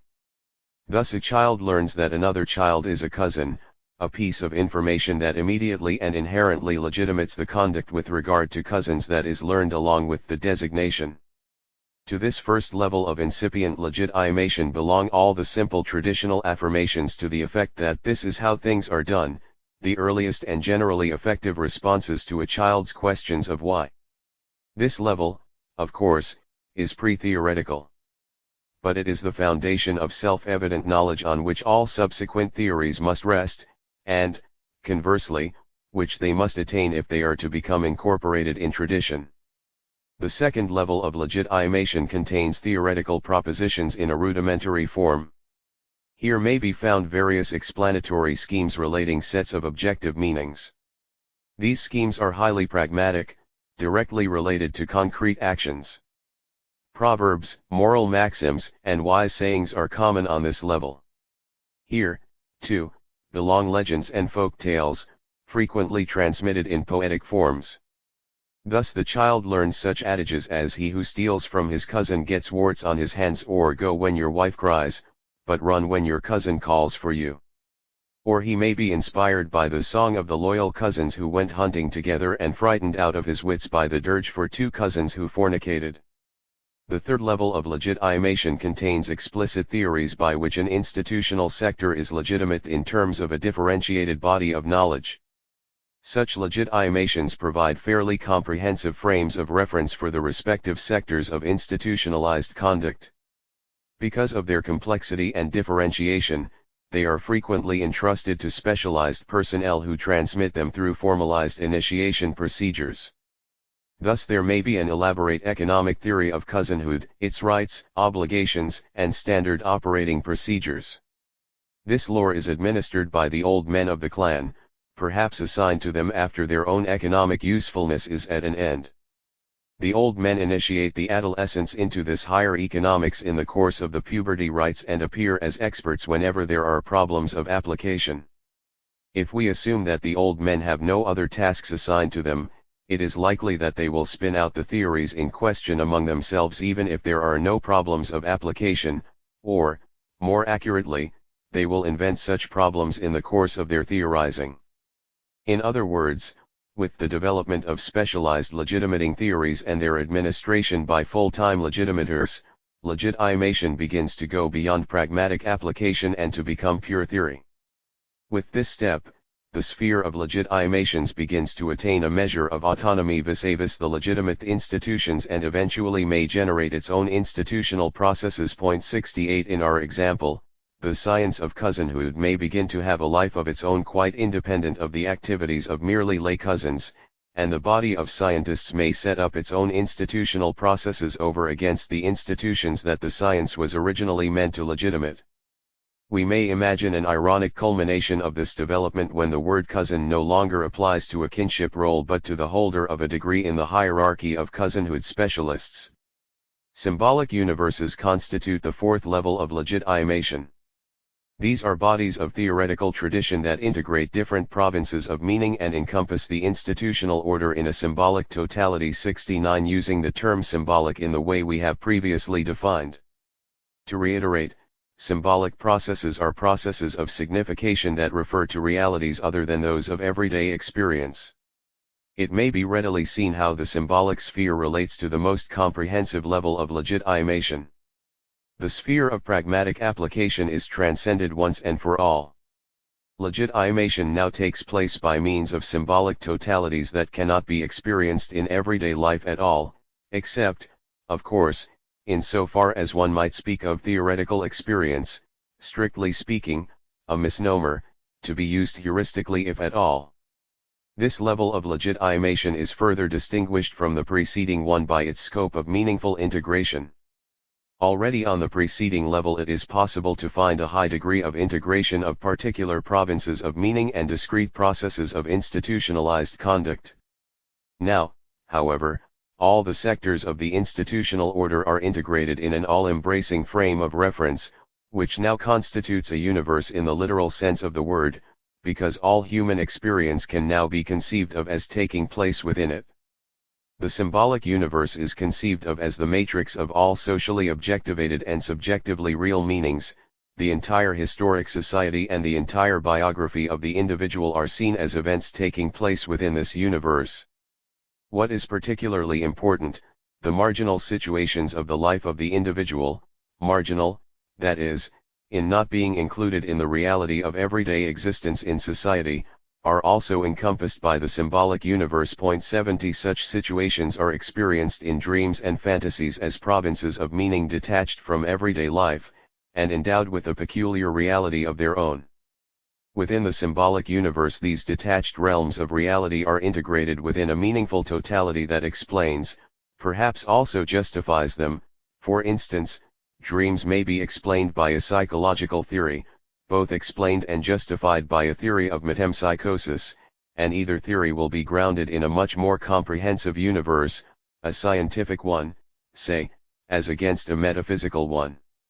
The symbolic universe is, of course, constructed by means of social objectivations. Yet its meaning-bestowing capacity far exceeds the domain of social life, so that the individual may locate himself within it even in his most solitary experiences. On this level of legitimation, the reflective integration of discrete institutional processes reaches its ultimate fulfillment. A whole world is created. All the lesser legitimating theories are viewed as special perspectives on phenomena that are aspects of this world. Institutional roles become modes of participation in a universe that transcends and includes the institutional order. In our previous example, the science of cousinhood is only a part of a much wider body of theory, which, almost certainly, will contain a general theory of the cosmos and a general theory of man. The ultimate legitimation for correct actions in the kinship structure will then be their location within a cosmological and anthropological frame of reference. Incest, for instance, will attain its ultimate negative sanction as an offense against the divine order of the cosmos and against the divinely established nature of man. So may economic misbehavior, or any other deviance from the institutional norms. The limits of such ultimate legitimation are, in principle, coextensive with the limits of theoretical ambition and ingenuity on the part of the legitimators, the officially accredited definers of reality. In practice, of course, there will be variations in the degree of precision with which particular segments of the institutional order are placed in a cosmic context. Again, these variations may be due to particular pragmatic problems on which the legitimators are consulted, or they may be the result of autonomous developments in the theoretical fancy of the cosmological experts. The crystallization of symbolic universes follows the previously discussed processes of objectivation, sedimentation, and accumulation of knowledge. That is, symbolic universes are social products with a history. If one is to understand their meaning, one has to understand the history of their production. This is all the more important because these products of human consciousness, by their very nature, present themselves as full-blown and inevitable totalities. We may now inquire further about the manner in which symbolic universes operate to legitimate individual biography and the institutional order. The operation is essentially the same in both cases. It is gnomic, or ordering, in character. 71. The symbolic universe provides order for the subjective apprehension of biographical experience. Experiences belonging to different spheres of reality are integrated by incorporation in the same, overarching universe of meaning. For example, the symbolic universe determines the significance of dreams within the reality of everyday life, re-establishing in each instance the paramount status of the latter and mitigating the shock that accompanies the passage from one reality to another. 72 The provinces of meaning that would otherwise remain unintelligible enclaves within the reality of everyday life are thus ordered in terms of a hierarchy of realities, ipso facto becoming intelligible and less terrifying. This integration of the realities of marginal situations within the paramount reality of everyday life is of great importance, because these situations constitute the most acute threat to taken for granted, routinized existence in society. If one conceives of the latter as the daylight side of human life, then the marginal situations constitute a night side that keeps lurking ominously on the periphery of everyday consciousness. Just because the night side has its own reality, often enough of a sinister kind, it is a constant threat to the taken for granted, matter-of-fact, sane reality of life in society. The thought keeps suggesting itself, the insane thought par excellence, that, perhaps, the bright reality of everyday life is but an illusion, to be swallowed up at any moment by the howling nightmares of the other, the night-side reality. Such thoughts of madness and terror are contained by ordering all conceivable realities within the same symbolic universe that encompasses the reality of everyday life, to wit, ordering them in such a way that the latter reality retains its paramount, definitive, if one wishes, its most real, quality. This gnomic function of the symbolic universe for individual experience may be described quite simply by saying that it puts everything in its right place. What is more, whenever one strays from the consciousness of this order, that is, when one finds oneself in the marginal situations of experience, the symbolic universe allows one to return to reality, namely, to the reality of everyday life. Since this is, of course, the sphere to which all forms of institutional conduct and roles belong, the symbolic universe provides the ultimate legitimation of the institutional order by bestowing upon it the primacy in the hierarchy of human experience. Apart from this crucially important integration of marginal realities, the symbolic universe provides the highest level of integration for the discrepant meanings actualized within everyday life in society. We have seen how meaningful integration of discrete sectors of institutionalized conduct takes place by means of reflection, both pre-theoretically and theoretically. Such meaningful integration does not presuppose the positing of a symbolic universe ab initio. It can take place without recourse to symbolic processes, that is, without transcending the realities of everyday experience. However, once the symbolic universe is posited, discrepant sectors of everyday life can be integrated by direct reference to the symbolic universe. For example, discrepancies between the meaning of playing the role of cousin and playing the role of landowner can be integrated without reference to a general mythology. But if a general mythological Weltanschauung is operative, it can be directly applied to the discrepancy in everyday life. To throw a cousin off a plot of land may then be not only bad economics or bad morals, negative sanctions that need not be extended to cosmic dimensions, it may be understood as a violation of the divinely constituted order of the universe. In this way, the symbolic universe orders and thereby legitimates everyday roles, priorities, and operating procedures by placing them sub specie universi, that is, in the context of the most general frame of reference conceivable. Within the same context, even the most trivial transactions of everyday life may come to be imbued with profound significance. It can be readily seen how this procedure provides powerful legitimation for the institutional order as a whole as well as for particular sectors of it.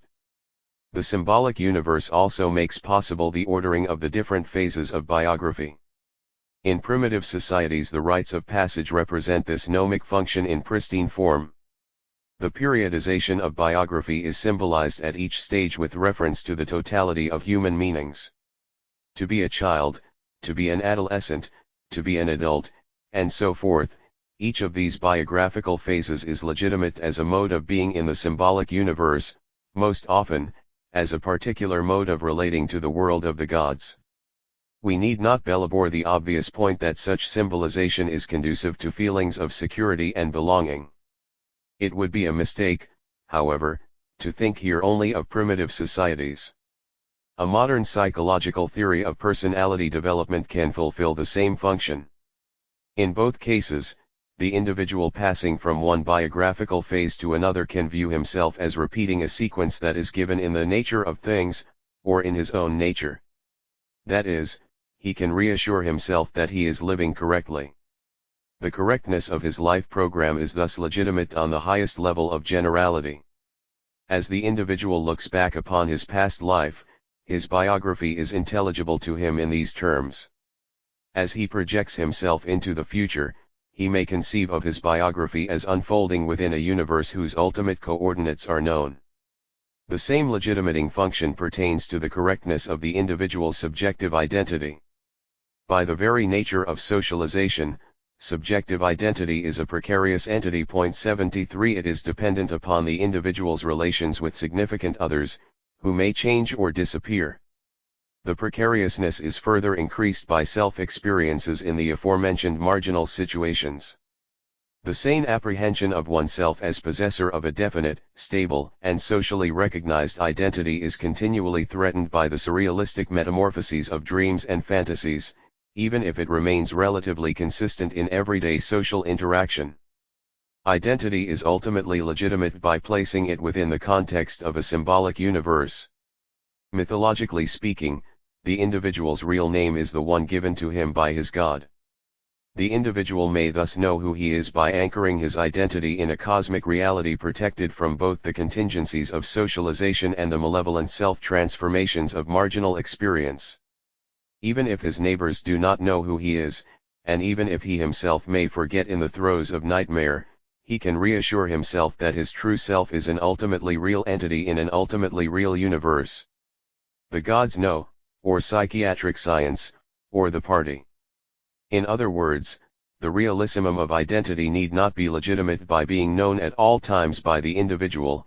It is enough, for purposes of legitimation, that it is knowable.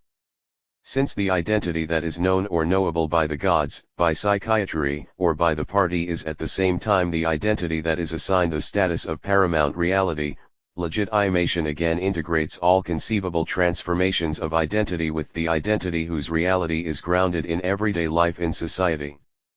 Once more, the symbolic universe establishes a hierarchy, from the most real to the most fugitive self-apprehensions of identity. This means that the individual can live in society with some assurance that he really is what he considers himself to be as he plays his routine social roles, in broad daylight and under the eyes of significant others. A strategic legitimating function of symbolic universes for individual biography is the location of death.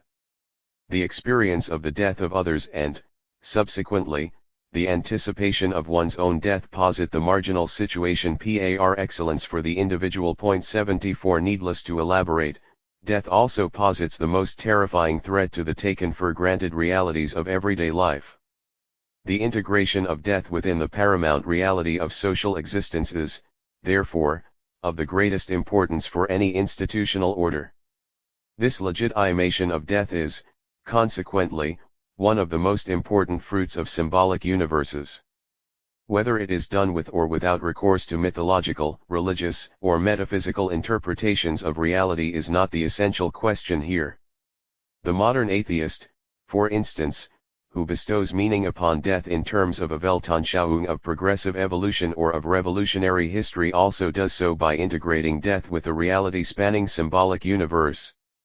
All legitimations of death must carry out the same essential task: they must enable the individual to go on living in society after the death of significant others and to anticipate his own death with, at the very least, terror sufficiently mitigated so as not to paralyze the continued performance of the routines of everyday life. It may readily be seen that such legitimation is difficult to achieve, short of integrating the phenomenon of death within a symbolic universe. Such legitimation, then, provides the individual with a recipe for a correct death. Optimally, this recipe will retain its plausibility when his own death is imminent and will allow him, indeed, to die correctly. It is in the legitimation of death that the transcending potency of symbolic universes manifests itself most clearly, and the fundamental terror-assuaging character of the ultimate legitimations of the paramount reality of everyday life is revealed. The primacy of the social objectivations of everyday life can retain its subjective plausibility only if it is constantly protected against terror. On the level of meaning, the institutional order represents a shield against terror. To be anomic, therefore, means to be deprived of this shield and to be exposed, alone, to the onslaught of nightmare. While the horror of aloneness is probably already given in the constitutional sociality of man, it manifests itself on the level of meaning in man's incapacity to sustain a meaningful existence in isolation from the gnomic constructions of society. The symbolic universe shelters the individual from ultimate terror by bestowing ultimate legitimation upon the protective structures of the institutional order. 75. Very much the same may be said about the social, as against the just discussed individual, significance of symbolic universes. They are sheltering canopies over the institutional order as well as over individual biography. They also provide the delimitation of social reality, that is, they set the limits of what is relevant in terms of social interaction. One extreme possibility of this, sometimes approximated in primitive societies, is the definition of everything as social reality. Even inorganic matter is dealt with in social terms. A narrower, and more common, delimitation includes only the organic or animal worlds. The symbolic universe assigns ranks to various phenomena in a hierarchy of being, defining the range of the social within this hierarchy. 76. Needless to say, such ranks are also assigned to different types of men, and it frequently happens that broad categories of such types, sometimes everyone outside the collectivity in question, are defined as other than or less than human. This is commonly expressed linguistically, in the extreme case, with the name of the collectivity being equivalent to the term human. This is not too rare, even in civilized societies. For example, the symbolic universe of traditional India assigned a status to the outcasts that was closer to that of animals than to the human status of the upper castes, an operation ultimately legitimate in the theory of karma samsara, which embraced all beings, human or otherwise, and as recently as the Spanish conquests in America it was possible for the Spaniards to conceive of the Indians as belonging to a different species, this operation being legitimate in a less comprehensive manner by a theory that proved that the Indians could not be descended from Adam and Eve. The symbolic universe also orders history. It locates all collective events in a cohesive unity that includes past, present, and future. With regard to the past, it establishes a memory that is shared by all the individuals socialized within the collectivity. 77. With regard to the future, it establishes a common frame of reference for the projection of individual actions. Thus the symbolic universe links men with their predecessors and their successors in a meaningful totality. 78. Serving to transcend the finitude of individual existence and bestowing meaning upon the individual's death. All the members of a society can now conceive of themselves as belonging to a meaningful universe, which was there before they were born and will be there after they die.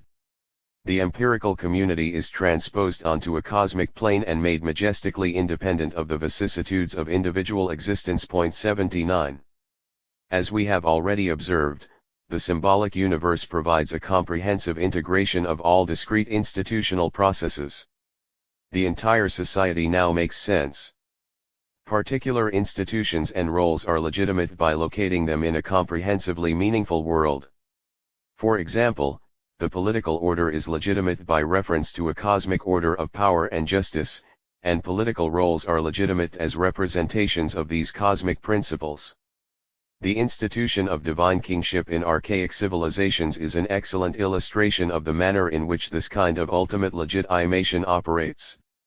It is important, however, to understand that the institutional order, like the order of individual biography, is continually threatened by the presence of realities that are meaningless in its terms.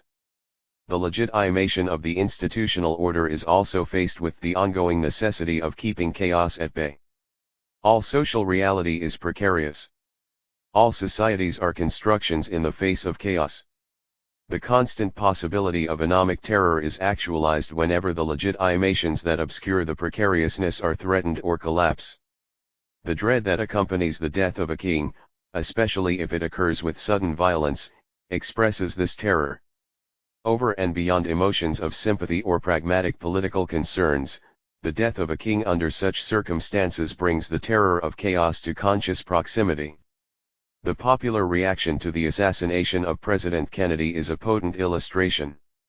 It may readily be understood why such events have to be followed at once with the most solemn reaffirmations of the continuing reality of the sheltering symbols.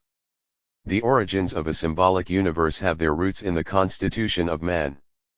If man in society is a world constructor, this is made possible by his constitutionally given world openness, which already implies the conflict between order and chaos.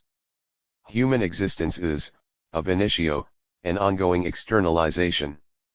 As man externalizes himself, he constructs the world into which he externalizes himself. In the process of externalization, he projects his own meanings into reality. Symbolic universes, which proclaim that all reality is humanly meaningful and call upon the entire cosmos to signify the validity of human existence, constitute the furthest reaches of this projection. Point 80. Conceptual machineries of universe maintenance. Considered as a cognitive construction, the symbolic universe is theoretical. It originates in processes of subjective reflection, which, upon social objectivation, lead to the establishment of explicit links between the significant themes that have their roots in the several institutions.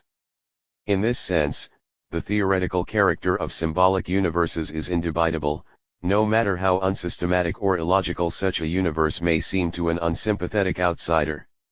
However, one may and typically does live naively within a symbolic universe. Whereas the establishment of a symbolic universe presupposes theoretical reflection on the part of somebody, to whom the world or, more specifically, the institutional order appeared problematic, everybody may inhabit that universe in a taken-for-granted attitude. If the institutional order is to be taken for granted in its totality as a meaningful whole, it must be legitimate by placement in a symbolic universe. But, other things being equal, this universe itself does not require further legitimation. To begin with, it was the institutional order, not the symbolic universe, that appeared problematic and to which, consequently, theorizing was addressed. For example, returning to the previous illustration of kinship legitimation, once the institution of cousinship is located in a cosmos of mythological cousins, it is no longer a simple matter of social fact without any additional significance. The mythology itself, however, may be held to naively without theoretical reflection about it. Only after a symbolic universe is objectivated as a first product of theoretical thought does the possibility of systematic reflection about the nature of that universe arise. Whereas the symbolic universe legitimates the institutional order on the highest level of generality, theorizing about the symbolic universe may be described as, so to speak, legitimation to the second degree. All legitimations, from the simplest pre-theoretical legitimations of discrete institutionalized meanings to the cosmic establishments of symbolic universes, may, in turn, be described as machineries of universe maintenance. These, it will readily be seen, require a good deal of conceptual sophistication from the beginning. Obviously there are difficulties in drawing firm lines between naive and sophisticated in concrete instances. The analytic distinction, however, is useful even in such instances, because it draws attention to the question of the extent to which a symbolic universe is taken for granted. In this respect, of course, the analytic problem is similar to the one we have already encountered in our discussion of legitimation. There are various levels of the legitimation of symbolic universes just as there are of the legitimation of institutions, except that the former cannot be said to descend to the pre-theoretical level, for the obvious reason that a symbolic universe is itself a theoretical phenomenon and remains so even if naively held to. As in the case of institutions, the question arises as to the circumstances under which it becomes necessary to legitimate symbolic universes by means of specific conceptual machineries of universe maintenance. And again the answer is similar to the one given in the case of institutions. Specific procedures of universe maintenance become necessary when the symbolic universe has become a problem. As long as this is not the case, the symbolic universe is self-maintaining, that is, self-legitimating by the sheer facticity of its objective existence in the society in question. One may conceive of a society in which this would be possible. Such a society would be a harmonious, self-enclosed, perfectly functioning system. Actually, no such society exists. Because of the inevitable tensions of the processes of institutionalization, and by the very fact that all social phenomena are constructions produced historically through human activity, no society is totally taken for granted, and so, a fortiori, is no symbolic universe. Every symbolic universe is incipiently problematic. The question, then, is the degree to which it has become problematic. An intrinsic problem, similar to the one we discussed in connection with tradition in general, presents itself with the process of transmission of the symbolic universe from one generation to another. Socialization is never completely successful. Some individuals inhabit the transmitted universe more definitely than others. Even among the more or less accredited inhabitants, there will always be idiosyncratic variations in the way they conceive of the universe.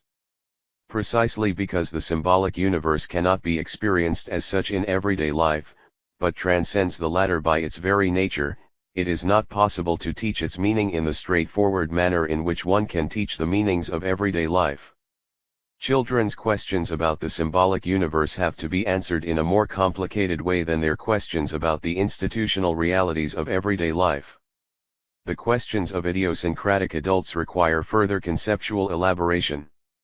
In the previous example, the meaning of cousinhood is continually represented by flesh and blood cousins playing cousin roles in the experienced routines of everyday life.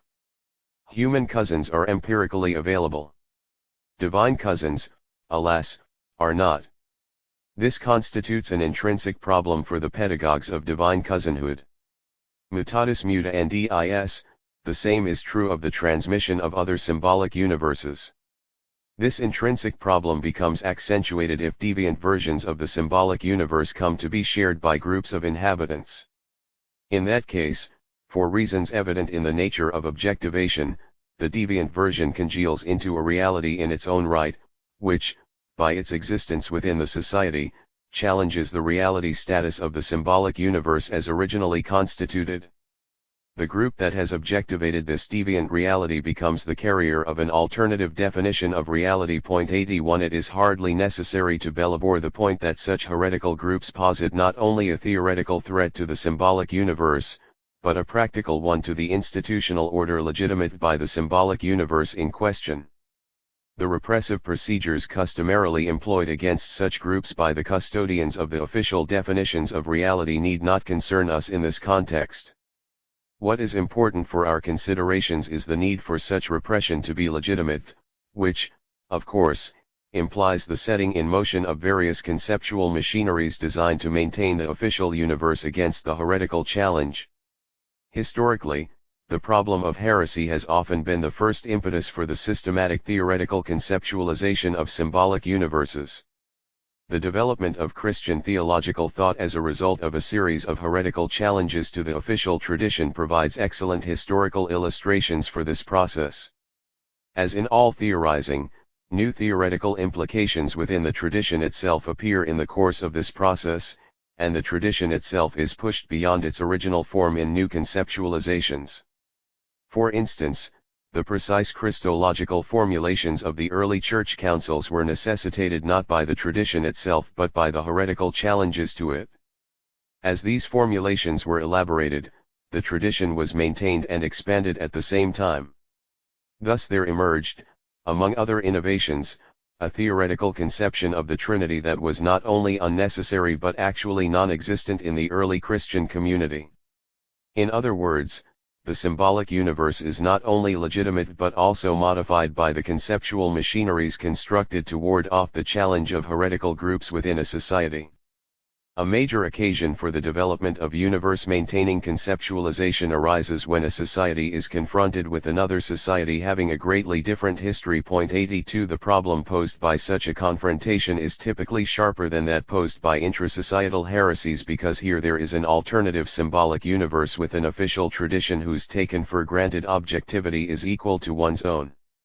It is much less shocking to the reality status of one's own universe to have to deal with minority groups of deviants, whose contrariness is ipso facto defined as folly or wickedness, than to confront another society that views one's own definitions of reality as ignorant, mad, or downright evil. 83 It is one thing to have some individuals around, even if they band together as a minority group, who cannot or will not abide by the institutional rules of cousinhood.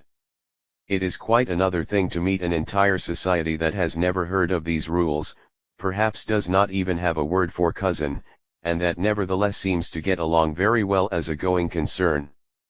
The alternative universe presented by the other society must be met with the best possible reasons for the superiority of one's own. This necessity requires a conceptual machinery of considerable sophistication.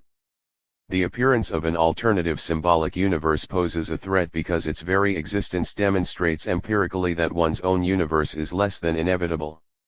As anyone can see now, it is possible to live in this world without the institution of cousinhood after all. And it is possible to deny or even mock the gods of cousinhood without at once causing the downfall of the heavens.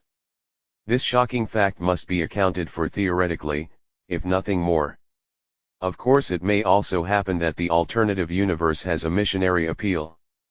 Individuals or groups within one's own society might be tempted to emigrate from the traditional universe or, even more serious a danger, to change the old order in the image of the new. It is easy to imagine, for example, how the advent of the patriarchal Greeks must have upset the universe of the matriarchal societies then existing along the eastern Mediterranean.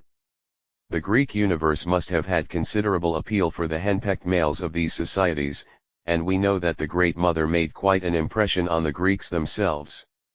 Greek mythology is full of the conceptual elaborations that proved necessary to take care of this problem. It is important to stress that the conceptual machineries of universe maintenance are themselves products of social activity, as are all forms of legitimation, and can only rarely be understood apart from the other activities of the collectivity in question. Specifically, the success of particular conceptual machineries is related to the power possessed by those who operate them. 84 The confrontation of alternative symbolic universes implies a problem of power. Which of the conflicting definitions of reality will be made to stick in the society? Two societies confronting each other with conflicting universes will both develop conceptual machineries designed to maintain their respective universes. From the point of view of intrinsic plausibility, the two forms of conceptualization may seem to the outside observer to offer little choice. Which of the two will win, however, will depend more on the power than on the theoretical ingenuity of the respective legitimators. It is possible to imagine that equally sophisticated Olympian and Chthonic mystagogues met together in ecumenical consultations, discussing the merits of their respective universes sine iraet studio, but it is more likely that the issue was decided on the less rarefied level of military might. The historical outcome of each clash of gods was determined by those who wielded the better weapons rather than those who had the better arguments. The same, of course, may be said of intrasocietal conflicts of this kind. He who has the bigger stick has the better chance of imposing his definitions of reality. This is a safe assumption to make with regard to any larger collectivity, although there is always the possibility of politically disinterested theoreticians convincing each other without recourse to the cruder means of persuasion. The conceptual machineries that maintain symbolic universes always entail the systematization of cognitive and normative legitimations, which were already present in the society in a more naive mode, and which crystallized in the symbolic universe in question. In other words, the material out of which universe-maintaining legitimations are constructed is mostly a further elaboration, on a higher level of theoretical integration, of the legitimations of the several institutions. Thus there is usually a continuity between the explanatory and exhortatory schemes, which serve as legitimations on the lowest theoretical level, and the imposing intellectual constructions that expound the cosmos. The relationship between cognitive and normative conceptualizations, here as elsewhere, is empirically fluid. Normative conceptualizations always imply certain cognitive presuppositions. The analytic distinction is useful, however, especially because it draws attention to varying degrees of differentiation between these two conceptual spheres. It would be obviously absurd to attempt here a detailed discussion of the different conceptual machineries of universe maintenance that are historically available to us. 85 But a few remarks about some conspicuous types of conceptual machineries are in order: mythology, theology, philosophy, and science. Without proposing an evolutionary scheme for such types, it is safe to say that mythology represents the most archaic form of universe maintenance, as indeed it represents the most archaic form of legitimation generally. 86 Very likely mythology is a necessary phase in the development of human thought as such. 87 In any case, the oldest universe-maintaining conceptualizations available to us are mythological in form. For our purposes, it is sufficient to define mythology as a conception of reality that posits the ongoing penetration of the world of everyday experience by sacred forces. 88 Such a conception naturally entails a high degree of continuity between social and cosmic order, and between all their respective legitimations. 89 All reality appears as made of one cloth. Mythology as a conceptual machinery is closest to the naive level of the symbolic universe, the level on which there is the least necessity for theoretical universe maintenance beyond the actual positing of the universe in question as an objective reality. This explains the historically recurrent phenomenon of inconsistent mythological traditions continuing to exist side by side without theoretical integration. Typically, the inconsistency is felt only after the traditions have become problematic and some sort of integration has already taken place. The discovery of such inconsistency, or, if one prefers, its ex post facto assumption, is usually made by the specialists in the tradition, who are also the most common integrators of the discrete traditional themes. Once the need for integration is felt, the consequent mythological reconstructions may have considerable theoretical sophistication. The example of Homer may suffice to make this point. Mythology is also close to the naive level in that, although there are specialists in the mythological tradition, their knowledge is not far removed from what is generally known. Initiation into the tradition administered by these specialists may be difficult in extrinsic ways. It may be limited to select candidates, to special occasions or times, and it may involve arduous ritual preparation. It is, however, rarely difficult in terms of the intrinsic qualities of the body of knowledge itself, which is not difficult to acquire. To safeguard the specialists' monopolistic claim, the non-accessibility of their lore must be institutionally established. That is, a secret is posited, and an intrinsically exoteric body of knowledge is institutionally defined in esoteric terms. A brief look at the public relations of contemporary coteries of theoreticians will reveal that this ancient legerdemain is far from dead today. All the same, there are important sociological differences between societies in which all universe-maintaining conceptualizations are mythological and societies in which they are not. More elaborate mythological systems strive to eliminate inconsistencies and maintain the mythological universe in theoretically integrated terms. Such canonical mythologies, as it were, go over into theological conceptualization proper. For our present purposes, theological thought may be distinguished from its mythological predecessor simply in terms of its greater degree of theoretical systematization. Theological concepts are further removed from the naive level.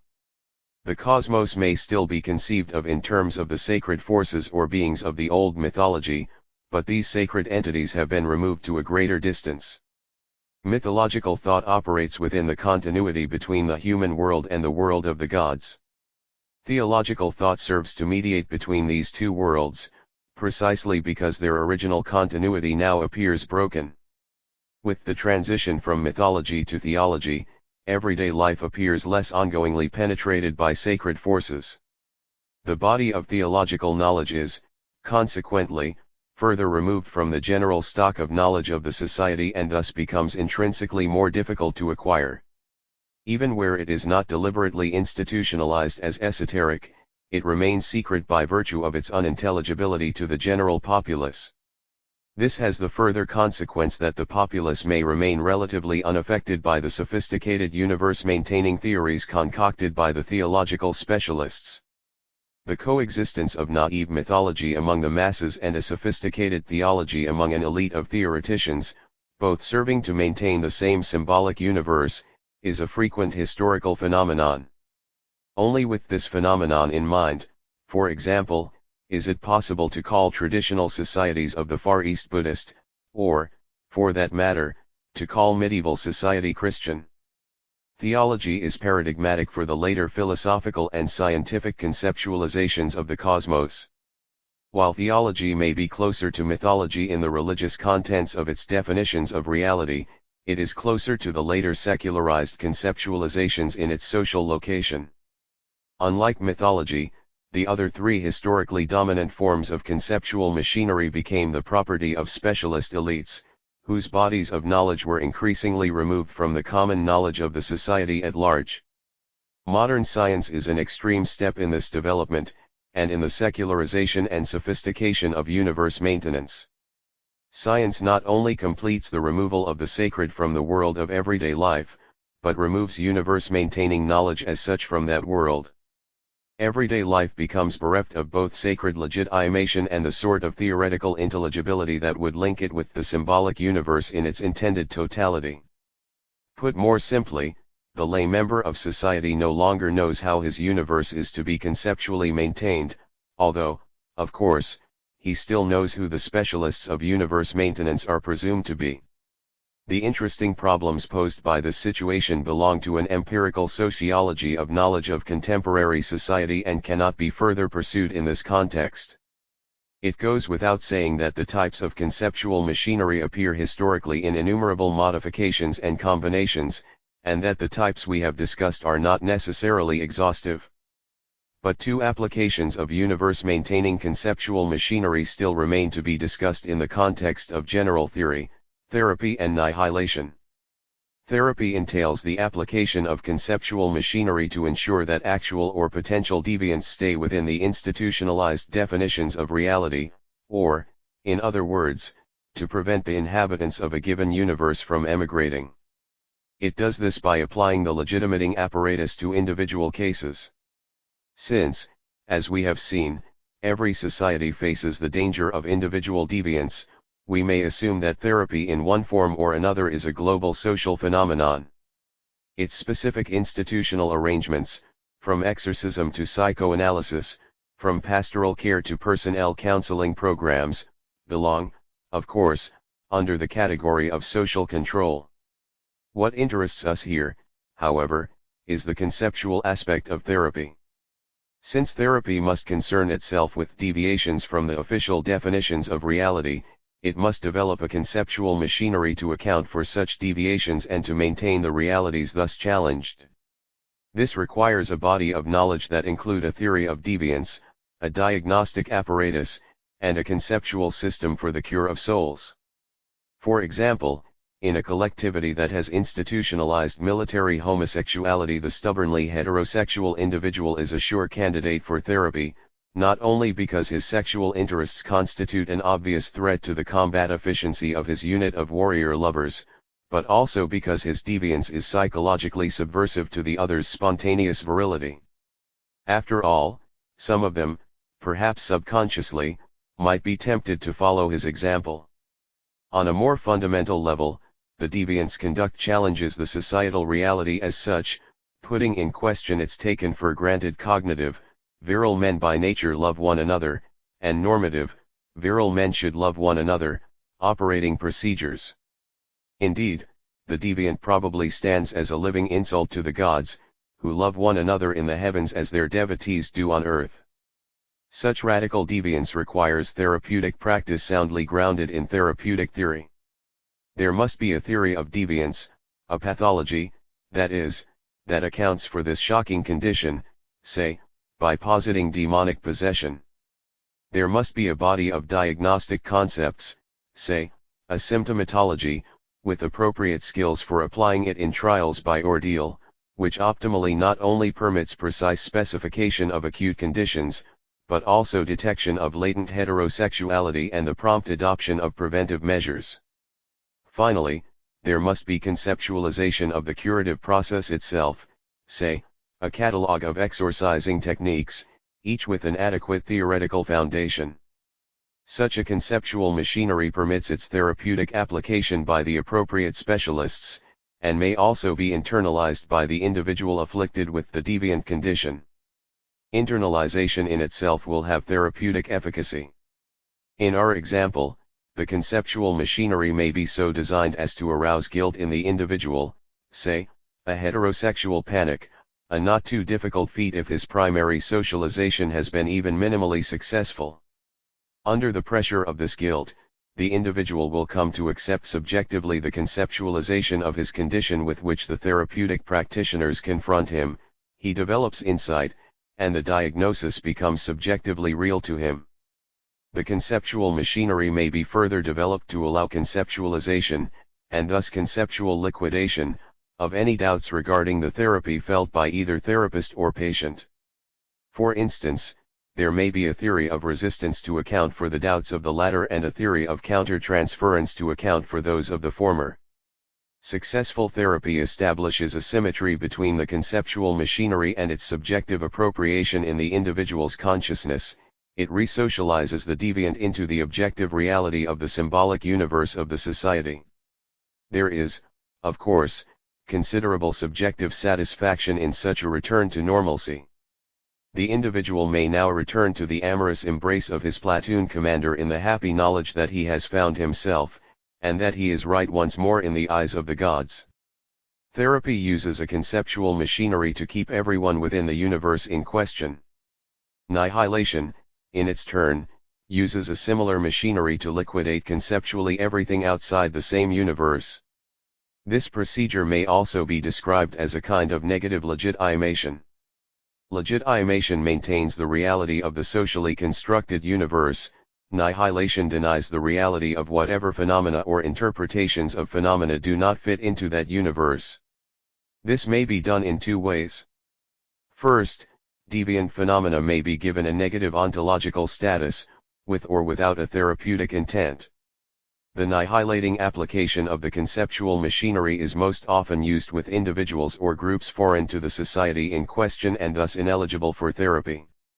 The conceptual operation here is rather simple.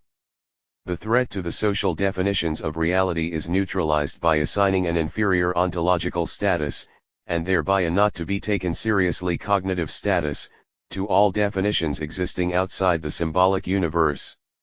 Thus, the threat of neighboring anti-homosexual groups can be conceptually liquidated for our homosexual society by looking upon these neighbors as less than human, congenitally befuddled about the right order of things, dwellers in a hopeless cognitive darkness.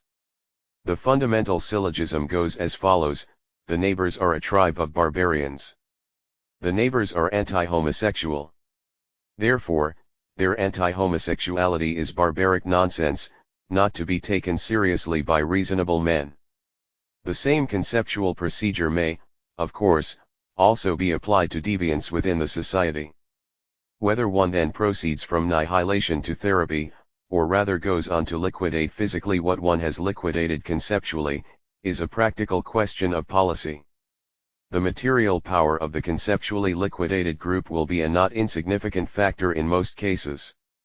Sometimes, alas, circumstances force one to remain on friendly terms with barbarians. Second, nihilation involves the more ambitious attempt to account for all deviant definitions of reality in terms of concepts belonging to one's own universe. In a theological frame of reference, this entails the transition from heresiology to apologetics. The deviant conceptions are not merely assigned a negative status, they are grappled with theoretically in detail. The final goal of this procedure is to incorporate the deviant conceptions within one's own universe, and thereby to liquidate them ultimately. The deviant conceptions must, therefore, be translated into concepts derived from one's own universe. In this manner, the negation of one's universe is subtly changed into an affirmation of it. The presupposition is always that the negator does not really know what he is saying. His statements become meaningful only as they are translated into more correct terms, that is, terms deriving from the universe he negates. For example, our homosexual theoreticians may argue that all men are by nature homosexual. Those who deny this, by virtue of being possessed by demons or simply because they are barbarians, are denying their own nature. Deep down within themselves, they know that this is so. One need, therefore, only search their statements carefully to discover the defensiveness and bad faith of their position.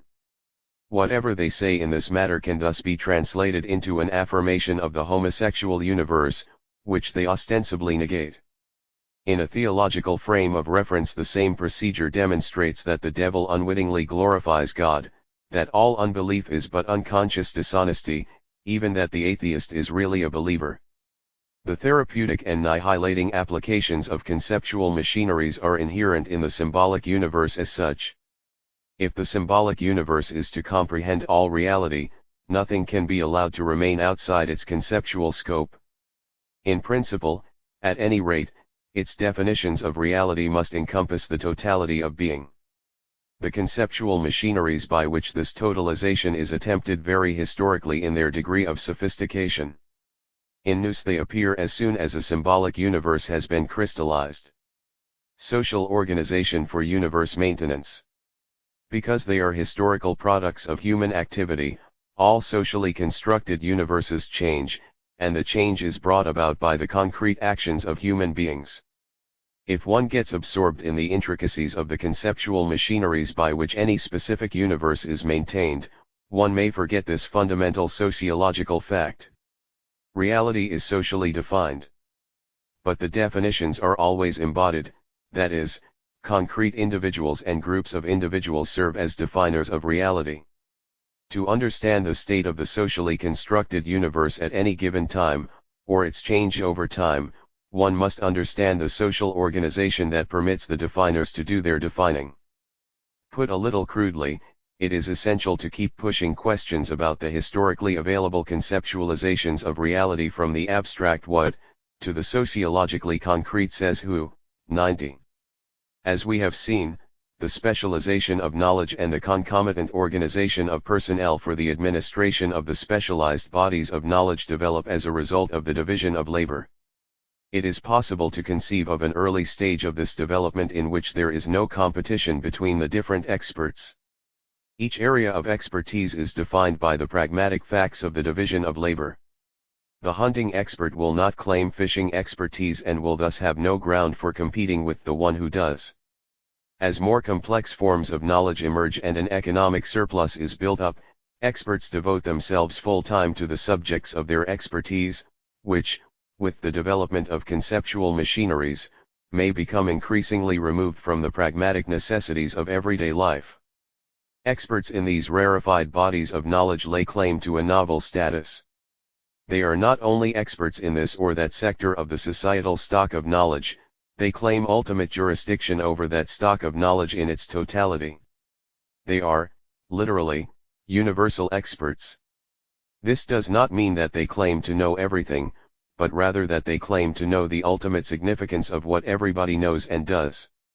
Other men may continue to stake out particular sectors of reality, but they claim expertise in the ultimate definitions of reality as such.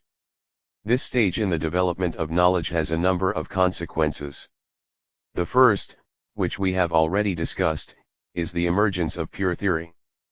Because the universal experts operate on a level of considerable abstraction from the vicissitudes of everyday life, both others and they themselves may conclude that their theories have no relation whatever to the ongoing life of the society, but exist in a sort of Platonic heaven of a historical and a social ideation.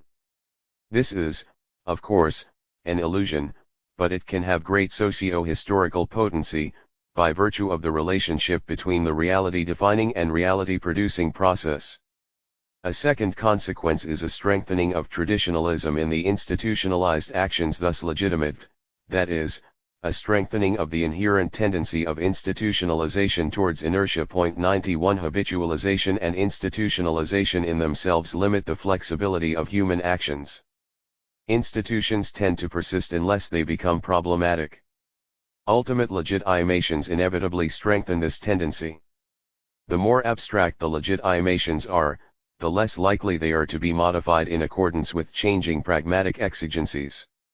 If there is a tendency to go on as before anyway, the tendency is obviously strengthened by having excellent reasons for doing so. This means that institutions may persist even when, to an outside observer, they have lost their original functionality or practicality.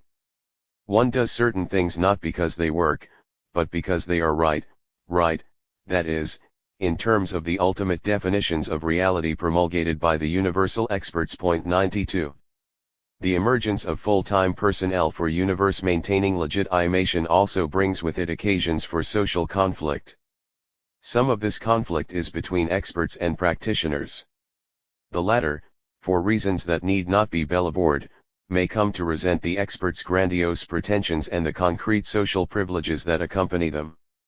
What is likely to be particularly galling is the experts' claim to know the ultimate significance of the practitioner's activity better than the practitioners themselves. Such rebellions on the part of laymen may lead to the emergence of rival definitions of reality and, eventually, to the appearance of new experts in charge of the new definitions. Ancient India provides us with some of the best historical illustrations of this.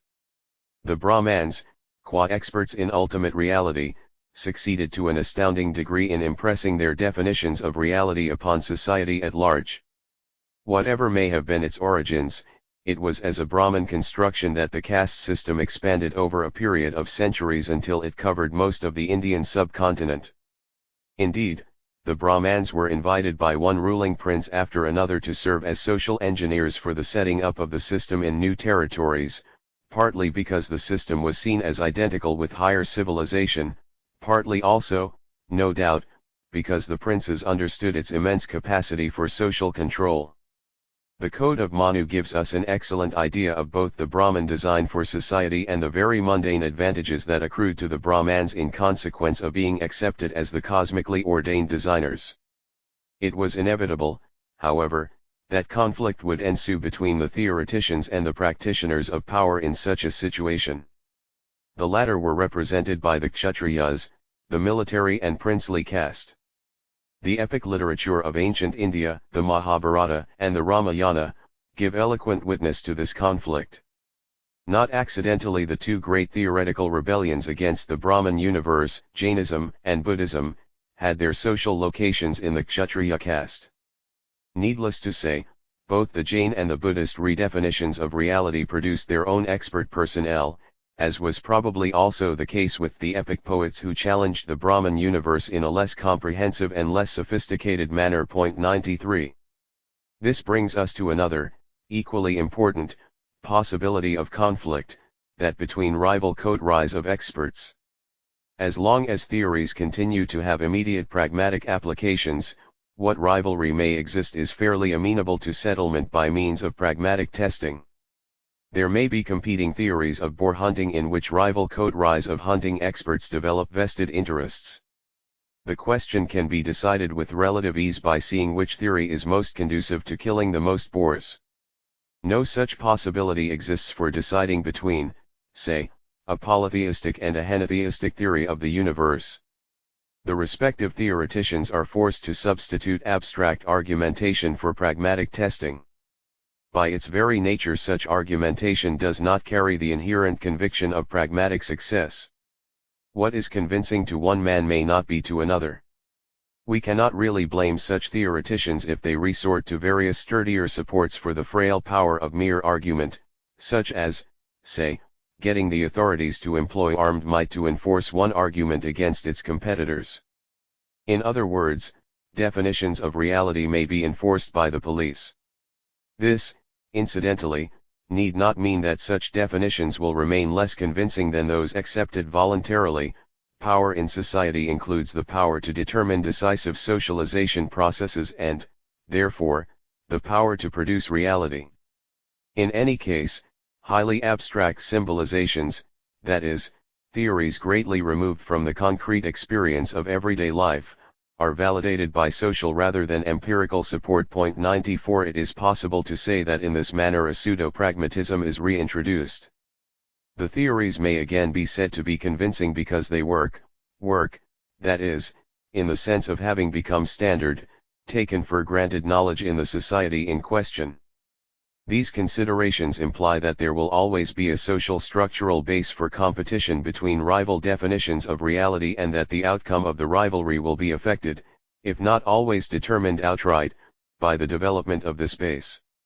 It is quite possible for abstruse theoretical formulations to be concocted in near total isolation from the broad movements in the social structure, and in such cases competition between rival experts may occur in a sort of societal vacuum.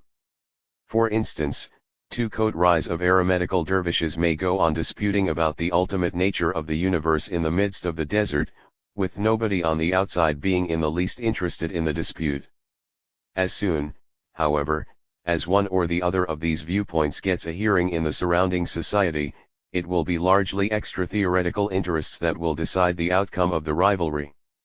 Different social groups will have different affinities with the competing theories and will, subsequently, become carriers of the latter. 95 Thus dervish theory A may appeal to the upper stratum and dervish theory B to the middle stratum of the society in question, for reasons far removed from the passions that animated the original inventors of these theories. The competing coteries of experts will then come to attach themselves to the carrier groups, and their subsequent fate will depend on the outcome of whatever conflict led these groups to adopt the respective theories. Rival definitions of reality are thus decided upon in the sphere of rival social interests, whose rivalry is in turn translated into theoretical terms. Whether the rival experts and their respective supporters are sincere in their subjective relationship to the theories in question is of only secondary interest for a sociological understanding of these processes. When not only theoretical but practical competition arises between groups of experts dedicated to different ultimate definitions of reality, the depragmatization of theory is reversed and the pragmatic potency of the theories in question becomes an extrinsic one, that is, a theory is demonstrated to be pragmatically superior not by virtue of its intrinsic qualities, but by its applicability to the social interests of the group that has become its carrier. There is considerable historical variability in the social organization of theoretical experts resulting from this. While it is obviously impossible to give an exhaustive typology here, it will be useful to look at some of the more general types. There is first of all, perhaps paradigmatically, the possibility of the universal experts holding an effective monopoly over all ultimate definitions of reality in a society. Such a situation may be regarded as paradigmatic because there is good reason for thinking that it is typical of the earlier phases of human history. Such a monopoly means that a single symbolic tradition maintains the universe in question. To be in the society then implies acceptance of this tradition. The experts in the tradition are recognized as such by virtually all members of the society and have no effective competitors to deal with. All primitive societies empirically open to our inspection seem to fall under this type, and, with some modifications, most archaic civilizations do too. 96 This does not imply that such societies have no sceptics, that everyone has without exception fully internalized the tradition, but rather that what scepticism there is has not been socially organized to offer a challenge to the upholders of the official tradition. 97. In such a situation the monopolistic tradition and its expert administrators are sustained by a unified power structure. Those who occupy the decisive power positions are ready to use their power to impose the traditional definitions of reality on the population under their authority. Potentially competitive conceptualizations of the universe are liquidated as soon as they appear, either physically destroyed, whoever does not worship the gods must die, or integrated within the tradition itself. The universal experts argue that the competing pantheon Y is really nothing but another aspect or nomenclature for the traditional pantheon X. In the latter case, if the experts succeed with their argument and the competition is liquidated by merger, as it were, the tradition becomes enriched and differentiated. The competition may also be segregated within the society and thus made innocuous as far as the traditional monopoly is concerned. For example, no member of the conquering or ruling group may worship gods of type Y, but the subjugated or lower strata may do so. The same protective segregation may be applied to foreigners or guest peoples. 98. Medieval Christendom, certainly not to be called primitive or archaic, but still a society with an effective symbolic monopoly, provides excellent illustrations of all three liquidating procedures. Open heresy had to be physically destroyed, whether it was embodied in an individual, say, a witch, or a collectivity, say, the Albigensian community. At the same time, the Church, as the monopolistic guardian of the Christian tradition, was quite flexible in incorporating within that tradition a variety of folk beliefs and practices so long as these did not congeal into articulate, heretical challenges to the Christian universe as such. It did not matter if the peasants took one of their old gods, baptized him as a Christian saint, and continued to tell the old stories and to celebrate the old feasts associated with him. And certain competing definitions of reality at least could be segregated within Christendom without being viewed as a threat to it. The most important case of this, of course, is that of the Jews, although similar situations also arose where Christians and Muslims were forced to live close to one another in times of peace. This sort of segregation, incidentally, also protected the Jewish and Muslim universes from Christian contamination. As long as competing definitions of reality can be conceptually and socially segregated as appropriate to strangers, and ipso facto as irrelevant to oneself, it is possible to have fairly friendly relations with these strangers. The trouble begins whenever the strangeness is broken through and the deviant universe appears as a possible habitat for one's own people.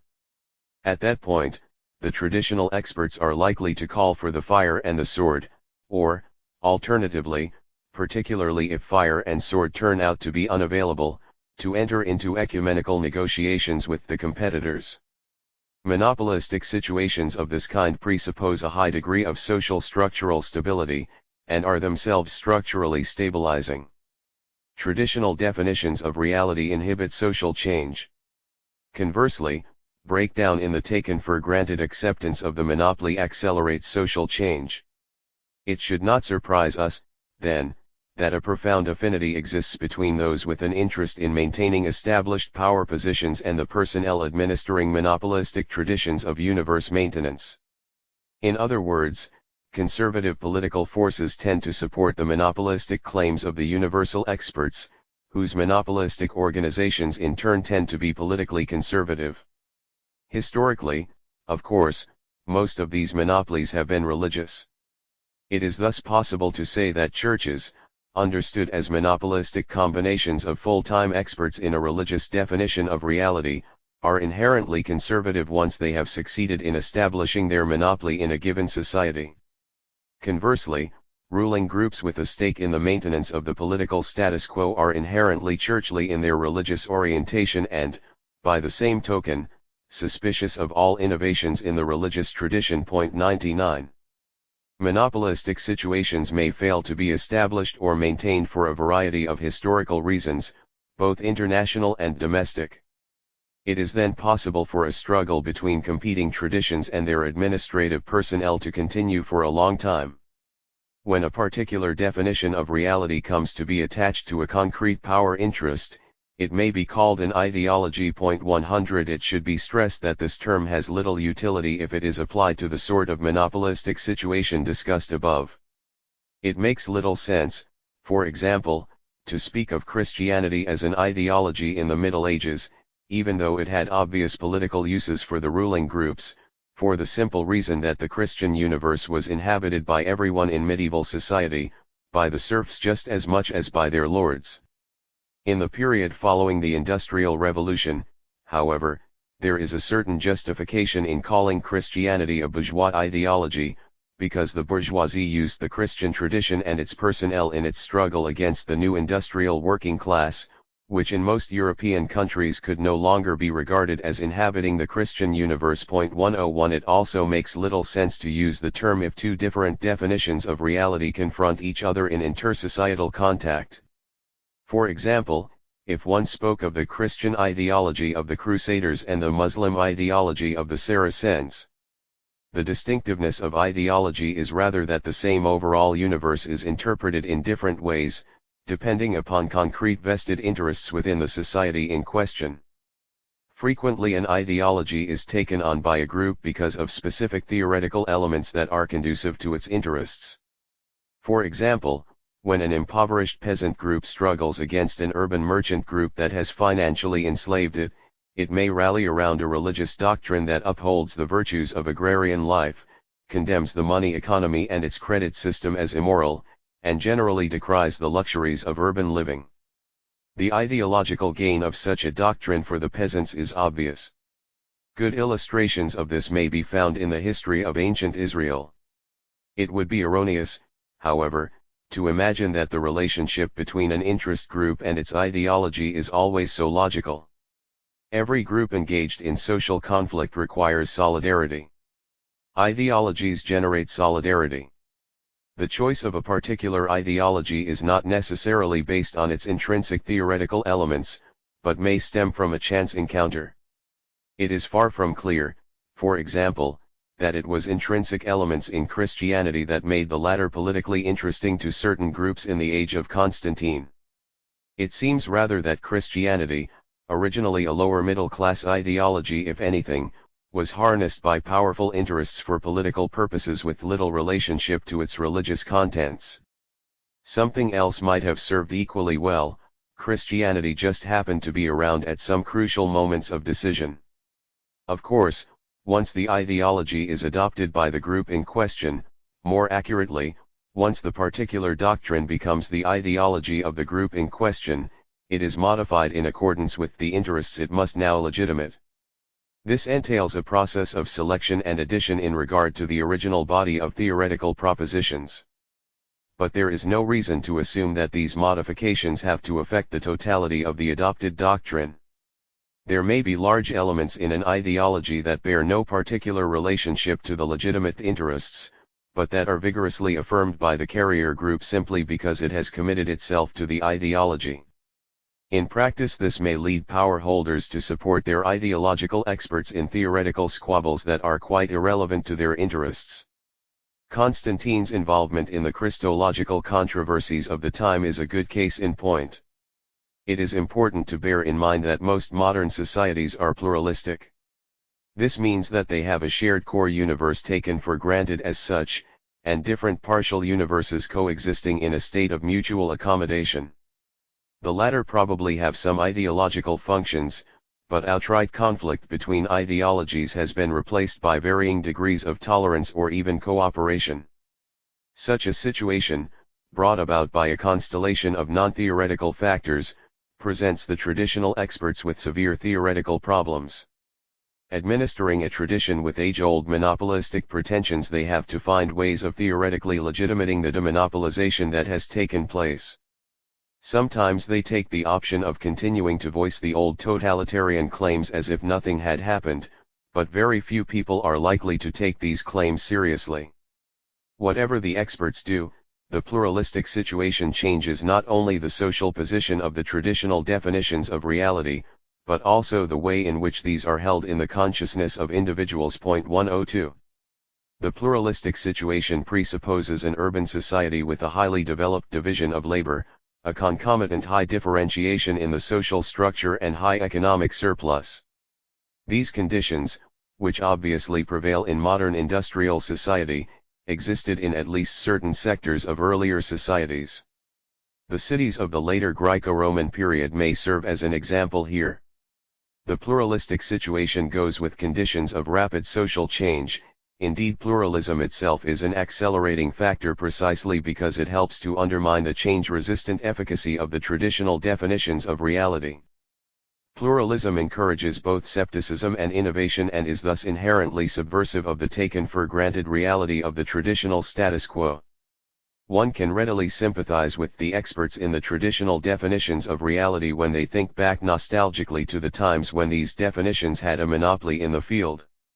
One historically important type of expert, possible in principle in any of the situations just discussed, is the intellectual, whom we may define as an expert whose expertise is not wanted by the society at large. 103 This implies a redefinition of knowledge vis-a-vis the official lore, that is, it implies more than just a somewhat deviant interpretation of the latter.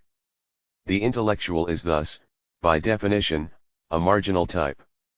Whether he was first marginal and then became an intellectual, as, for example, in the case of many Jewish intellectuals in the modern West, or whether his marginality was the direct result of his intellectual aberrations, The case of the ostracized heretic need not concern us here. 104 In either case, his social marginality expresses his lack of theoretical integration within the universe of his society. He appears as the counter-expert in the business of defining reality. Like the official expert, he has a design for society at large. But while the former's design is in tune with the institutional programs, serving as their theoretical legitimation, the intellectual's exists in an institutional vacuum, socially objectivated at best in a sub-society of fellow intellectuals. The extent to which such a sub-society is capable of surviving obviously depends on structural configurations in the larger society. It is safe to say that a certain degree of pluralism is a necessary condition. The intellectual has a number of historically interesting options open to him in his situation. He may withdraw into an intellectual sub-society, which may then serve as an emotional refuge and, more importantly, as the social base for the objectivation of his deviant definitions of reality. In other words, the intellectual may feel at home in the sub-society as he does not in the larger society, and at the same time be able subjectively to maintain his deviant conceptions, which the larger society annihilates, because in the sub-society there are others who regard these as reality. He will then develop various procedures to protect the precarious reality of the sub-society from the annihilating threats from the outside. On the theoretical level, these procedures will include the therapeutic defenses we have discussed previously. Practically, the most important procedure will be the limitation of all significant relationships to fellow members of the sub-society. The outsider is avoided because he always embodies the threat of annihilation. The religious sect may be taken as the prototype for sub-societies of this kind. 105 Within the sheltering community of the sect, even the most wildly deviant conceptions take on the character of objective reality. Conversely, sectarian withdrawal is typical of situations in which previously objectivated definitions of reality disintegrate, that is, become de-objectivated in the larger society. The details of these processes belong to a historical sociology of religion, though it must be added that various secularized forms of sectarianism are a key characteristic of intellectuals in modern pluralistic society. A historically very important option, of course, is revolution. Here the intellectual sets out to realize his design for society in society. It is impossible to discuss here the various forms this option has taken historically. 106 But one important theoretical point must be made. Just as the withdrawing intellectual needs others to assist him in maintaining his deviant definitions of reality as reality, so the revolutionary intellectual needs others to confirm his deviant conceptions. This requirement is much more basic than the obvious fact that no conspiracy can succeed without organization. The revolutionary intellectual must have others who maintain for him the reality, that is, the subjective plausibility in his own consciousness, of the revolutionary ideology.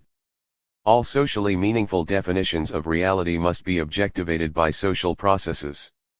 Consequently, sub-universes require sub-societies as their objectivating base, and counter-definitions of reality require counter-societies.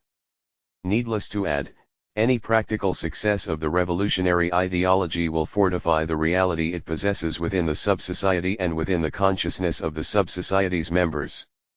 Its reality takes on massive proportions when entire social strata become its carriers.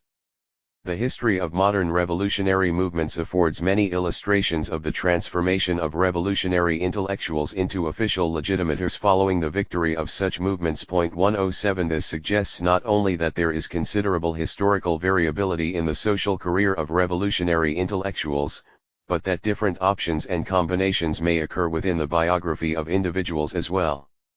In the foregoing discussion we have emphasized the structural aspects in the social existence of universe-maintaining personnel. No genuine sociological discussion could do otherwise. Institutions and symbolic universes are legitimate by living individuals, who have concrete social locations and concrete social interests. The history of legitimating theories is always part of the history of the society as a whole. No history of ideas takes place in isolation from the blood and sweat of general history. But we must once again stress that this does not mean that these theories are nothing but reflections of underlying institutional processes. The relationship between ideas and their sustaining social processes is always a dialectical one. It is correct to say that theories are concocted in order to legitimate already existing social institutions. But it also happens that social institutions are changed in order to bring them into conformity with already existing theories, that is, to make them more legitimate. The experts in legitimation may operate as theoretical justifiers of the status quo. They may also appear as revolutionary ideologists. Definitions of reality have self-fulfilling potency. Theories can be realized in history, even theories that were highly abstruse when they were first conceived by their inventors. Karl Marx brooding in the British Museum reading room has become a proverbial example of this historical possibility. Consequently, social change must always be understood as standing in a dialectical relationship to the history of ideas. Both idealistic and materialistic understandings of the relationship overlook this dialectic, and thus distort history. The same dialectic prevails in the overall transformations of symbolic universes that we have had occasion to look at. What remains sociologically essential is the recognition that all symbolic universes and all legitimations are human products. Their existence has its base in the lives of concrete individuals, and has no empirical status apart from these lives. Part 3. Society as subjective reality. 1. Internalization of reality. Primary socialization. Since society exists as both objective and subjective reality, any adequate theoretical understanding of it must comprehend both these aspects. As we have already argued, these aspects receive their proper recognition if society is understood in terms of an ongoing dialectical process composed of the three moments of externalization, objectivation, and internalization. As far as the societal phenomenon is concerned, these moments are not to be thought of as occurring in a temporal sequence. Rather, society and each part of it are simultaneously characterized by these three moments, so that any analysis in terms of only one or two of them falls short.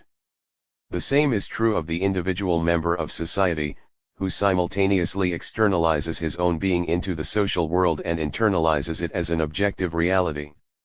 In other words, to be in society is to participate in its dialectic. The individual, however, is not born a member of society. He is born with a predisposition towards sociality, and he becomes a member of society. In the life of every individual, therefore, there is a temporal sequence, in the course of which he is inducted into participation in the societal dialectic. The beginning point of this process is internalization, the immediate apprehension or interpretation of an objective event as expressing meaning, that is, as a manifestation of another's subjective processes which thereby become subjectively meaningful to myself. This does not mean that I understand the other adequately. I may indeed misunderstand him. He is laughing in a fit of hysteria, but I understand his laughter as expressing mirth.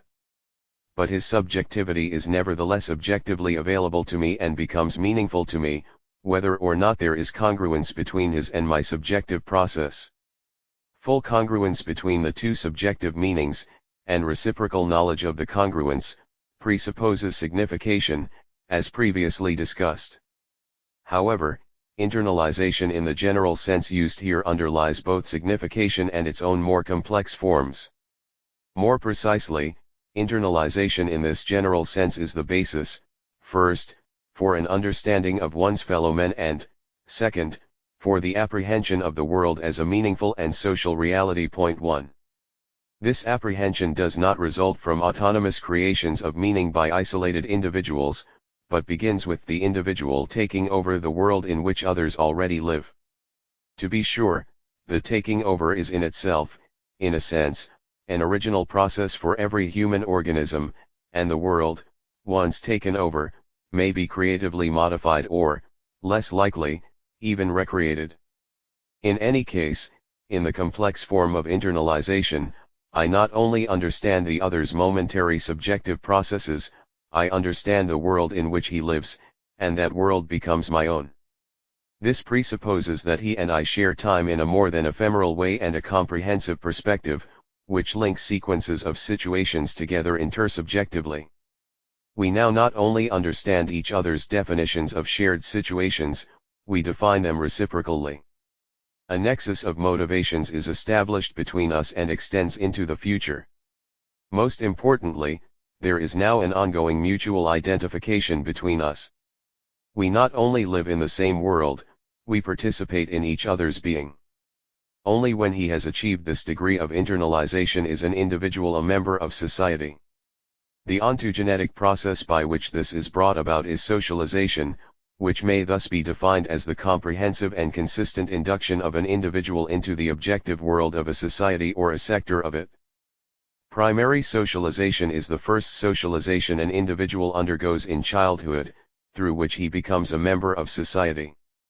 Secondary socialization is any subsequent process that inducts an already socialized individual into new sectors of the objective world of his society. We may leave aside here the special question of the acquisition of knowledge about the objective world of societies other than the one of which we first became a member, and the process of internalizing such a world as reality, a process that exhibits, at least superficially, certain similarities with both primary and secondary socialization, yet is structurally identical with neither. Point 2. It is at once evident that primary socialization is usually the most important one for an individual, and that the basic structure of all secondary socialization has to resemble that of primary socialization. Every individual is born into an objective social structure within which he encounters the significant others who are in charge of his socialization. Point 3. These significant others are imposed upon him. Their definitions of his situation are posited for him as objective reality. He is thus born into not only an objective social structure but also an objective social world. The significant others who mediate this world to him modify it in the course of mediating it. They select aspects of it in accordance with their own location in the social structure, and also by virtue of their individual, biographically rooted idiosyncrasies. The social world is filtered to the individual through this double selectivity. Thus the lower-class child not only absorbs a lower-class perspective on the social world, he absorbs it in the idiosyncratic coloration given it by his parents, or whatever other individuals are in charge of his primary socialization. The same lower-class perspective may induce a mood of contentment, resignation, bitter resentment, or seething rebelliousness.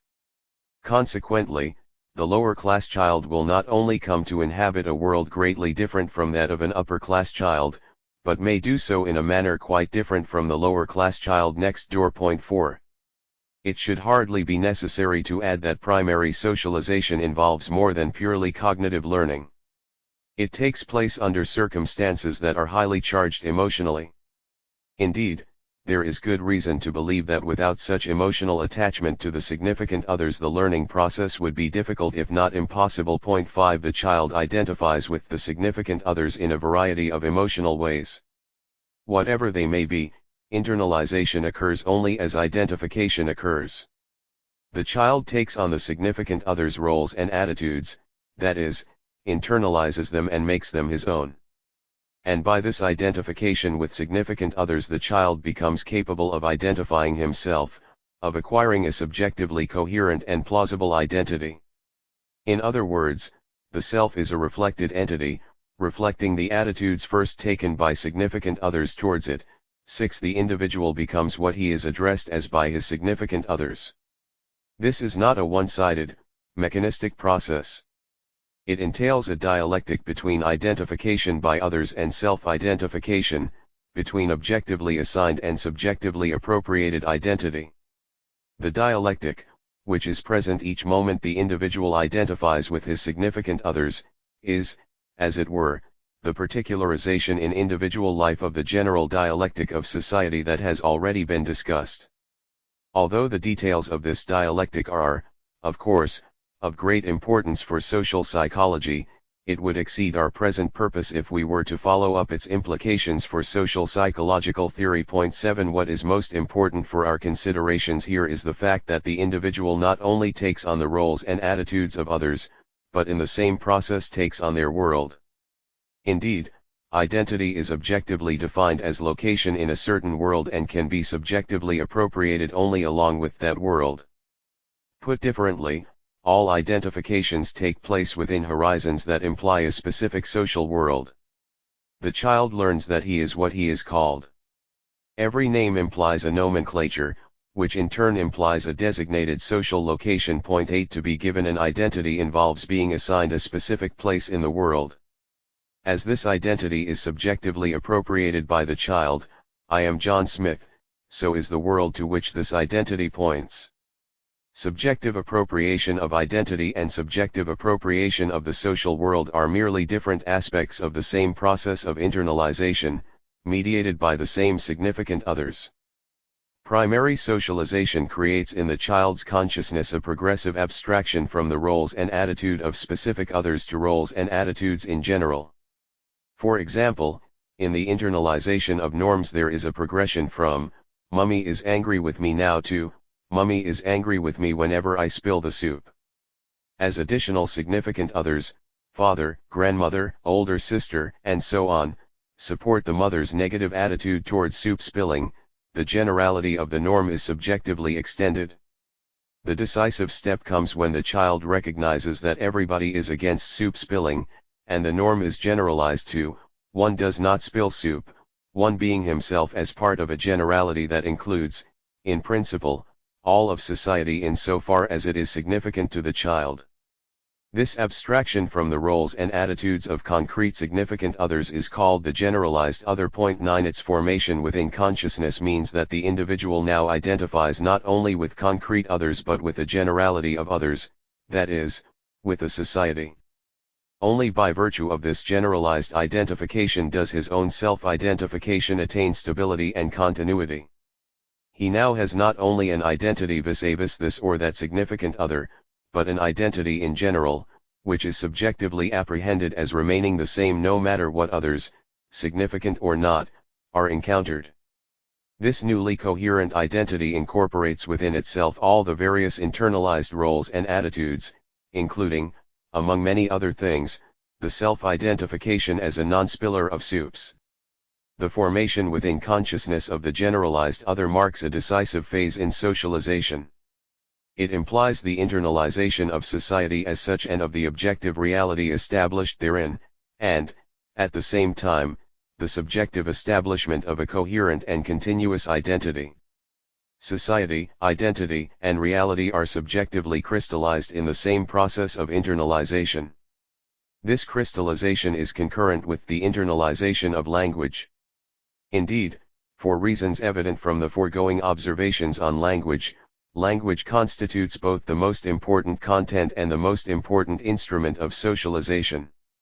When the generalized other has been crystallized in consciousness, a symmetrical relationship is established between objective and subjective reality. What is real outside corresponds to what is real within. Objective reality can readily be translated into subjective reality, and vice versa. Language, of course, is the principal vehicle of this ongoing translating process in both directions. It should, however, be stressed that the symmetry between objective and subjective reality cannot be complete. The two realities correspond to each other, but they are not coextensive. There is always more objective reality available than is actually internalized in any individual consciousness, simply because the contents of socialization are determined by the social distribution of knowledge. No individual internalizes the totality of what is objectivated as reality in his society, not even if the society and its world are relatively simple ones. On the other hand, there are always elements of subjective reality that have not originated in socialization, such as the awareness of one's own body prior to and apart from any socially learned apprehension of it. Subjective biography is not fully social. The individual apprehends himself as a being both inside and outside society. Point 10 This implies that the symmetry between objective and subjective reality is never a static, once-for-all state of affairs. It must always be produced and reproduced in actu. In other words, the relationship between the individual and the objective social world is like an ongoing balancing act. The anthropological roots of this are, of course, the same as those we discussed in connection with the peculiar position of man in the animal kingdom. In primary socialization there is no problem of identification. There is no choice of significant others. Society presents the candidate for socialization with a predefined set of significant others, whom he must accept as such with no possibility of opting for another arrangement. Hic rotus, hic salta. One must make do with the parents that fate has regaled one with. This unfair disadvantage inherent in the situation of being a child has the obvious consequence that, although the child is not simply passive in the process of his socialization, it is the adults who set the rules of the game. The child can play the game with enthusiasm or with sullen resistance. But, alas, there is no other game around. This has an important corollary. Since the child has no choice in the selection of his significant others, his identification with them is quasi-automatic. For the same reason, his internalization of their particular reality is quasi-inevitable. The child does not internalize the world of his significant others as one of many possible worlds.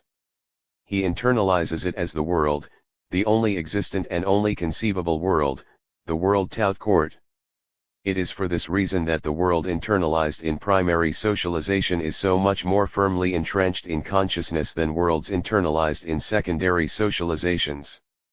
However much the original sense of inevitability may be weakened in subsequent disenchantments, the recollection of a never-to-be-repeated certainty, the certainty of the first dawn of reality, still adheres to the first world of childhood.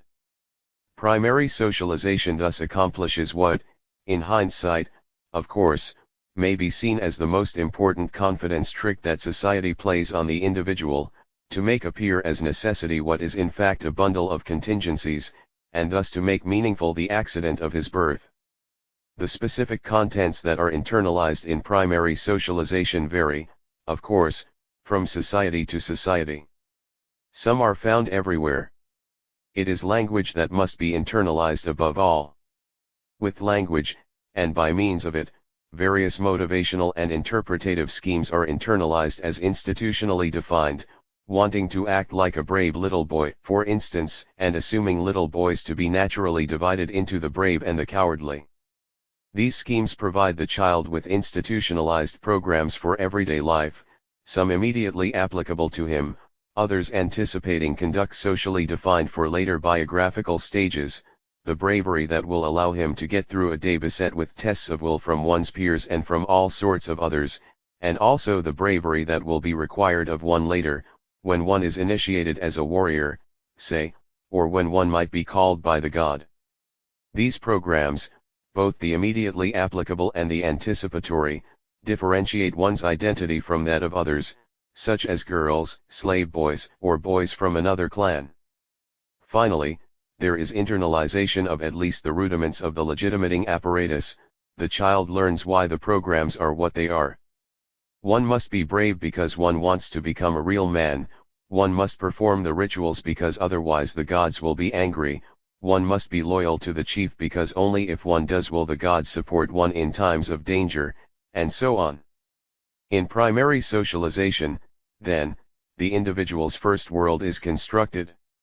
Its peculiar quality of firmness is to be accounted for, at least in part, by the inevitability of the individual's relationship to his very first significant others. The world of childhood, in its luminous reality, is thus conducive to confidence not only in the persons of the significant others but in their definitions of the situation. The world of childhood is massively and indubitably real. 11 Probably this could not be otherwise at this stage in the development of consciousness. Only later can the individual afford the luxury of at least a modicum of doubt. And probably this necessity of a proto-realism in the apprehension of the world pertains phylogenetically as well as ontogenetically. 12 In any case, the world of childhood is so constituted as to instill in the individual a gnomic structure in which he may have confidence that everything is all right, to repeat what is possibly the most frequent sentence mothers say to their crying offspring. The later discovery that some things are far from all right may be more or less shocking, depending on biographical circumstances, but in either case the world of childhood is likely to retain its peculiar reality in retrospection. It remains the home world, however far one may travel from it in later life into regions where one does not feel at home at all. Primary socialization involves learning sequences that are socially defined. At age A the child should learn X, at age B he should learn Y, and so on.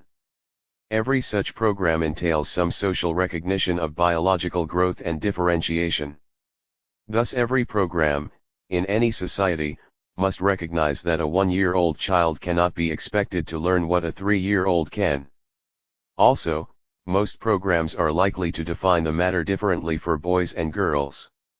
Such minimal recognition is, of course, imposed on society by biological facts. Beyond this, however, there is great socio-historical variability in the definition of the stages in the learning sequence. What is still defined as childhood in one society may be defined as well into adulthood in another. And the social implications of childhood may vary greatly from one society to another, for instance, in terms of emotional qualities, moral accountability, or intellectual capacities.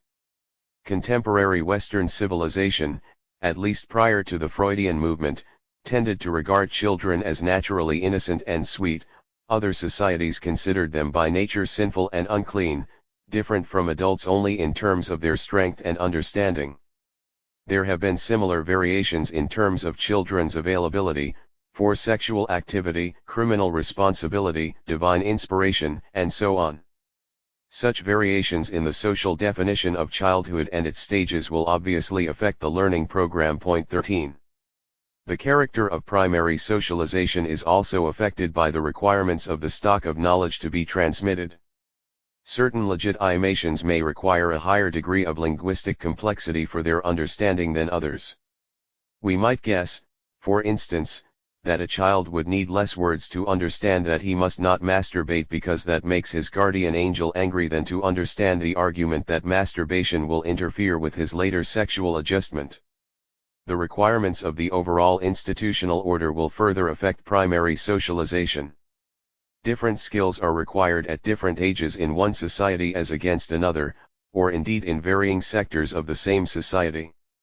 The age at which, in one society, it may be deemed proper for a child to be able to drive an automobile may, in another, be the age at which he is expected to have killed his first enemy. An upper-class child may learn the facts of life at an age when a lower-class child has mastered the rudiments of abortion technique. Or, an upper-class child may experience his first stirrings of patriotic emotion about the time that his lower-class contemporary first experiences hatred of the police and everything they stand for. Primary socialization ends when the concept of the generalized other, and all that goes with it, has been established in the consciousness of the individual. At this point he is an effective member of society and in subjective possession of a self and a world. But this internalization of society, identity, and reality is not a matter of once and for all. Socialization is never total and never finished. This presents us with two further problems. First, how the reality internalized in primary socialization is maintained in consciousness, and second, how further internalizations, or secondary socializations, in the later biography of the individual take place. We will take up these problems in reverse order. Secondary socialization. It is possible to conceive of a society in which no further socialization takes place after primary socialization.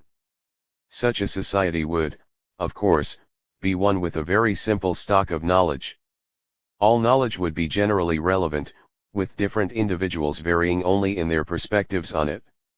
This conception is useful in positing a limiting case, but there is no society known to us that does not have some division of labor and, concomitantly, some social distribution of knowledge, and as soon as this is the case, secondary socialization becomes necessary. Secondary socialization is the internalization of institutional or institution-based subworlds. Its extent and character are therefore determined by the complexity of the division of labor and the concomitant social distribution of knowledge. Of course, generally relevant knowledge, too, may be socially distributed, for example, in the form of class-based versions, but what we have in mind here is the social distribution of special knowledge, knowledge that arises as a result of the division of labor and whose carriers are institutionally defined. Forgetting for a moment its other dimensions, we may say that secondary socialization is the acquisition of role-specific knowledge, the roles being directly or indirectly rooted in the division of labor. There is some justification for such a narrow definition, but this is by no means the whole story. Secondary socialization requires the acquisition of role-specific vocabularies, which means, for one thing, the internalization of semantic fields structuring routine interpretations and conduct within an institutional area. At the same time, tacit understandings, evaluations, and effective colorations of these semantic fields are also acquired. The subworlds internalized in secondary socialization are generally partial realities in contrast to the base world acquired in primary socialization.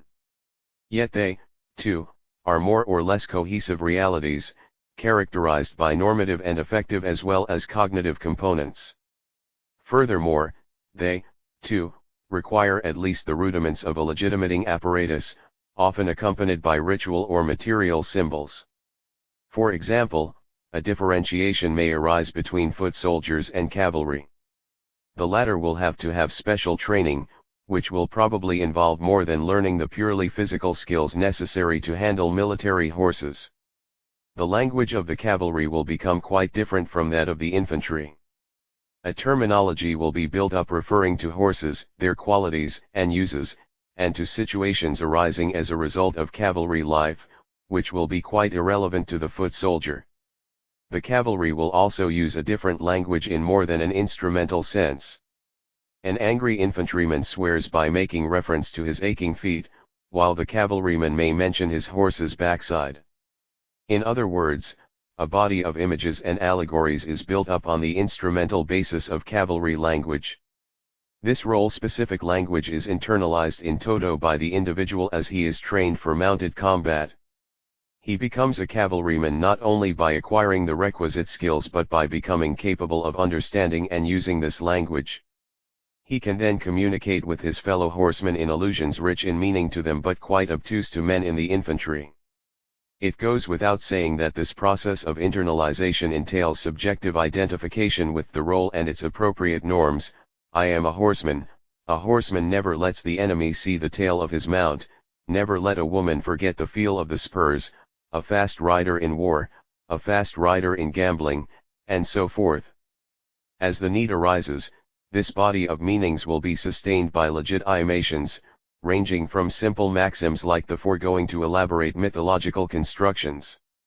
Finally, there may be a variety of representative ceremonies and physical objects, say, the annual celebration of the Feast of the Horse God at which all meals are taken on horseback and the newly initiated horsemen receive the horsetail fetishes they will henceforth carry around their necks.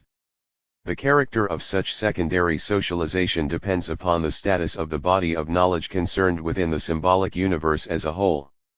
Training is necessary to learn to make a horse pull a manure cart or to fight on it in battle. But a society that limits its use of horses to the pulling of manure carts is unlikely to embellish this activity with elaborate rituals or fetishism, and the personnel to whom this task has been assigned is unlikely to identify with the role in any profound manner.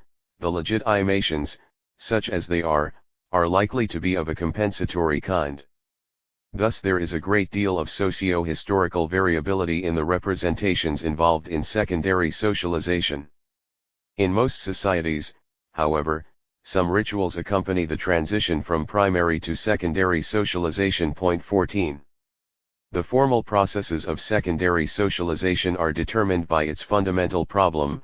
It always presupposes a preceding process of primary socialization, that is, that it must deal with an already formed self and an already internalized world. It cannot construct subjective reality ex nihilo. This presents a problem because the already internalized reality has a tendency to persist. Whatever new contents are now to be internalized must somehow be superimposed upon this already present reality.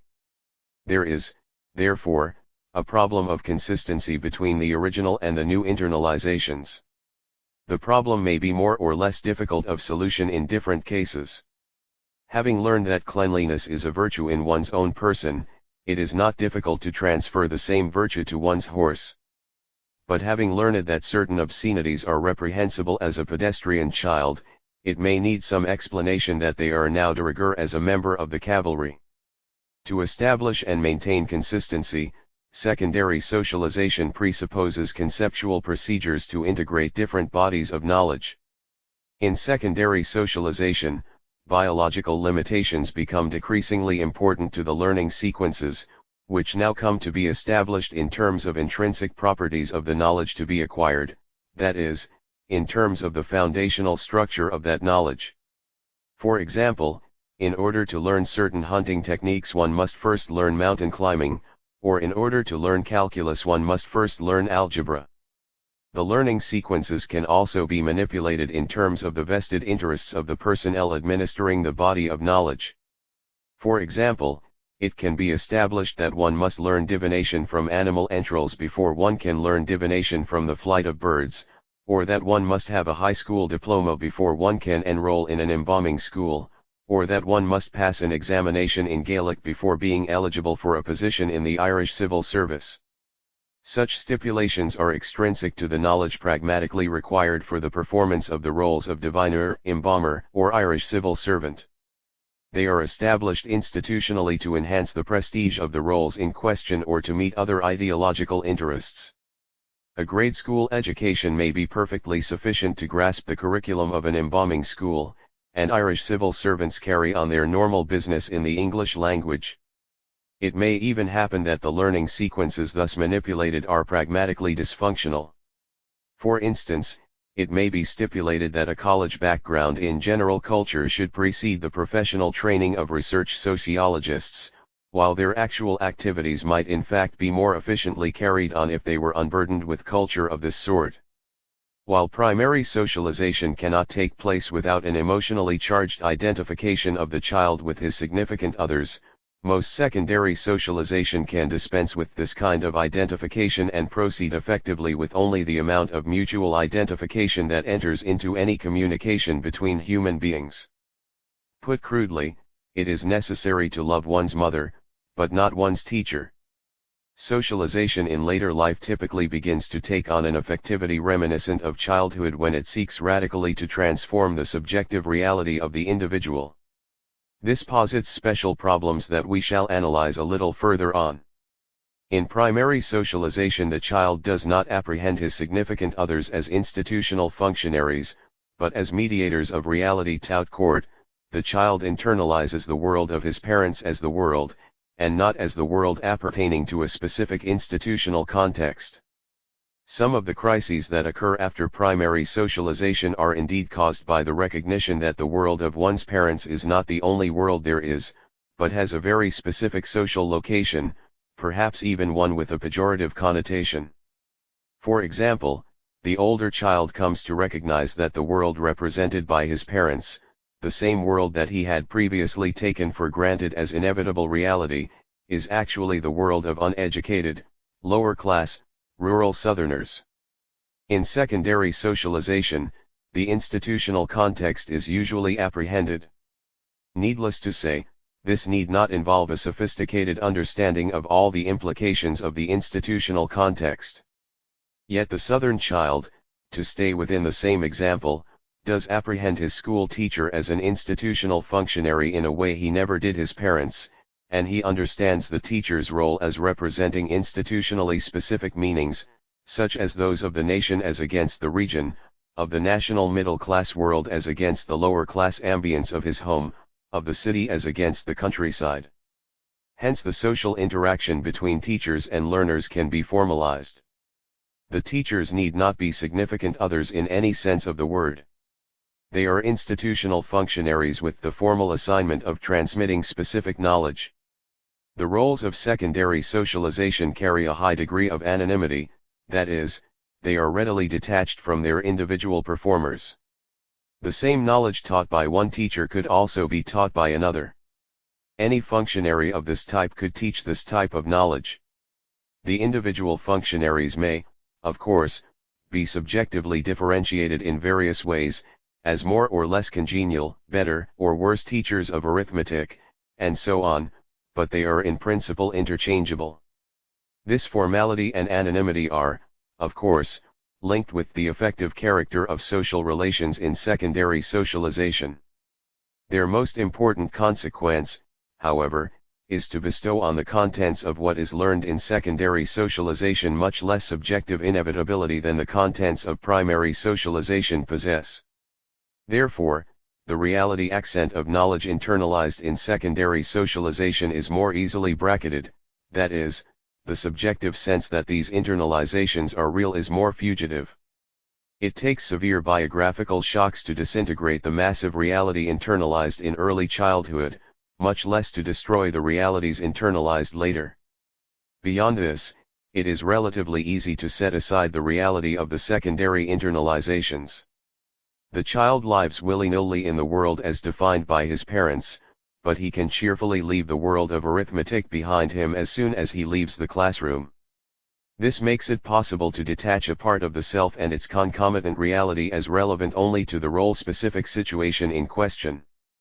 The individual then establishes distance between his total self and its reality on the one hand, and the role-specific partial self and its reality on the other. 15 This important feat is possible only after primary socialization has taken place. Put crudely once more, it is easier for the child to hide from his teacher than from his mother. Conversely, it is possible to say that the development of this capacity to hide is an important aspect of the process of growing into adulthood. The reality accent of knowledge internalized in primary socialization is given quasi-automatically. In secondary socialization it must be reinforced by specific pedagogic techniques, brought home to the individual. The phrase is suggestive. The original reality of childhood is home. It posits itself as such, inevitably and, as it were, naturally. By comparison with it, all later realities are artificial. Thus the school teacher tries to bring home the contents he is imparting by making them vivid, that is, making them seem as alive as the home world of the child, relevant, that is, linking them to the relevance structures already present in the home world, and interesting, that is, inducing the attentiveness of the child to detach itself from its natural objects to these more artificial ones. These maneuvers are necessary because an internalized reality is already there, persistently in the way of new internalizations. The degree and precise character of these pedagogic techniques will vary with the motivations the individual has for the acquisition of the new knowledge. The more these techniques make subjectively plausible a continuity between the original and the new elements of knowledge, the more readily they acquire the accent of reality. One learns a second language by building on the taken for granted reality of one's mother tongue. For a long time, one continually retranslates into the original language whatever elements of the new language one is acquiring. Only in this way can the new language begin to have any reality. As this reality comes to be established in its own right, it slowly becomes possible to forego retranslation. One becomes capable of thinking in the new language. Nevertheless, it is rare that a language learned in later life attains the inevitable, self-evident reality of the first language learned in childhood. Hence derives, of course, the effective quality of the mother tongue. Mutatis mutandis, the same characteristics of building from the home reality, linking up with it as learning proceeds and only slowly breaking this linkage, appertain to other learning sequences in secondary socialization. The facts that the processes of secondary socialization do not presuppose a high degree of identification and its contents do not possess the quality of inevitability can be pragmatically useful because they permit learning sequences that are rational and emotionally controlled. But because the contents of this type of internalization have a brittle and unreliable subjective reality compared to the internalizations of primary socialization, in some cases special techniques must be developed to produce whatever identification and inevitability are deemed necessary. The need for such techniques may be intrinsic in terms of learning and applying the contents of internalization, or it may be posited for the sake of the vested interests of the personnel administering the socialization process in question. For example, an individual who wants to become an accomplished musician must immerse himself in his subject to a degree quite unnecessary for an individual learning to be an engineer. Engineering education can take place effectively through formal, highly rational, emotionally neutral processes. Musical education, on the other hand, typically involves much higher identification with a maestro and a much more profound immersion in musical reality. This difference comes from the intrinsic differences between engineering and musical knowledge, and between the ways of life in which these two bodies of knowledge are practically applied. A professional revolutionary, too, needs an immeasurably higher degree of identification and inevitability than an engineer. But here the necessity comes not from intrinsic properties of the knowledge itself, which may be quite simple and sparse in content, but from the personal commitment required of a revolutionary in terms of the vested interests of the revolutionary movement. Sometimes the necessity for the intensifying techniques may come from both intrinsic and extrinsic factors. The socialization of religious personnel is one example. The techniques applied in such cases are designed to intensify the effective charge of the socialization process.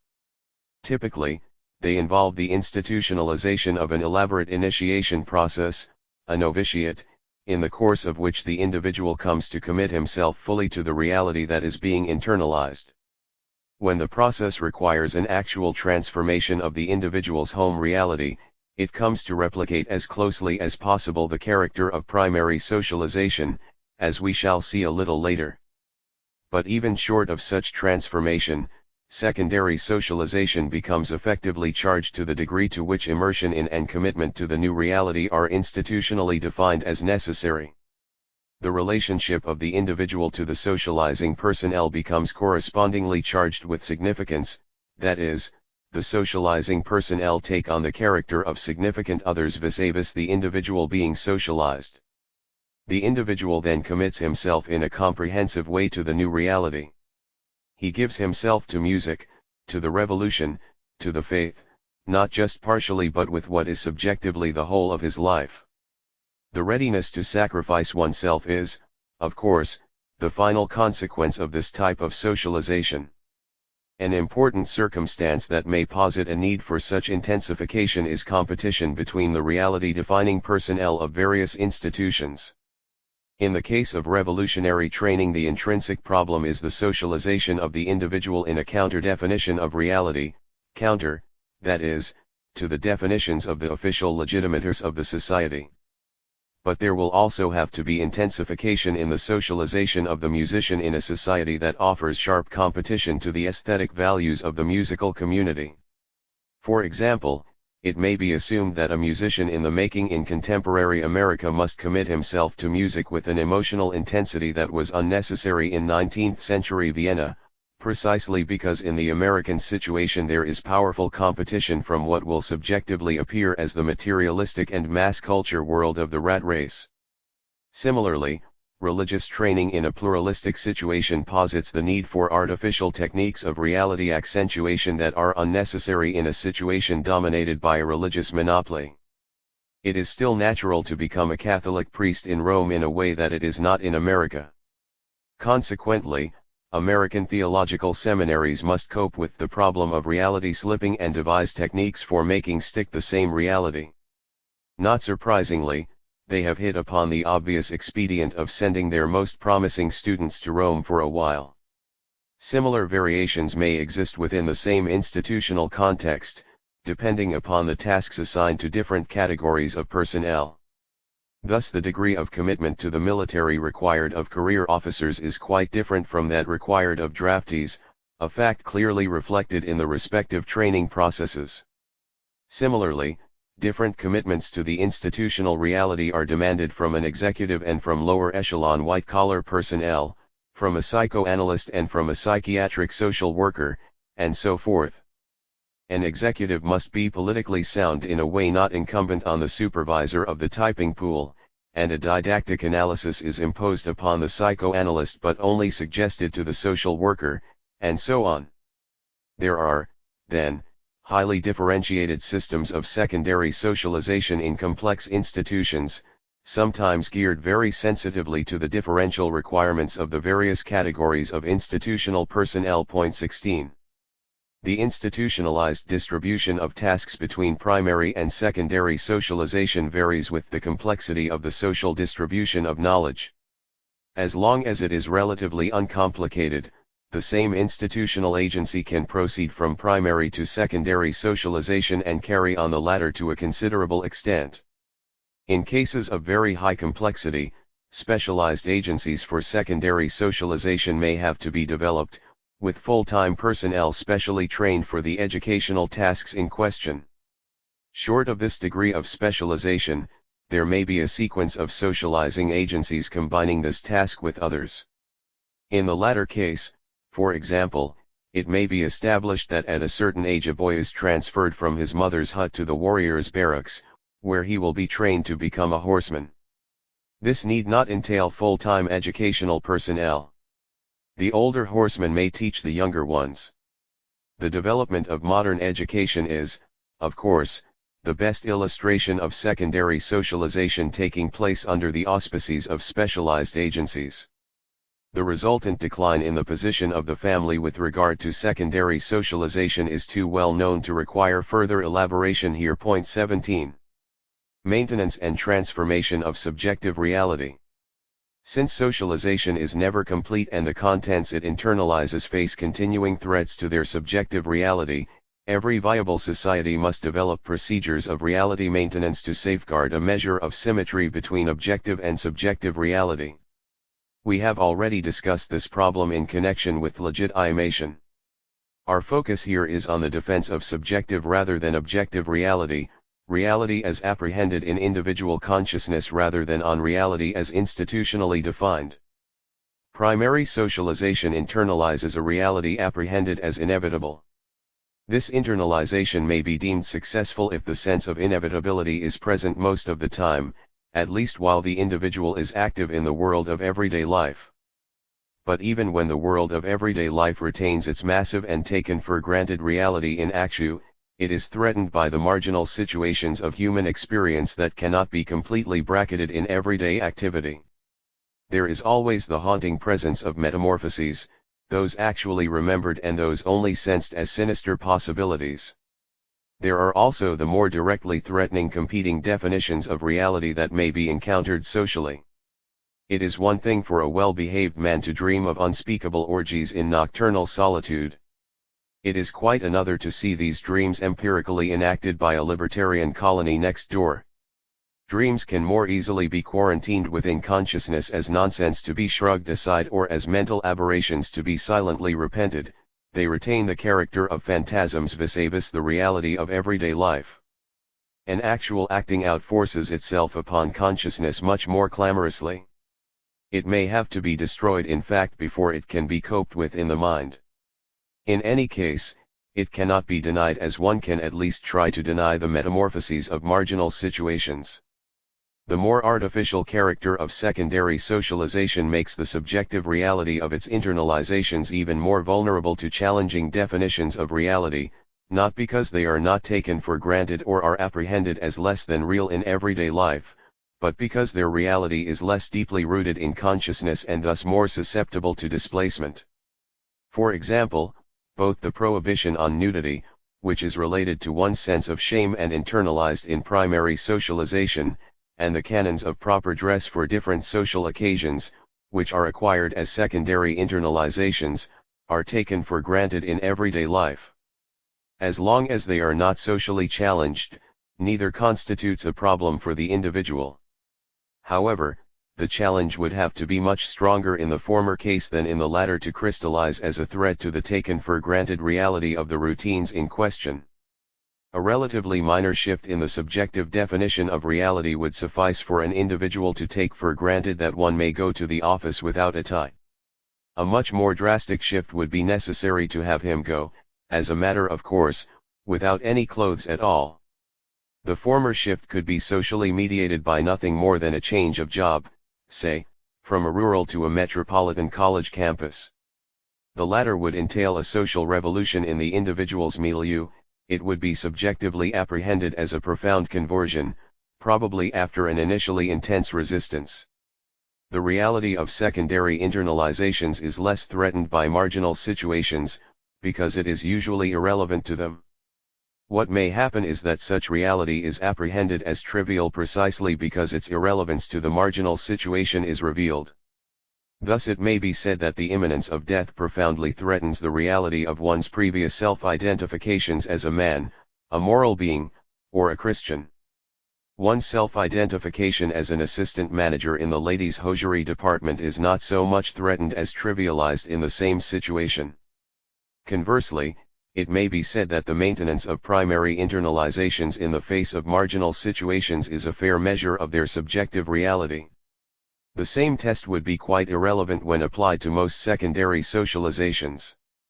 It makes sense to die as a man, hardly to die as an assistant manager in the ladies' hosiery department. Again, where secondary internalizations are socially expected to have this degree of reality persistence in the face of marginal situations, the concomitant socialization procedures will have to be intensified and reinforced in the manner discussed before. Religious and military processes of secondary socialization could again be cited in illustration. It is convenient to distinguish between two general types of reality maintenance, routine maintenance and crisis maintenance.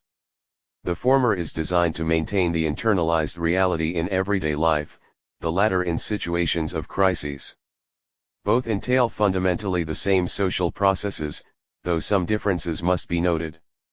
As we have seen, the reality of everyday life maintains itself by being embodied in routines, which is the essence of institutionalization. Beyond this, however, the reality of everyday life is ongoingly reaffirmed in the individual's interaction with others. Just as reality is originally internalized by a social process, so it is maintained in consciousness by social processes. These latter processes are not drastically different from those of the earlier internalization. They also reflect the basic fact that subjective reality must stand in a relationship with an objective reality that is socially defined. In the social process of reality maintenance, it is possible to distinguish between significant others and less important others. 18 In an important way, all, or at least most, of the others encountered by the individual in everyday life serve to reaffirm his subjective reality. This occurs even in a situation as non-significant as riding on a commuter train. The individual may not know anyone on the train and may speak to no one. All the same, the crowd of fellow commuters reaffirms the basic structure of everyday life. By their overall conduct, the fellow commuters extract the individual from the tenuous reality of early morning grogginess and proclaim to him in no uncertain terms that the world consists of earnest men going to work, of responsibility and schedules, of the New Haven Railroad and the New York Times. The last, of course, reaffirms the widest coordinates of the individual's reality. From the weather report to the help wanted ads, it assures him that he is, indeed, in the most real world possible. Concomitantly, it affirms the less than real status of the sinister ecstasies experienced before breakfast, the alien shape of allegedly familiar objects upon waking from a disturbing dream, the shock of non-recognition of one's own face in the bathroom mirror, the unspeakable suspicion a little later that one's wife and children are mysterious strangers. Most individuals susceptible to such metaphysical terrors manage to exorcise them to a degree in the course of their rigidly performed morning rituals, so that the reality of everyday life is at least gingerly established by the time they step out of their front door. But the reality begins to be fairly reliable only in the anonymous community of the commuter train. It attains massivity as the train pulls into Grand Central Station. Ergo sum, the individual can now murmur to himself, and proceed to the office wide awake and self-assured. It would, therefore, be a mistake to assume that only significant others serve to maintain subjective reality. But significant others occupy a central position in the economy of reality maintenance. They are particularly important for the ongoing confirmation of that crucial element of reality we call identity. To retain confidence that he is indeed who he thinks he is, the individual requires not only the implicit confirmation of this identity that even casual everyday contacts will supply, but the explicit and emotionally charged confirmation that his significant others bestow on him. In the previous illustration, our suburbanite is likely to look to his family and other private associates within the family ambience, neighborhood, church, club, and the like, for such confirmation, though close business associates may also fulfill this function. If he moreover sleeps with his secretary, his identity is both confirmed and amplified. This assumes that the individual likes the identity being confirmed. The same process pertains to the confirmation of identities that the individual may not like. Even casual acquaintances may confirm his self-identification as a hopeless failure, but wife, children, and secretary ratify this with undeniable finality. The process from objective reality definition to subjective reality maintenance is the same in both cases. The significant others in the individual's life are the principal agents for the maintenance of his subjective reality. Less significant others function as a sort of chorus. Wife, children, and secretary solemnly reaffirm each day that one is a man of importance, or a hopeless failure. Maiden aunts, cooks and elevator operators lend varying degrees of support to this. It is, of course, quite possible that there is some disagreement between these people. The individual then faces a problem of consistency, which he can, typically, solve either by modifying his reality or his reality-maintaining relationships. He may have the alternative of accepting his identity as a failure on the one hand, or of firing his secretary or divorcing his wife on the other. He also has the option of downgrading some of these people from their status of significant others and turning instead to others for his significant reality confirmations, his psychoanalyst, say, or his old cronies at the club. There are many possible complexities in this organization of reality-maintaining relationships, especially in a highly mobile and R**old differentiated society. 19. The relation between the significant others and the chorus in reality maintenance is a dialectical one, that is, they interact with each other as well as with the subjective reality they serve to confirm. A solidly negative identification on the part of the wider milieu may eventually affect the identification offered by the significant others. When even the elevator operator fails to say "sir," the wife may give up her identification of her husband as a man of importance. Conversely, the significant others may eventually have an effect on the wider milieu. A loyal wife can be an asset in several ways as the individual seeks to get across a certain identity to his business associates. Reality maintenance and reality confirmation thus involve the totality of the individual's social situation, though the significant others occupy a privileged position in these processes. The relative importance of the significant others and the chorus can be seen most easily if one looks at instances of disconfirmation of subjective reality. A reality disconfirming act by the wife, taken by itself, has far greater potency than a similar act by a casual acquaintance. Acts by the latter have to acquire a certain density to equal the potency of the former. The reiterated opinion of one's best friend that the newspapers are not reporting substantial developments going on beneath the surface may carry more weight than the same opinion expressed by one's barber. However, the same opinion expressed in succession by 10 casual acquaintances may begin to outweigh a contrary opinion of one's best friend. The crystallization subjectively arrived at as a result of these various definitions of reality will then determine how one is likely to react to the appearance of a solid phalanx of grim, silent, briefcase-carrying Chinese on the commuter train one morning, that is, will determine the weight one gives the phenomenon in one's own definition of reality. To take another illustration, if one is a believing Catholic, the reality of one's faith need not be threatened by non-believing business associates. It is very likely to be threatened, however, by a non-believing wife. In a pluralistic society, therefore, it is logical for the Catholic Church to tolerate a broad variety of interfaith associations in economic and political life, but to continue to frown on interfaith marriage. Generally speaking, in situations where there is competition between different reality-defining agencies, all sorts of secondary group relationships with the competitors may be tolerated, as long as there are firmly established primary group relationships within which one reality is ongoingly reaffirmed against the competitors. 20 The manner in the Catholic Church has adapted itself to the pluralistic situation in America is an excellent illustration.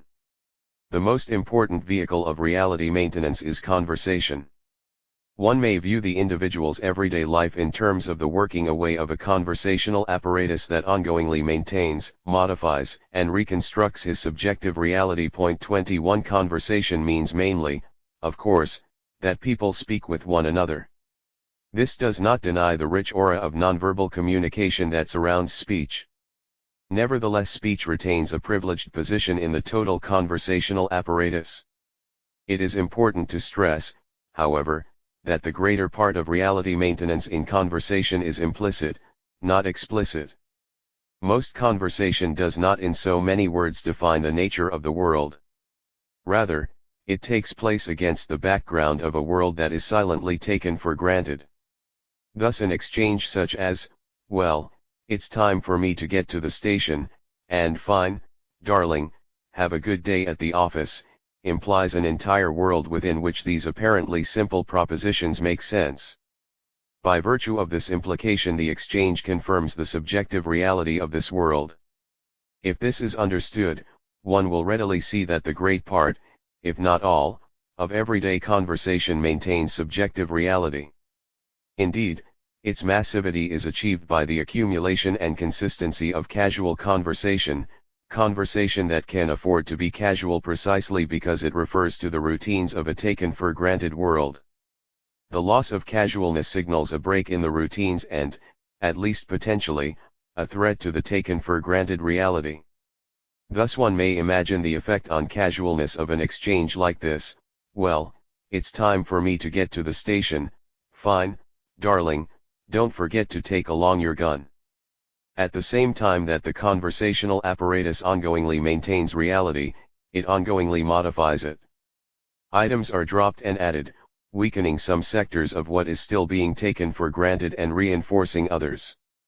Thus the subjective reality of something that is never talked about comes to be shaky. It is one thing to engage in an embarrassing sexual act. It is quite another to talk about it beforehand or afterwards. Conversely, conversation gives firm contours to items previously apprehended in a fleeting and unclear manner. One may have doubts about one's religion. These doubts become real in a quite different way as one discusses them. One then talks oneself into these doubts, they are objectified as reality within one's own consciousness. Generally speaking, the conversational apparatus maintains reality by talking through various elements of experience and allocating them a definite place in the real world. This reality-generating potency of conversation is already given in the fact of linguistic objectification. We have seen how language objectifies the world, transforming the pant-array of experience into a cohesive order. In the establishment of this order, language realizes a world, in the double sense of apprehending and producing it. Conversation is the actualizing of this realizing efficacy of language in the face-to-face situations of individual existence. In conversation, the objectifications of language become objects of individual consciousness. Thus the fundamental reality-maintaining fact is the continuing use of the same language to objectify unfolding biographical experience. In the widest sense, all who employ the same language are reality-maintaining others. The significance of this can be further differentiated in terms of what is meant by a common language, from the group idiosyncratic language of primary groups to regional or class dialects to the national community that defines itself in terms of language. There are corresponding returns to reality for the individual who goes back to the few individuals who understand his in-group allusions, to the section to which his accent belongs, or to the large collectivity that has identified itself with a particular linguistic tradition. In reverse order, say, a return to the United States, to Brooklyn, and to the people who went to the same public school. In order to maintain subjective reality effectively, the conversational apparatus must be continual and consistent. Disruptions of continuity or consistency ipso facto posit a threat to the subjective reality in question. We have already discussed the expedients that the individual may adopt to meet the threat of inconsistency. Various techniques to cope with the threat of discontinuity are also available.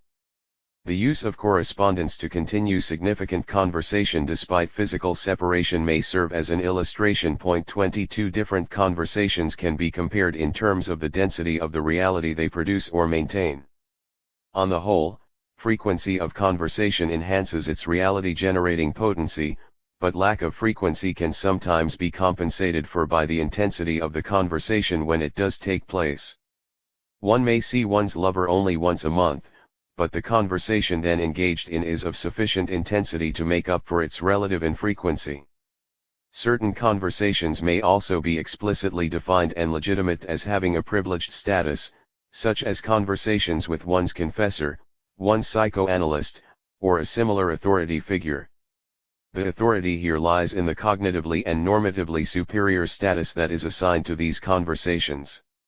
Subjective reality is thus always dependent upon specific plausibility structures, that is, the specific social base and social processes required for its maintenance. One can maintain one's self-identification as a man of importance only in a milieu that confirms this identity. One can maintain one's Catholic faith only if one retains one's significant relationship with the Catholic community, and so forth. Disruption of significant conversation with the mediators of the respective plausibility structures threatens the subjective realities in question. As the example of correspondence indicates, the individual may resort to various techniques of reality maintenance even in the absence of actual conversation, but the reality-generating potency of these techniques is greatly inferior to the face-to-face conversations they are designed to replicate. The longer these techniques are isolated from face-to-face confirmations, the less likely they will be to retain the accent of reality. The individual living for many years among people of a different faith and cut off from the community of those sharing his own may continue to identify himself as, say, a Catholic. Through prayer, religious exercises, and similar techniques his old Catholic reality may continue to be subjectively relevant to him. At the very least the techniques may sustain his continued self-identification as a Catholic. They will, however, become subjectively empty of living reality unless they are revitalized by social contact with other Catholics. To be sure, an individual usually remembers the realities of his past. But the way to refresh these memories is to converse with those who share their relevance. Point 23. The plausibility structure is also the social base for the particular suspension of doubt without which the definition of reality in question cannot be maintained in consciousness. Here specific social sanctions against such reality disintegrating doubts have been internalized and are ongoingly reaffirmed. Ridicule is one such sanction. As long as he remains within the plausibility structure, the individual feels himself to be ridiculous whenever doubts about the reality concerned arise subjectively. He knows that others would smile at him if he voiced them. He can silently smile at himself, mentally shrug his shoulders, and continue to exist within the world thus sanctioned. Needless to say, this procedure of autotherapy will be much more difficult if the plausibility structure is no longer available as its social matrix. The smile will become forced, and eventually is likely to be replaced by a pensive frown. In crisis situations the procedures are essentially the same as in routine maintenance, except that the reality confirmations have to be explicit and intensive. Frequently, ritual techniques are brought into play.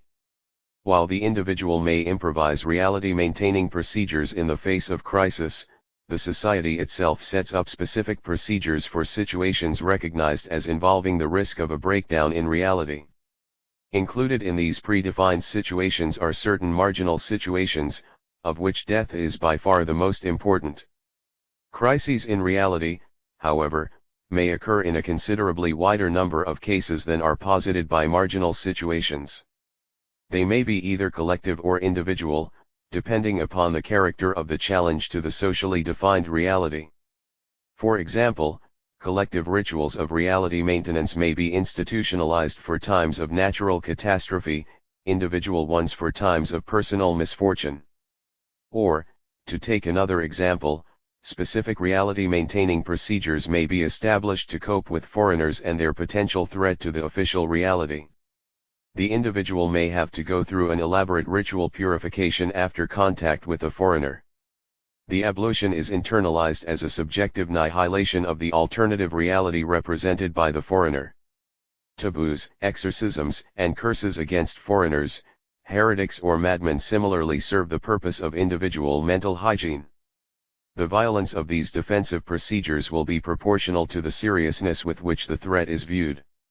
If contacts with the alternative reality and its representatives become frequent, the defensive procedures may, of course, lose their crisis character and become routinized.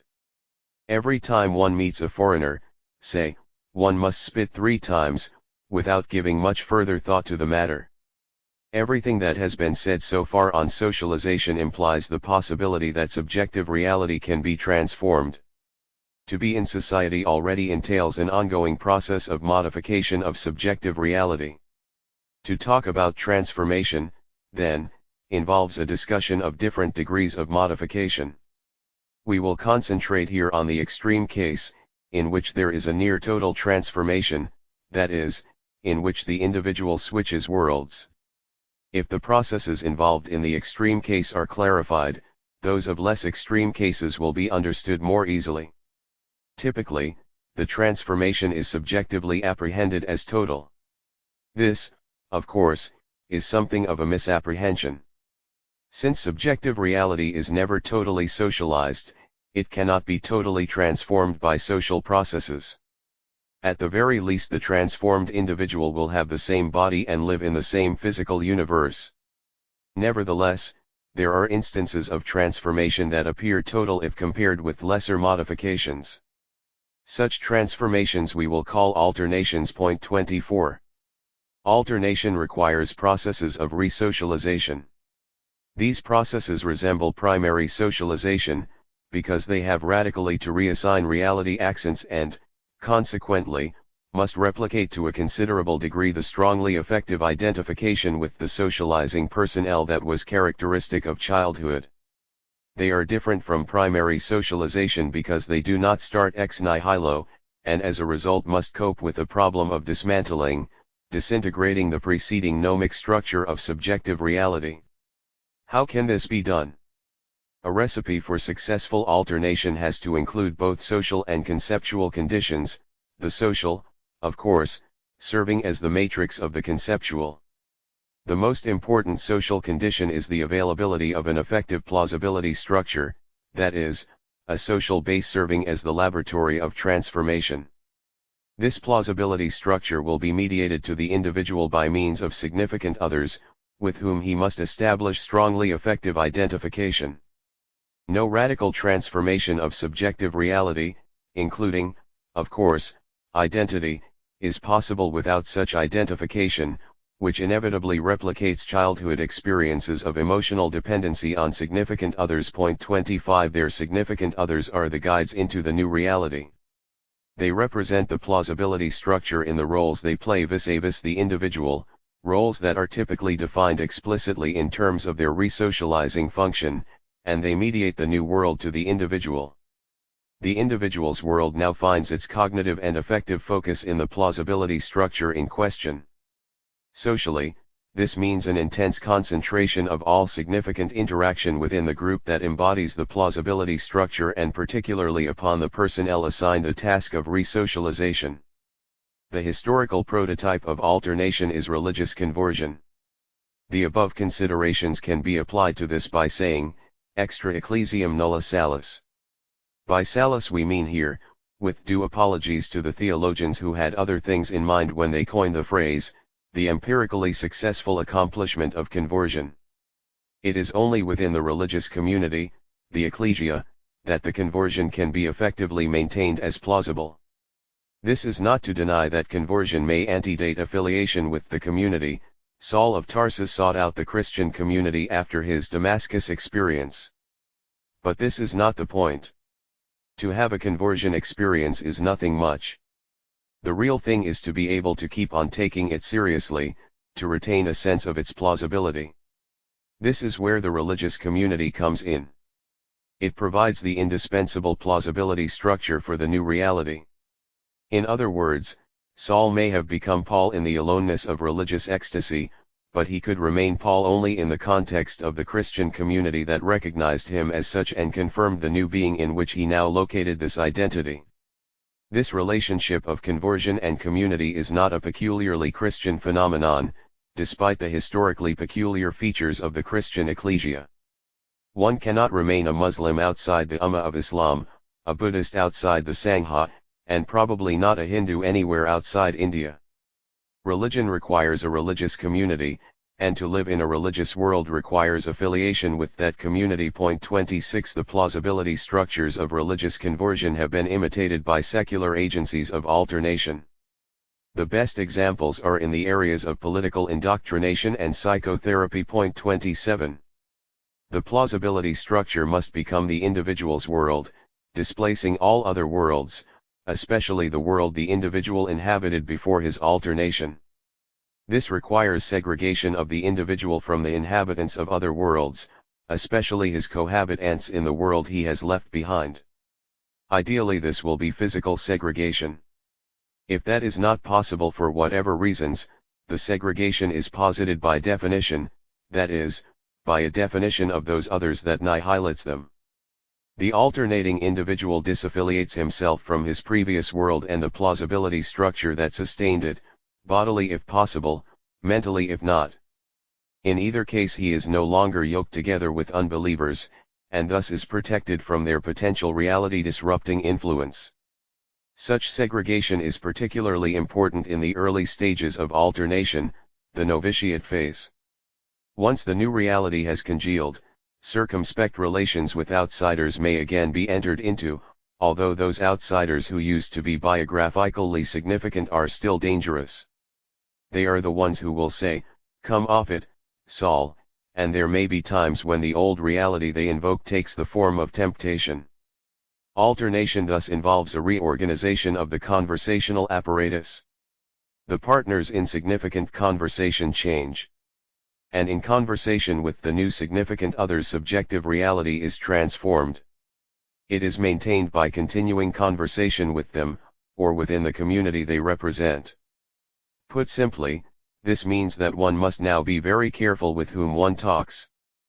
People and ideas that are discrepant with the new definitions of reality are systematically avoided. 28 Since this can rarely be done with total success, if only because of the memory of past reality, the new plausibility structure will typically provide various therapeutic procedures to take care of backsliding tendencies. These procedures follow the general pattern of therapy, as discussed earlier. The most important conceptual requirement for alternation is the availability of a legitimating apparatus for the whole sequence of transformation. What must be legitimate is not only the new reality, but the stages by which it is appropriated and maintained, and the abandonment or repudiation of all alternative realities. The annihilating side of the conceptual machinery is particularly important in view of the dismantling problem that must be solved. The old reality, as well as the collectivities and significant others that previously mediated it to the individual, must be reinterpreted within the legitimating apparatus of the new reality. This reinterpretation brings about a rupture in the subjective biography of the individual in terms of B.C and A.D, pre-Damascus and post-Damascus.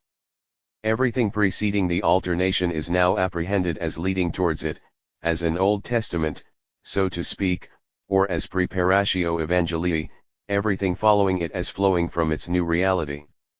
This involves a reinterpretation of past biography in toto, following the formula, "Then I thought, now I know."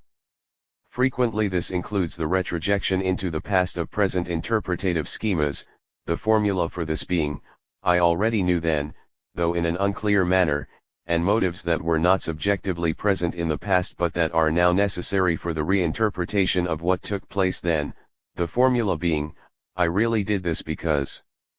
Pre-alternation biography is typically annihilated in toto by subsuming it under a negative category occupying a strategic position in the new legitimating apparatus, "When I was still living a life of sin, when I was still caught in bourgeois consciousness, when I was still motivated by these unconscious neurotic needs."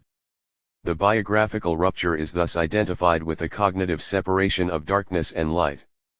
In addition to this reinterpretation in toto, there must be particular reinterpretations of past events and persons with past significance.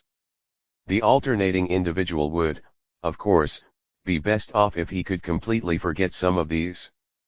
But to forget completely is notoriously difficult.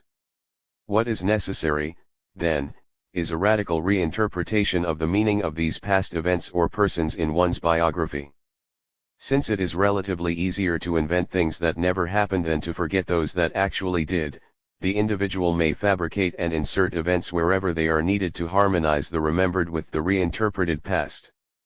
Since it is the new reality rather than the old that now appears dominatingly plausible to him, he may be perfectly sincere in such a procedure. Subjectively, he is not telling lies about the past but bringing it in line with the truth that, necessarily, embraces both present and past. This point, incidentally, is very important if one wishes to understand adequately the motives behind the historically recurrent falsifications and forgeries of religious documents. Persons, too, particularly significant others, are reinterpreted in this fashion. The latter now become unwilling actors in a drama whose meaning is necessarily opaque to them, and, not surprisingly, they typically reject such an assignment. This is the reason prophets typically fare badly in their hometowns, and it is in this context that one may understand Jesus' statement that his followers must leave behind them their fathers and mothers. It is not difficult now to propose a specific prescription for alternation into any conceivable reality, however implausible from the standpoint of the outsider. It is possible to prescribe specific procedures for, say, convincing individuals that they can communicate with beings from outer space provided that and as long as they stay on a steady diet of raw fish. We can leave it to the imagination of the reader, if he is so inclined, to work out the details of such a sect of ichthyosophists. The prescription would entail the construction of an ichthyosophists plausibility structure, properly segregated from the outside world and equipped with the necessary socializing and therapeutic personnel, the elaboration of an ichthyosophists body of knowledge, sufficiently sophisticated to explain why the self-evident nexus between raw fish and galactic telepathy had not been discovered before, and the necessary legitimations and nihilations to make sense of the individual's journey towards this great truth. If these procedures are followed carefully, there will be a high probability of success once an individual has been lured or kidnapped into the ichthyosophists brainwashing institute. There are in practice, of course, many intermediate types between resocialization as just discussed and secondary socialization that continues to build on the primary internalizations. In these there are partial transformations of subjective reality or of designated sectors of it. Such partial transformations are common in contemporary society in connection with the individual's social mobility and occupational training. Point 29. Here the transformation of subjective reality can be considerable, as the individual is made into an acceptable upper middle class type or an acceptable physician, and as he internalizes the appropriate reality appendages. But these transformations typically fall far short of resocialization. They build on the basis of primary internalizations and generally avoid abrupt discontinuities within the subjective biography of the individual. As a result, they face the problem of maintaining consistency between the earlier and later elements of subjective reality. This problem, not present in this form in resocialization, which ruptures the subjective biography and reinterprets the past rather than correlating the present with it, becomes more acute the closer secondary socialization gets to resocialization without actually becoming it. Resocialization is a cutting of the Gordian knot of the consistency problem, by giving up the quest for consistency and reconstructing reality de novo. The procedures for maintaining consistency also involve a tinkering with the past, but in a less radical manner, an approach dictated by the fact that in such cases there is usually a continuing association with persons and groups who were significant before. They continue to be around, are likely to protest too fanciful reinterpretations, and must themselves be convinced that such transformations as have taken place are plausible. For example, in the case of transformations occurring in conjunction with social mobility, there are ready-made interpretative schemes that explain what has happened to all concerned without positing a total metamorphosis of the individual concerned. Thus the parents of such an upwardly mobile individual will accept certain changes in the latter's demeanor and attitudes as a necessary, possibly even desirable, accompaniment of his new station in life. Of course, they will agree, Irving has had to de-emphasize his Jewishness now that he has become a successful doctor in suburbia, of course he dresses and speaks differently, of course he now votes Republican, of course he married a Vassar girl, and perhaps it will also become a matter of course that he only rarely comes to visit his parents. Such interpretative schemes, which are ready-made in a society with high upward mobility and already internalized by the individual before he himself is actually mobile, guarantee biographical continuity and smooth inconsistencies as they arise. Point 30. Similar procedures take place in situations where transformations are fairly radical but defined as temporary in duration, for example, in training for short-term military service or in cases of short-term hospitalization. 31 Here the difference from full resocialization is particularly easy to see, by comparing what happens with training for career military service or with the socialization of chronic patients.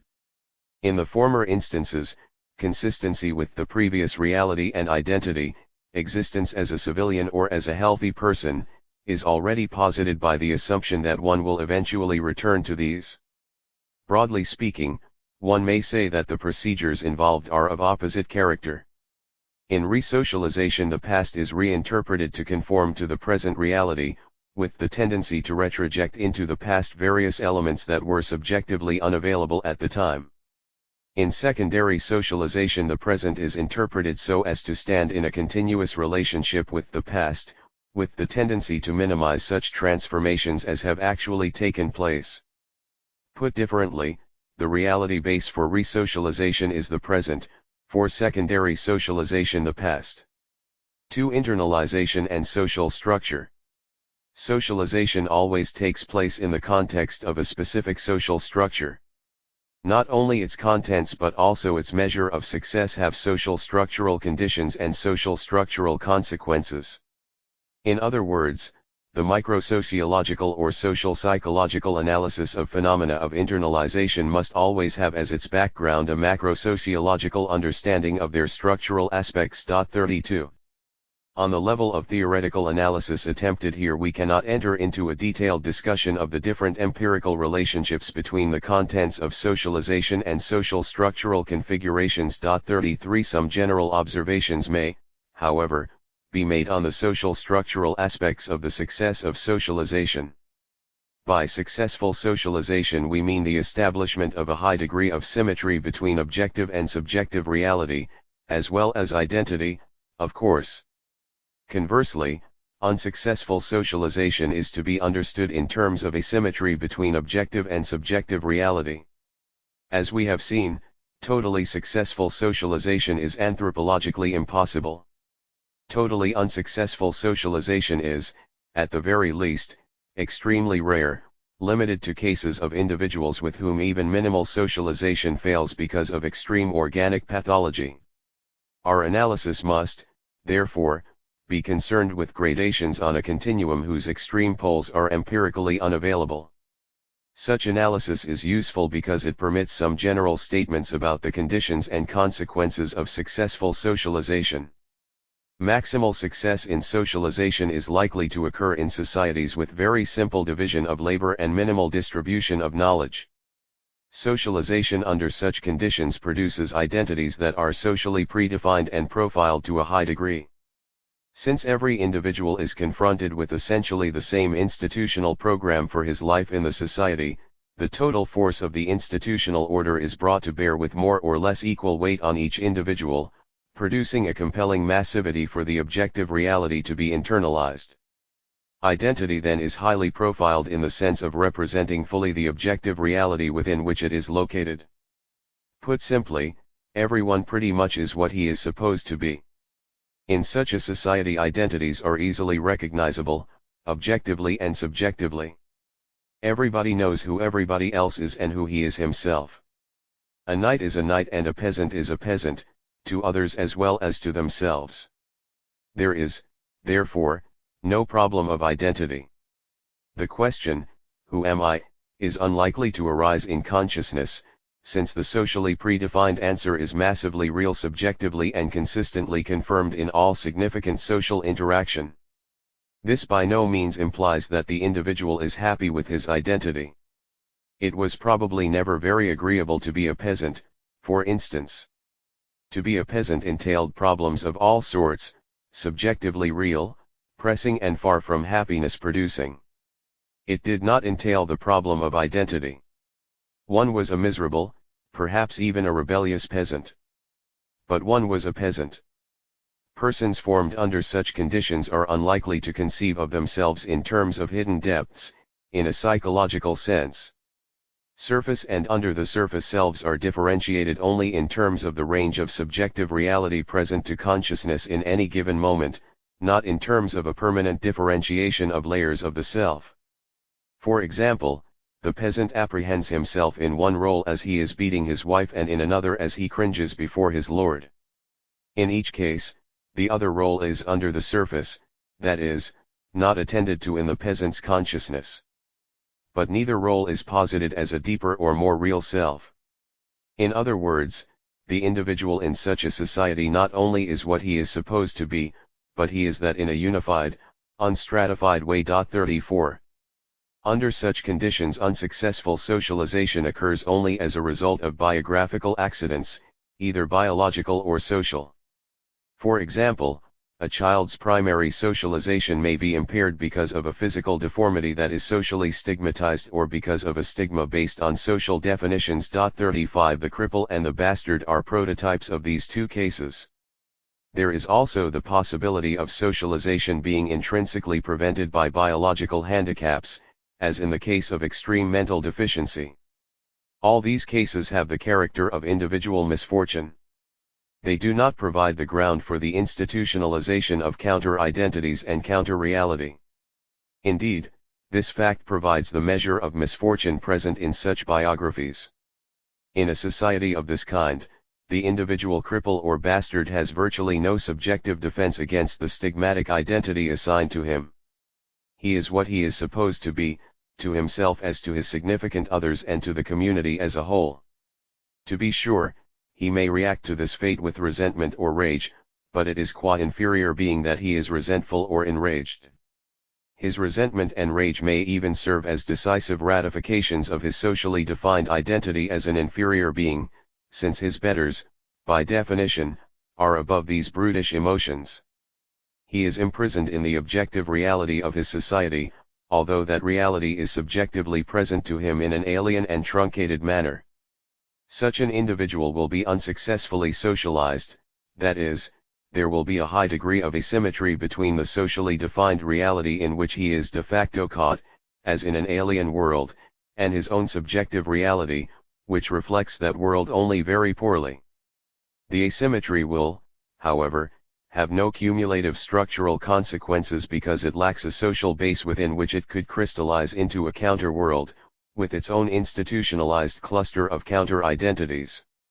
The unsuccessfully socialized individual himself is socially predefined as a profiled type: the cripple, the bastard, the idiot, and so on.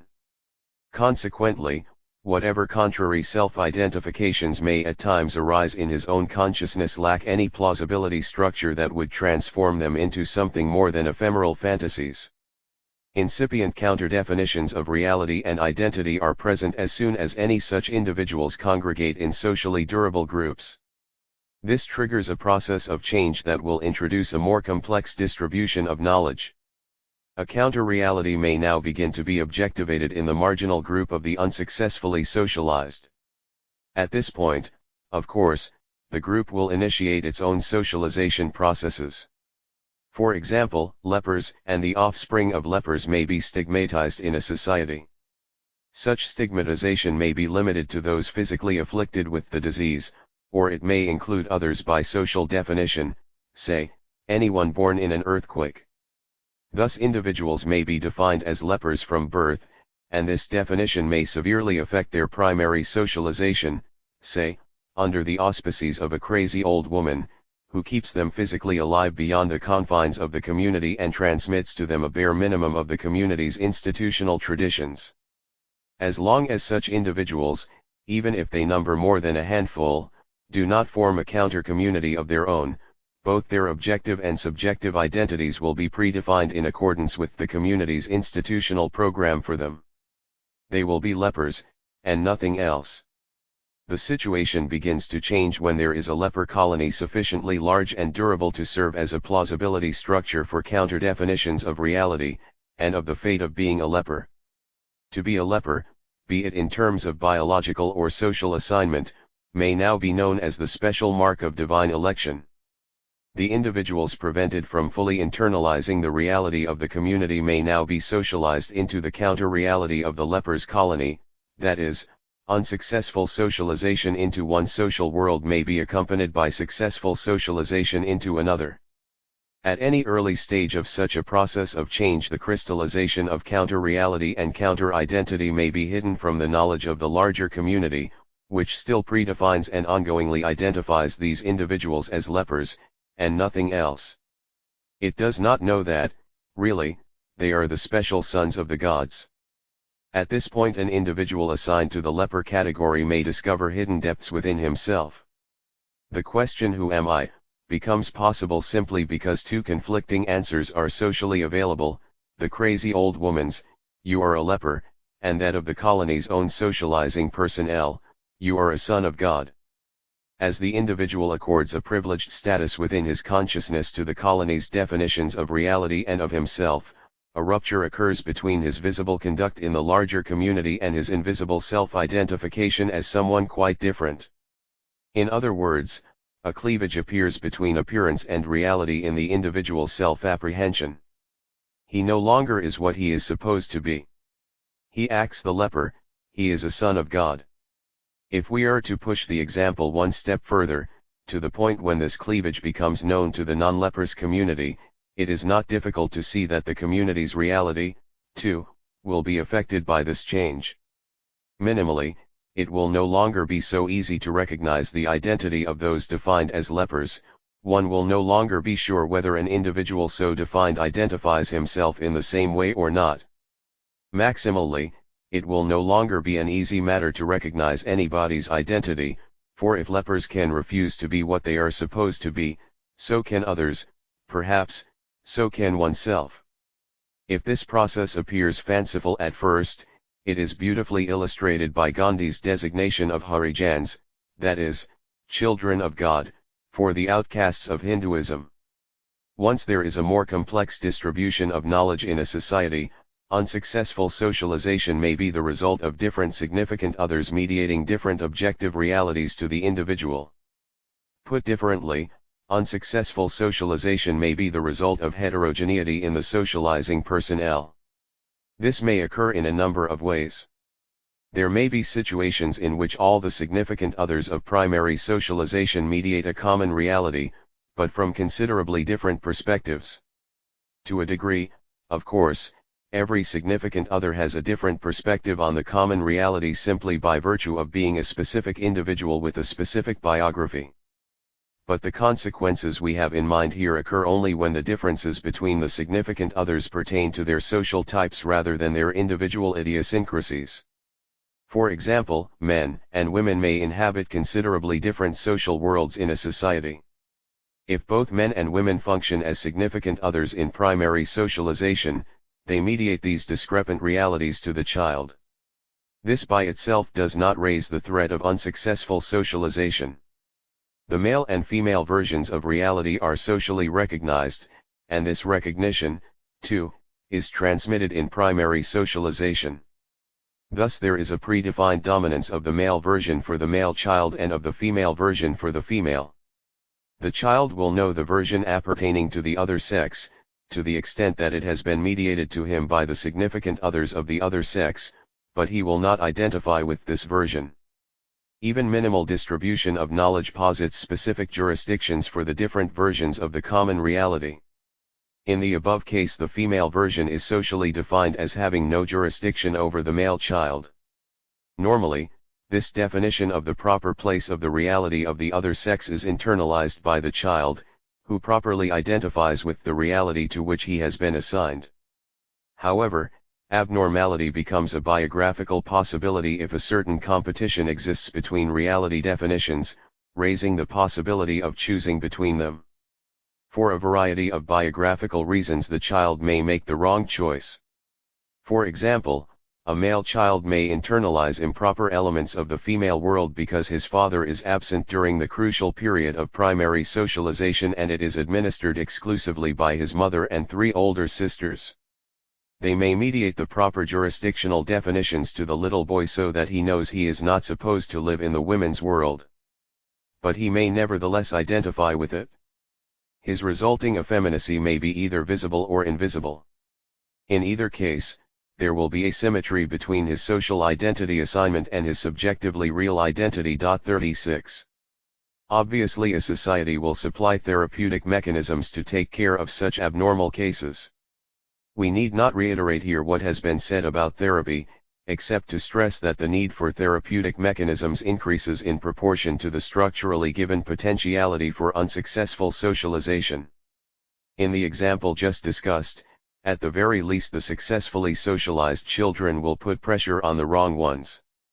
As long as there is no fundamental conflict between the mediated definitions of reality, but only differences between versions of the same common reality, the chances for successful therapy are good. Unsuccessful socialization may also result from the mediation of acutely discrepant worlds by significant others during primary socialization. As the distribution of knowledge becomes more complex, discrepant worlds become available and may be mediated by different significant others in primary socialization. This happens less frequently than the situation just discussed, in which versions of the same common world are distributed among the socializing personnel, because individuals, say, a married couple, sufficiently cohesive as a group to take on the task of primary socialization are likely to have concocted some sort of common world between them.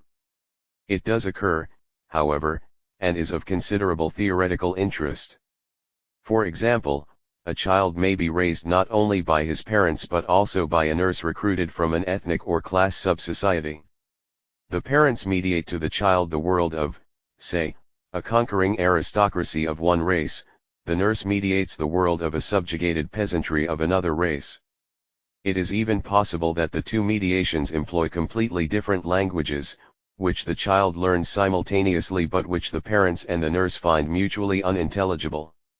In such a case, of course, the parental world will have dominance by predefinition. The child will be recognized by all concerned and by himself as belonging to his parents' group and not his nurse's. All the same, the predefinition of the respective jurisdictions of the two realities may be upset by various biographical accidents, just as it may in the first situation discussed, except that now unsuccessful socialization entails the possibility of alternation internalized as a permanent feature of the individual's subjective self-apprehension. The choice potentially available to the child now is more profiled, involving different worlds rather than different versions of the same world. Needless to say, in practice there will be many gradations between the first and second situations. When acutely discrepant worlds are mediated in primary socialization, the individual is presented with a choice of profiled identities apprehended by him as genuine biographical possibilities. He may become a man as understood by race A or as understood by race B. This is when the possibility of a truly hidden identity, not readily recognizable in accordance with the objectively available typifications, appears. In other words, there may be a socially concealed asymmetry between public and private biography. As far as the parents are concerned, the child is now ready for the preparatory phase of knighthood. Unknown to them, but sustained by the plausibility structure supplied by his nurse's sub-society, the child himself is only playing at this process, while really preparing himself for initiation into the higher religious mysteries of the subjugated group. Similar discrepancies occur in contemporary society between the socialization processes in the family and in the peer group. As far as the family is concerned, the child is ready for graduation from junior high school. As far as the peer group is concerned, he is ready for his first serious test of courage by stealing an automobile. It goes without saying that such situations are fraught with possibilities of internal conflict and guilt. Presumably all men, once socialized, are potential traitors to themselves. The internal problem of such treason, however, becomes much more complicated if it entails the further problem of which self is being betrayed at any particular moment, a problem posited as soon as identification with different significant others includes different generalized others. The child is betraying his parents as he prepares for the mysteries and his nurse as he trains for knighthood, just as he betrays his peer group by being a square young scholar and his parents by stealing an automobile, with each betrayal concomitant with treason to himself insofar as he has identified with the two discrepant worlds. We have discussed the various options open to him in our previous analysis of alternation, although it will be clear that these options have a different subjective reality when they are already internalized in primary socialization. It is safe to assume that alternation remains a lifelong threat to whatever subjective reality emerges from such conflict as the result of whatever options, a threat posited once and for all with the introduction of the alternating possibility into primary socialization itself. The possibility of individualism, that is, of individual choice between discrepant realities and identities, is directly linked to the possibility of unsuccessful socialization. We have argued that unsuccessful socialization opens up the question of who am I? In the social structural context in which unsuccessful socialization becomes so recognized, the same question arises for the successfully socialized individual by virtue of his reflection about the unsuccessfully socialized. He will sooner or later encounter those with hidden selves, the traitors, those who have alternated or are alternating between discrepant worlds. By a kind of mirror effect the question may come to apply to himself, first according to the formula there, but for the grace of God, go I, eventually perhaps by the formula if they, why not I? This opens a Pandora's box of individualistic choices, which eventually become generalized regardless of whether one's biographical course was determined by the right or the wrong choices. The individualist emerges as a specific social type who has at least the potential to migrate between a number of available worlds and who has deliberately and awarely constructed a self out of the material provided by a number of available identities. A third important situation leading to unsuccessful socialization arises when there are discrepancies between primary and secondary socialization. The unity of primary socialization is maintained, but in secondary socialization, alternative realities and identities appear as subjective options. The options are, of course, limited by the social structural context of the individual. For example, he may want to become a knight, but his social position makes this a foolish ambition. When secondary socialization has been differentiated to the point where subjective disidentification from one's proper place in society becomes possible, and when at the same time the social structure does not permit the realization of the subjectively chosen identity, an interesting development occurs. The subjectively chosen identity becomes a fantasy identity, objectified within the individual's consciousness as his real self. It may be assumed that people always have dreams of impossible wish fulfillment, and the like. The peculiarity of this particular fantasy lies in the objectification, on the level of imagination, of an identity other than the one objectively assigned and previously internalized in primary socialization. It is obvious that any wider distribution of this phenomenon will introduce tensions and unrest into the social structure, threatening the institutional programs and their taken-for-granted reality. Another very important consequence when there is discrepancy between primary and secondary socialization is the possibility that the individual may have a relationship to discrepant worlds qualitatively different from the relationships in the previously discussed situations. If discrepant worlds appear in primary socialization, the individual has the option of identifying with one of them as against the others, a process that, because it occurs in primary socialization, will be effectively charged to a high degree. Identification, disidentification, and alternation will all be accompanied by affective crises, since they will invariably depend upon the mediation of significant others. The presentation of discrepant worlds in secondary socialization produces an entirely different configuration. In secondary socialization, internalization need not be accompanied by effectively charged identification with significant others. The individual may internalize different realities without identifying with them. Therefore, if an alternative world appears in secondary socialization, the individual may opt for it in a manipulative manner. One could speak here of cool alternation. The individual internalizes the new reality, but instead of its being his reality, it is a reality to be used by him for specific purposes. Insofar as this involves the performance of certain roles, he retains subjective detachment vis-a-vis them. He puts them on deliberately and purposefully. If this phenomenon becomes widely distributed, the institutional order as a whole begins to take on the character of a network of reciprocal manipulations. 37. A society in which discrepant worlds are generally available on a market basis entails specific constellations of subjective reality and identity. There will be an increasingly general consciousness of the relativity of all worlds, including one's own, which is now subjectively apprehended as a world, rather than the world. It follows that one's own institutionalized conduct may be apprehended as a role from which one may detach oneself in one's own consciousness, and which one may act out with manipulative control. For example, the aristocrat no longer simply is an aristocrat, but he plays at being an aristocrat, and so forth. The situation, then, has a much more far-reaching consequence than the possibility of individuals playing at being what they are not supposed to be.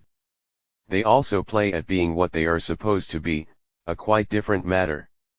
This situation is increasingly typical of contemporary industrial society, but it would obviously transcend the scope of our present considerations to enter further into a sociology of knowledge and social psychological analysis of this constellation. 38 What should be stressed is that such a situation cannot be understood unless it is ongoingly related to its social structural context, which follows logically from the necessary relationship between the social division of labor, with its consequences for social structure, and the social distribution of knowledge, with its consequences for the social objectivation of reality. In the contemporary situation, this entails the analysis of both reality and identity pluralism with reference to the structural dynamics of industrialism, particularly the dynamics of the social stratification patterns produced by industrialism. 39. 3 theories about identity. Identity is, of course, a key element of subjective reality and, like all subjective reality, stands in a dialectical relationship with society. Identity is formed by social processes. Once crystallized, it is maintained, modified, or even reshaped by social relations. The social processes involved in both the formation and the maintenance of identity are determined by the social structure. Conversely, the identities produced by the interplay of organism, individual consciousness, and social structure react upon the given social structure, maintaining it, modifying it, or even reshaping it. Societies have histories in the course of which specific identities emerge. These histories are, however, made by men with specific identities. If one is mindful of this dialectic, one can avoid the misleading notion of collective identities without having recourse to the uniqueness, subspecie aeternitatis, of individual existence. 40 Specific historical social structures engender identity types, which are recognizable in individual cases. In this sense, one may assert that an American has a different identity than a Frenchman, a New Yorker than a Midwesterner, an executive than a hobo, and so forth.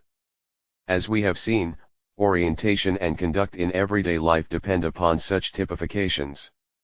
This means that identity types can be observed in everyday life and that assertions like the ones above can be verified, or refuted, by ordinary men endowed with common sense. The American who doubts that the French are different can go to France and find out for himself. Clearly, the status of such typifications is not comparable to that of the constructs of the social sciences, nor do the verification and refutation follow the canons of scientific method. We must leave aside the methodological problem of what the precise relationship is between everyday life typifications and scientific constructs. A Puritan knew himself to be a Puritan and was recognized as one by, say, Anglicans without much deliberation. The social scientist, however, who wishes to check Max Weber's thesis about the Puritan ethic must follow somewhat different and more complex procedures in order to recognize the empirical reference of the Weberian ideal type. The point of interest in the present context is that identity types are observable and verifiable in pre-theoretical, and thus pre-scientific experience. Identity is a phenomenon that emerges from the dialectic between individual and society. Identity types, on the other hand, are social products tout court, relatively stable elements of objective social reality, the degree of stability being, of course, socially determined in its turn. As such, they are the topic of some form of theorizing in any society, even if they are stable and the formation of individual identities is relatively unproblematic. Theories about identity are always embedded in a more general interpretation of reality, they are built into the symbolic universe and its theoretical legitimations, and vary with the character of the latter. Identity remains unintelligible unless it is located in a world. Any theorizing about identity, and about specific identity types, must therefore occur within the framework of the theoretical interpretations within which it and they are located. We will return to this point presently. It should be stressed again that we are here referring to theories about identity as a social phenomenon, that is, without prejudice as to their acceptability to modern science. Indeed, we will refer to such theories as psychologies and will include any theory about identity that claims to explain the empirical phenomenon in a comprehensive fashion, whether or not such an explanation is valid for the contemporary scientific discipline of that name. If theories about identity are always embedded in the more comprehensive theories about reality, this must be understood in terms of the logic underlying the latter. For example, a psychology interpreting certain empirical phenomena as possession by demoniacal beings has as its matrix a mythological theory of the cosmos, and it is inappropriate to interpret it in a non-mythological framework. Similarly, a psychology interpreting the same phenomena in terms of electrical disturbances of the brain has as its background an overall scientific theory of reality, both human and non-human, and derives its consistency from the logic underlying this theory. Put simply, psychology always presupposes cosmology. This point can be well illustrated by reference to the much-used psychiatric term reality-oriented. Point 41. A psychiatrist trying to diagnose an individual whose psychological status is in doubt asks him questions to determine the degree of his reality-orientedness. This is quite logical. From a psychiatric viewpoint, there is obviously something problematic about an individual who does not know what day of the week it is or who readily admits he has talked with departed spirits. Indeed, the term reality-oriented itself can be useful in such a context. The sociologist, however, has to ask the additional question: which reality? Incidentally, this addition is not irrelevant psychiatrically. The psychiatrist will certainly take it into account, when an individual does not know the day of the week, if he has just arrived by jet plane from another continent. He may not know the day of the week simply because he is still on another time, Calcutta time, say, instead of Eastern Standard Time. If the psychiatrist has any sensitivity to the socio-cultural context of psychological conditions, he will also arrive at different diagnoses of the individual who converses with the dead, depending on whether such an individual comes from, say, New York City or from rural Haiti. The individual could be on another reality in the same socially objective sense that the previous one was on another time. In other words, questions of psychological status cannot be decided without recognizing the reality definitions that are taken for granted in the social situation of the individual. To put it more sharply, psychological status is relative to the social definitions of reality in general and is itself socially defined. Point 42. The emergence of psychologies introduces a further dialectical relationship between identity and society, the relationship between psychological theory and those elements of subjective reality it purports to define and explain. The level of such theorizing may, of course, vary greatly, as in the case of all theoretical legitimations. What has been said previously about the origins and phases of legitimating theories applies here with equal validity, but with one not unimportant difference. Psychologies pertain to a dimension of reality that is of the greatest and most continuous subjective relevance for all individuals. Therefore, the dialectic between theory and reality affects the individual in a palpably direct and intensive manner. When psychological theories attain a high degree of intellectual complexity, they are likely to be administered by personnel specially trained in this body of knowledge.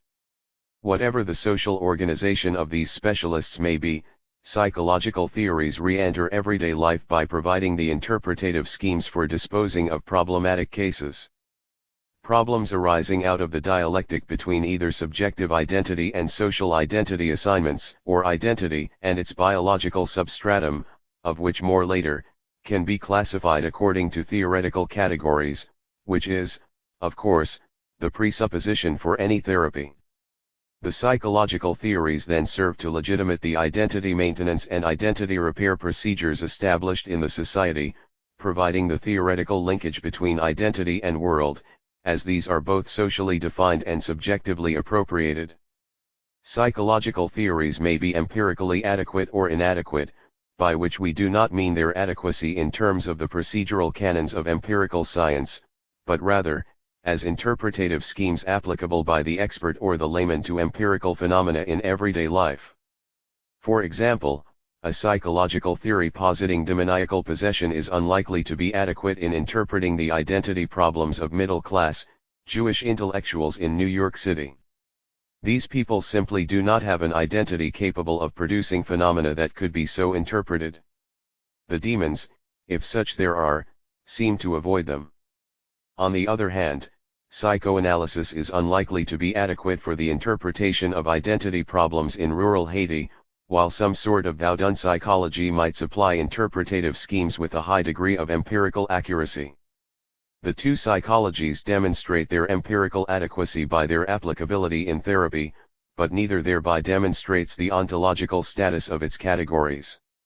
Neither the Vaudin gods nor libidinal energy may exist outside the world defined in the respective social contexts. But in these contexts they do exist by virtue of social definition and are internalized as realities in the course of socialization. Rural Haitians are possessed and New York intellectuals are neurotic.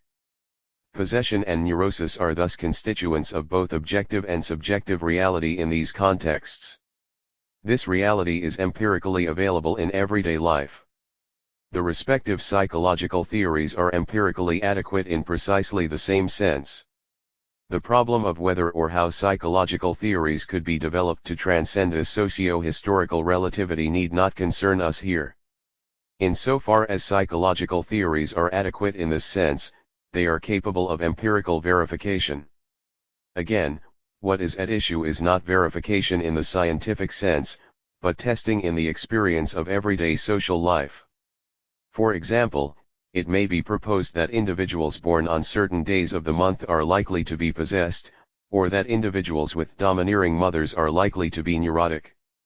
Such propositions are empirically verifiable to the extent that they belong to adequate theories, in the aforementioned sense. Such verification may be undertaken by participants as well as by outside observers of the social situations in question. A Haitian ethnologist can empirically discover New York neurosis, just as an American ethnologist can empirically discover Vaudin possession. The presupposition for such discoveries is simply that the outside observer is willing to employ the conceptual machinery of the indigenous psychology for the inquiry at hand.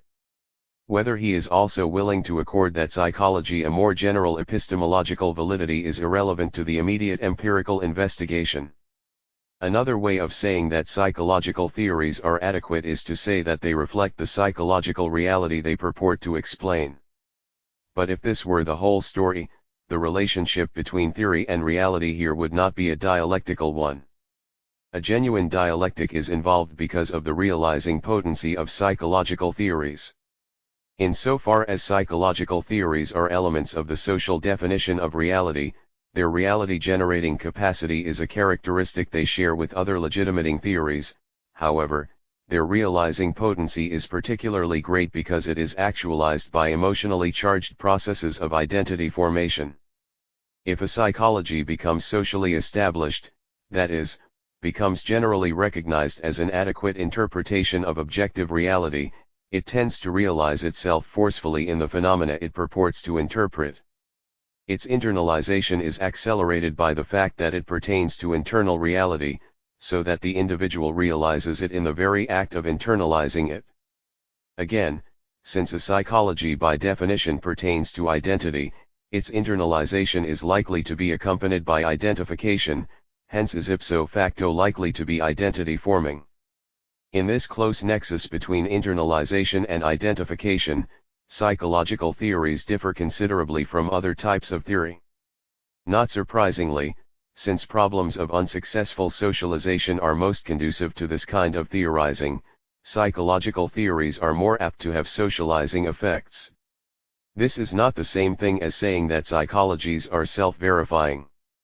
As we have indicated, verification comes by confronting psychological theories and psychological reality as empirically available. Psychologies produce a reality, which in turn serves as the basis for their verification. In other words, we are dealing here with dialectics, not tautology.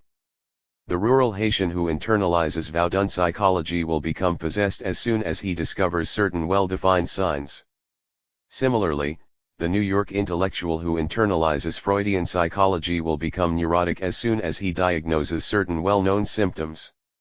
Indeed, it is possible that, given a certain biographical context, signs or symptoms will be produced by the individual himself. The Haitian will, in that case, produce not symptoms of neurosis but signs of possession, while the New Yorker will construct his neurosis in conformity with the recognized symptomatology. This has nothing to do with mass hysteria, much less with malingering, but with the imprint of societal identity types upon the individual subjective reality of ordinary people with common sense. The degree of identification will vary with the conditions of internalization, as previously discussed, depending, for instance, on whether it takes place in primary or secondary socialization. The social establishment of a psychology, which also entails the accordance of certain social roles to the personnel administering the theory and its therapeutic application, will naturally depend upon a variety of socio-historical circumstances. 43 But the more socially established it becomes, the more abundant will be the phenomena it serves to interpret. If we posit the possibility that certain psychologies come to be adequate in the course of a realizing process, we imply the question of why as yet inadequate theories, as they would have to be in the earlier stages of this process, arise in the first place. Put more simply, why should one psychology replace another in history? The general answer is that such change occurs when identity appears as a problem, for whatever reasons. The problem may arise out of the dialectic of psychological reality and social structure. Radical changes in the social structure, such as, for instance, the changes brought about by the Industrial Revolution, may result in concomitant changes in the psychological reality. In that case, new psychological theories may arise because the old ones no longer explain the empirical phenomena at hand. Theorizing about identity will then seek to take cognizance of the transformations of identity that have actually occurred, and will be itself transformed in the process. On the other hand, identity may become problematic on the level of theory itself, that is, as a result of intrinsic theoretical developments. In that case, psychological theories will be concocted before the fact, so to speak. Their subsequent social establishment, and concomitant reality-generating potency, may be brought about by any number of affinities between the theorizing personnel and various social interests. Deliberate ideological manipulation by politically interested groups is one historical possibility. 4. Organism and identity. We discussed much earlier the organismic presuppositions and limitations of the social construction of reality. It is important to stress now that the organism continues to affect each phase of man's reality-constructing activity and that the organism, in turn, is itself affected by this activity. Put crudely, man's animality is transformed in socialization, but it is not abolished. Thus man's stomach keeps grumbling away even as he is about his business of world building. Conversely, events in this, his product, may make his stomach grumble more, or less, or differently. Man is even capable of eating and theorizing at the same time. The continuing coexistence of man's animality and his sociality may be profitably observed at any conversation over dinner. It is possible to speak of a dialectic between nature and society. 44 This dialectic is given in the human condition and manifests itself anew in each human individual. For the individual, of course, it unfolds itself in an already structured socio-historical situation. There is an ongoing dialectic, which comes into being with the very first phases of socialization and continues to unfold throughout the individual's existence in society, between each human animal and its socio-historical situation. Externally, it is a dialectic between the individual animal and the social world. Internally, it is a dialectic between the individual's biological substratum and his socially produced identity. In the external aspect, it is still possible to say that the organism posits limits to what is socially possible. As English constitutional lawyers have said, Parliament can do anything except make men bear children. If Parliament tried, its project would founder on the hard facts of human biology. Biological factors limit the range of social possibilities open to any individual, but the social world, which is pre-existent to each individual, in its turn imposes limits on what is biologically possible to the organism. The dialectic manifests itself in the mutual limitation of organism and society. A pointed illustration of society's limitation of the organism's biological possibilities is longevity. Life expectancy varies with social location. Even in contemporary American society there is considerable discrepancy between the life expectancies of lower-class and upper-class individuals. Furthermore, both the incidence and the character of pathology vary with social location. Lower-class individuals are ill more frequently than upper-class individuals.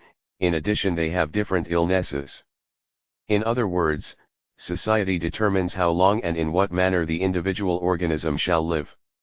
This determination may be institutionally programmed in the operation of social controls, as in the institution of law. Society can maim and kill. Indeed, it is in its power over life and death that it manifests its ultimate control over the individual. Society also directly penetrates the organism in its functioning, most importantly in respect to sexuality and nutrition. While both sexuality and nutrition are grounded in biological drives, these drives are extremely plastic in the human animal. Man is driven by his biological constitution to seek sexual release and nourishment. But his biological constitution does not tell him where he should seek sexual release and what he should eat. Left to himself, man may attach himself sexually to just about any object and is perfectly capable of eating things that will kill him. Sexuality and nutrition are channeled in specific directions socially rather than biologically, a channeling that not only imposes limits upon these activities, but directly affects organismic functions. Thus the successfully socialized individual is incapable of functioning sexually with the wrong sexual object and may vomit when confronted with the wrong food. As we have seen, the social channeling of activity is the essence of institutionalization, which is the foundation for the social construction of reality. It may be said then that social reality determines not only activity and consciousness but, to a considerable degree, organismic functioning. Thus such intrinsically biological functions as orgasm and digestion are socially structured. Society also determines the manner in which the organism is used in activity, expressivity, gait, and gesture are socially structured. The possibility of a sociology of the body that this raises need not concern us here. 45 The point is that society sets limits to the organism, as the organism sets limits to society. In the internal aspect, the dialectic manifests itself as the resistance of the biological substratum to its social molding. 46 This is, of course, most obvious in the process of primary socialization. The difficulties in first socializing a child cannot be accounted for simply in terms of intrinsic problems of learning. The little animal fights back, so to speak. The fact that it is fated to lose the battle does not eliminate its animality's resistance to the ever more penetrating influence of the social world. For example, the child resists the imposition of the temporal structure of society on the natural temporality of his organism. 47 He resists eating and sleeping by the clock rather than by the biologically given demands of the organism. the resistance is progressively broken in the course of socialization, but perpetuates itself as frustration on every occasion when society forbids the hungry individual to eat and the sleepy individual to go to bed. Socialization inevitably involves this sort of biological frustration. Social existence depends upon the continuing subjugation of biologically grounded resistance in the individual, which entails legitimation as well as institutionalization. Thus society provides the individual with various explanations as to why he should eat 3 times a day, and not whenever he is hungry, and with even stronger explanations as to why he should not sleep with his sister. Similar problems of fitting the organism into the socially constructed world exist in secondary socialization, although, of course, the degree of biological frustration is likely to be less acute. In the fully socialized individual there is a continuing internal dialectic between identity and its biological substratum. 48 The individual continues to experience himself as an organism, apart from and sometimes set against the socially derived objectifications of himself. Often this dialectic is apprehended as a struggle between a higher and a lower self, respectively equated with social identity and pre-social, possibly antisocial animality. The higher self must repeatedly assert itself over the lower, sometimes in critical tests of strength. For example, a man must overcome his instinctive fear of death by courage in battle. The lower self here is whipped into submission by the higher, an assertion of dominance over the biological substratum that is necessary if the social identity of warrior is to be maintained, both objectively and subjectively. Similarly, a man may force himself to perform sexually against the inert resistance of physiological satiety in order to maintain his identity as a paragon of virility. Again, the lower self is pressed into service for the sake of the higher. The victory over fear and the victory over sexual prostration both illustrate the manner in which the biological substratum resists and is overcome by the social self within man. It goes without saying that there are many lesser victories routinely undertaken in the course of everyday life, as indeed there are both lesser and greater defeats. Man is biologically predestined to construct and to inhabit a world with others. This world becomes for him the dominant and definite reality.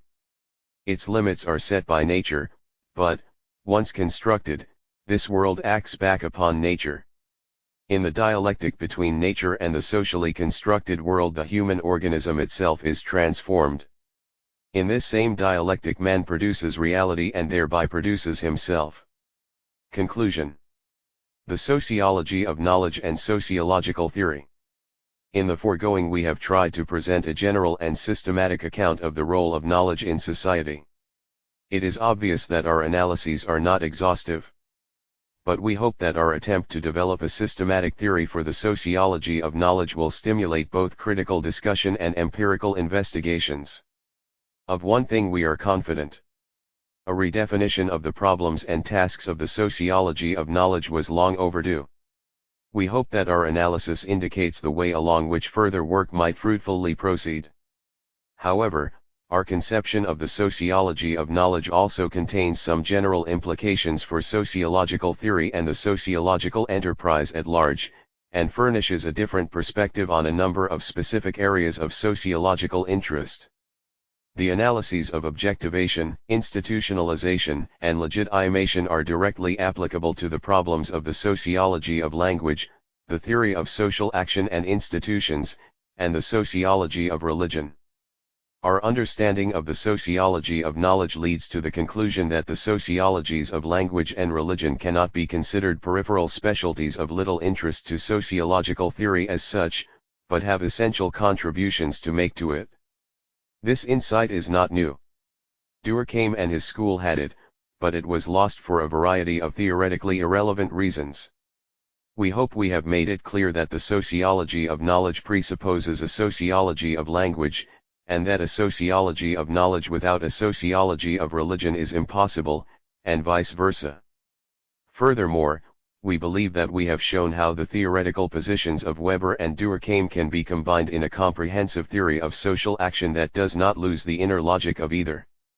Finally, we would contend that the linkage we have been led to make here between the sociology of knowledge and the theoretical core of the thought of Mead and his school suggests an interesting possibility for what might be called a sociological psychology, that is, a psychology that derives its fundamental perspectives from a sociological understanding of the human condition. The observations made here point to a program that seems to carry theoretical promise. More generally, we would contend that the analysis of the role of knowledge in the dialectic of individual and society, of personal identity and social structure, provides a crucial complementary perspective for all areas of sociology. This is certainly not to deny that purely structural analyses of social phenomena are fully adequate for wide areas of sociological inquiry, ranging from the study of small groups to that of large institutional complexes, such as the economy or politics. Nothing is further from our intentions than the suggestion that a sociology of knowledge angle ought somehow to be injected into all such analyses. In many cases this would be unnecessary for the cognitive goal at which these studies aim. We are suggesting, however, that the integration of the findings of such analyses into the body of sociological theory requires more than the casual obeisance that might be paid to the human factor behind the uncovered structural data. Such integration requires a systematic accounting of the dialectical relation between the structural realities and the human enterprise of constructing reality, in history. We have no polemic interest in writing this book. It would be foolish to deny, however, that our enthusiasm for the present state of sociological theory is markedly restrained. For one thing, we have tried to show, by our analysis of the interrelations between institutional processes and the legitimating symbolic universes, why we must consider the standard versions of functionalist explanations in the social sciences a theoretical legerdemain.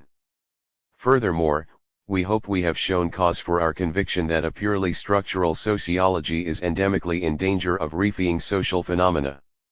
Even if it begins by modestly assigning to its constructs merely heuristic status, it all too frequently ends by confusing its own conceptualizations with the laws of the universe.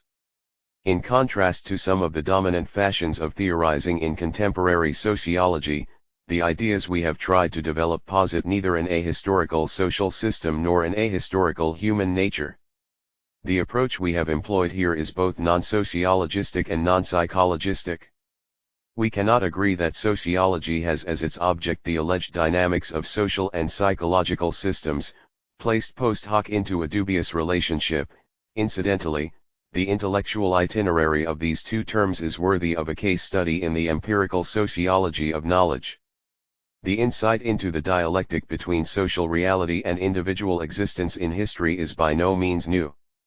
It was, of course, most powerfully introduced into modern social thought by Marx. What is needed, however, is to bring to bear a dialectical perspective upon the theoretical orientation of the social sciences. Needless to say, we do not have in mind some doctrinaire introduction of Marxian ideas into sociological theory. Nor is there any point in the mere assertion that the aforementioned dialectic, in fact and generally, does exist. What is needed is to proceed from such an assertion to a specification of the dialectical processes in a conceptual framework that is congruent with the great traditions of sociological thought. Mere rhetoric about dialectics, such as is commonly engaged in by doctrinaire Marxists, must appear to the sociologist as just another form of obscurantism. And yet we are convinced that only an understanding of what Marcel Mauss called the total social fact will protect the sociologist against the distortive reifications of both sociologism and psychologism. It is against the background of an intellectual situation in which this double danger is very real that we wish our treatise to be understood. Our undertaking has been theoretical. Yet theory, in any empirical discipline, must be relevant in a double fashion to the data defined as pertinent to that discipline. It must be congruent with them, and it must be geared to further empirical inquiry. There is a vast area of empirical problems that opens up for the sociology of knowledge. This is not the place to provide a catalogue of what we consider to be the most interesting of these problems, even less to propound specific hypotheses. We have given some indications of what we have in mind in some of the illustrations of our theoretical argument. We would add here only that, in our view, empirical research in the relation of institutions to legitimating symbolic universes will greatly enhance the sociological understanding of contemporary society. The problems here are numerous. They are more obscured than clarified by speaking about contemporary society in terms of secularization, of a scientific age, of mass society, or, conversely, of the autonomous individual, of the discovery of the unconscious, and so forth. These terms indicate only the immensity of the problem requiring scientific clarification. It may readily be conceded that contemporary Western men, by and large, live in a world vastly different from any preceding one. Yet just what this means in terms of the reality, objective and subjective, in which these men conduct their everyday lives and in which their crises occur is very far from clear. Empirical research into these problems, as distinct from more or less intelligent speculation, has barely begun. We would hope that the clarification of the theoretical perspective of the sociology of knowledge we have attempted here points to problems for such research that are easily ignored in other theoretical perspectives. To give but one example, the present interest on the part of social scientists in theories derived from psychoanalysis would take on a very different coloration as soon as these theories were not regarded, positively or negatively, as propositions of science, but analyzed as legitimations of a very peculiar and probably highly significant construction of reality in modern society. Such analysis, of course, would bracket the question of the scientific validity of these theories and simply look upon them as data for an understanding of the subjective and objective reality from which they emerged and which, in turn, they influence. We have expressly refrained from following up the methodological implications of our conception of the society of knowledge. It should be clear, however, that our approach is non-positivistic, if positivism is understood as a philosophical position defining the object of the social sciences in such a way as to legislate away their most important problems. All the same, we do not underestimate the merit of positivism, broadly understood, in redefining the canons of empirical investigation for the social sciences. The sociology of knowledge understands human reality as socially constructed reality. Since the constitution of reality has traditionally been a central problem of philosophy, this understanding has certain philosophical implications. Insofar as there has been a strong tendency for this problem, with all the questions it involves, to become trivialized in contemporary philosophy, the sociologist may find himself, to his surprise perhaps, the inheritor of philosophical questions that the professional philosophers are no longer interested in considering. In various sections of this treatise, especially in the analysis of the foundations of knowledge in everyday life and in the discussion of objectivation and institutionalization in relation to the biological presuppositions of human existence, we have given some indication of the contributions sociologically oriented thought may make to philosophical anthropology. In sum, our conception of the sociology of knowledge implies a specific conception of sociology in general.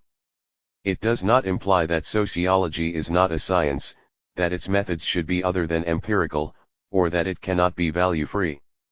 It does imply that sociology takes its place in the company of the sciences that deal with man as man, that it is, in that specific sense, a humanistic discipline. An important consequence of this conception is that sociology must be carried on in a continuous conversation with both history and philosophy or lose its proper object of inquiry. This object is society as part of a human world, made by men, inhabited by men, and, in turn, making men, in an ongoing historical process. It is not the least fruit of a humanistic sociology that it revocations our wonder at this astonishing phenomenon.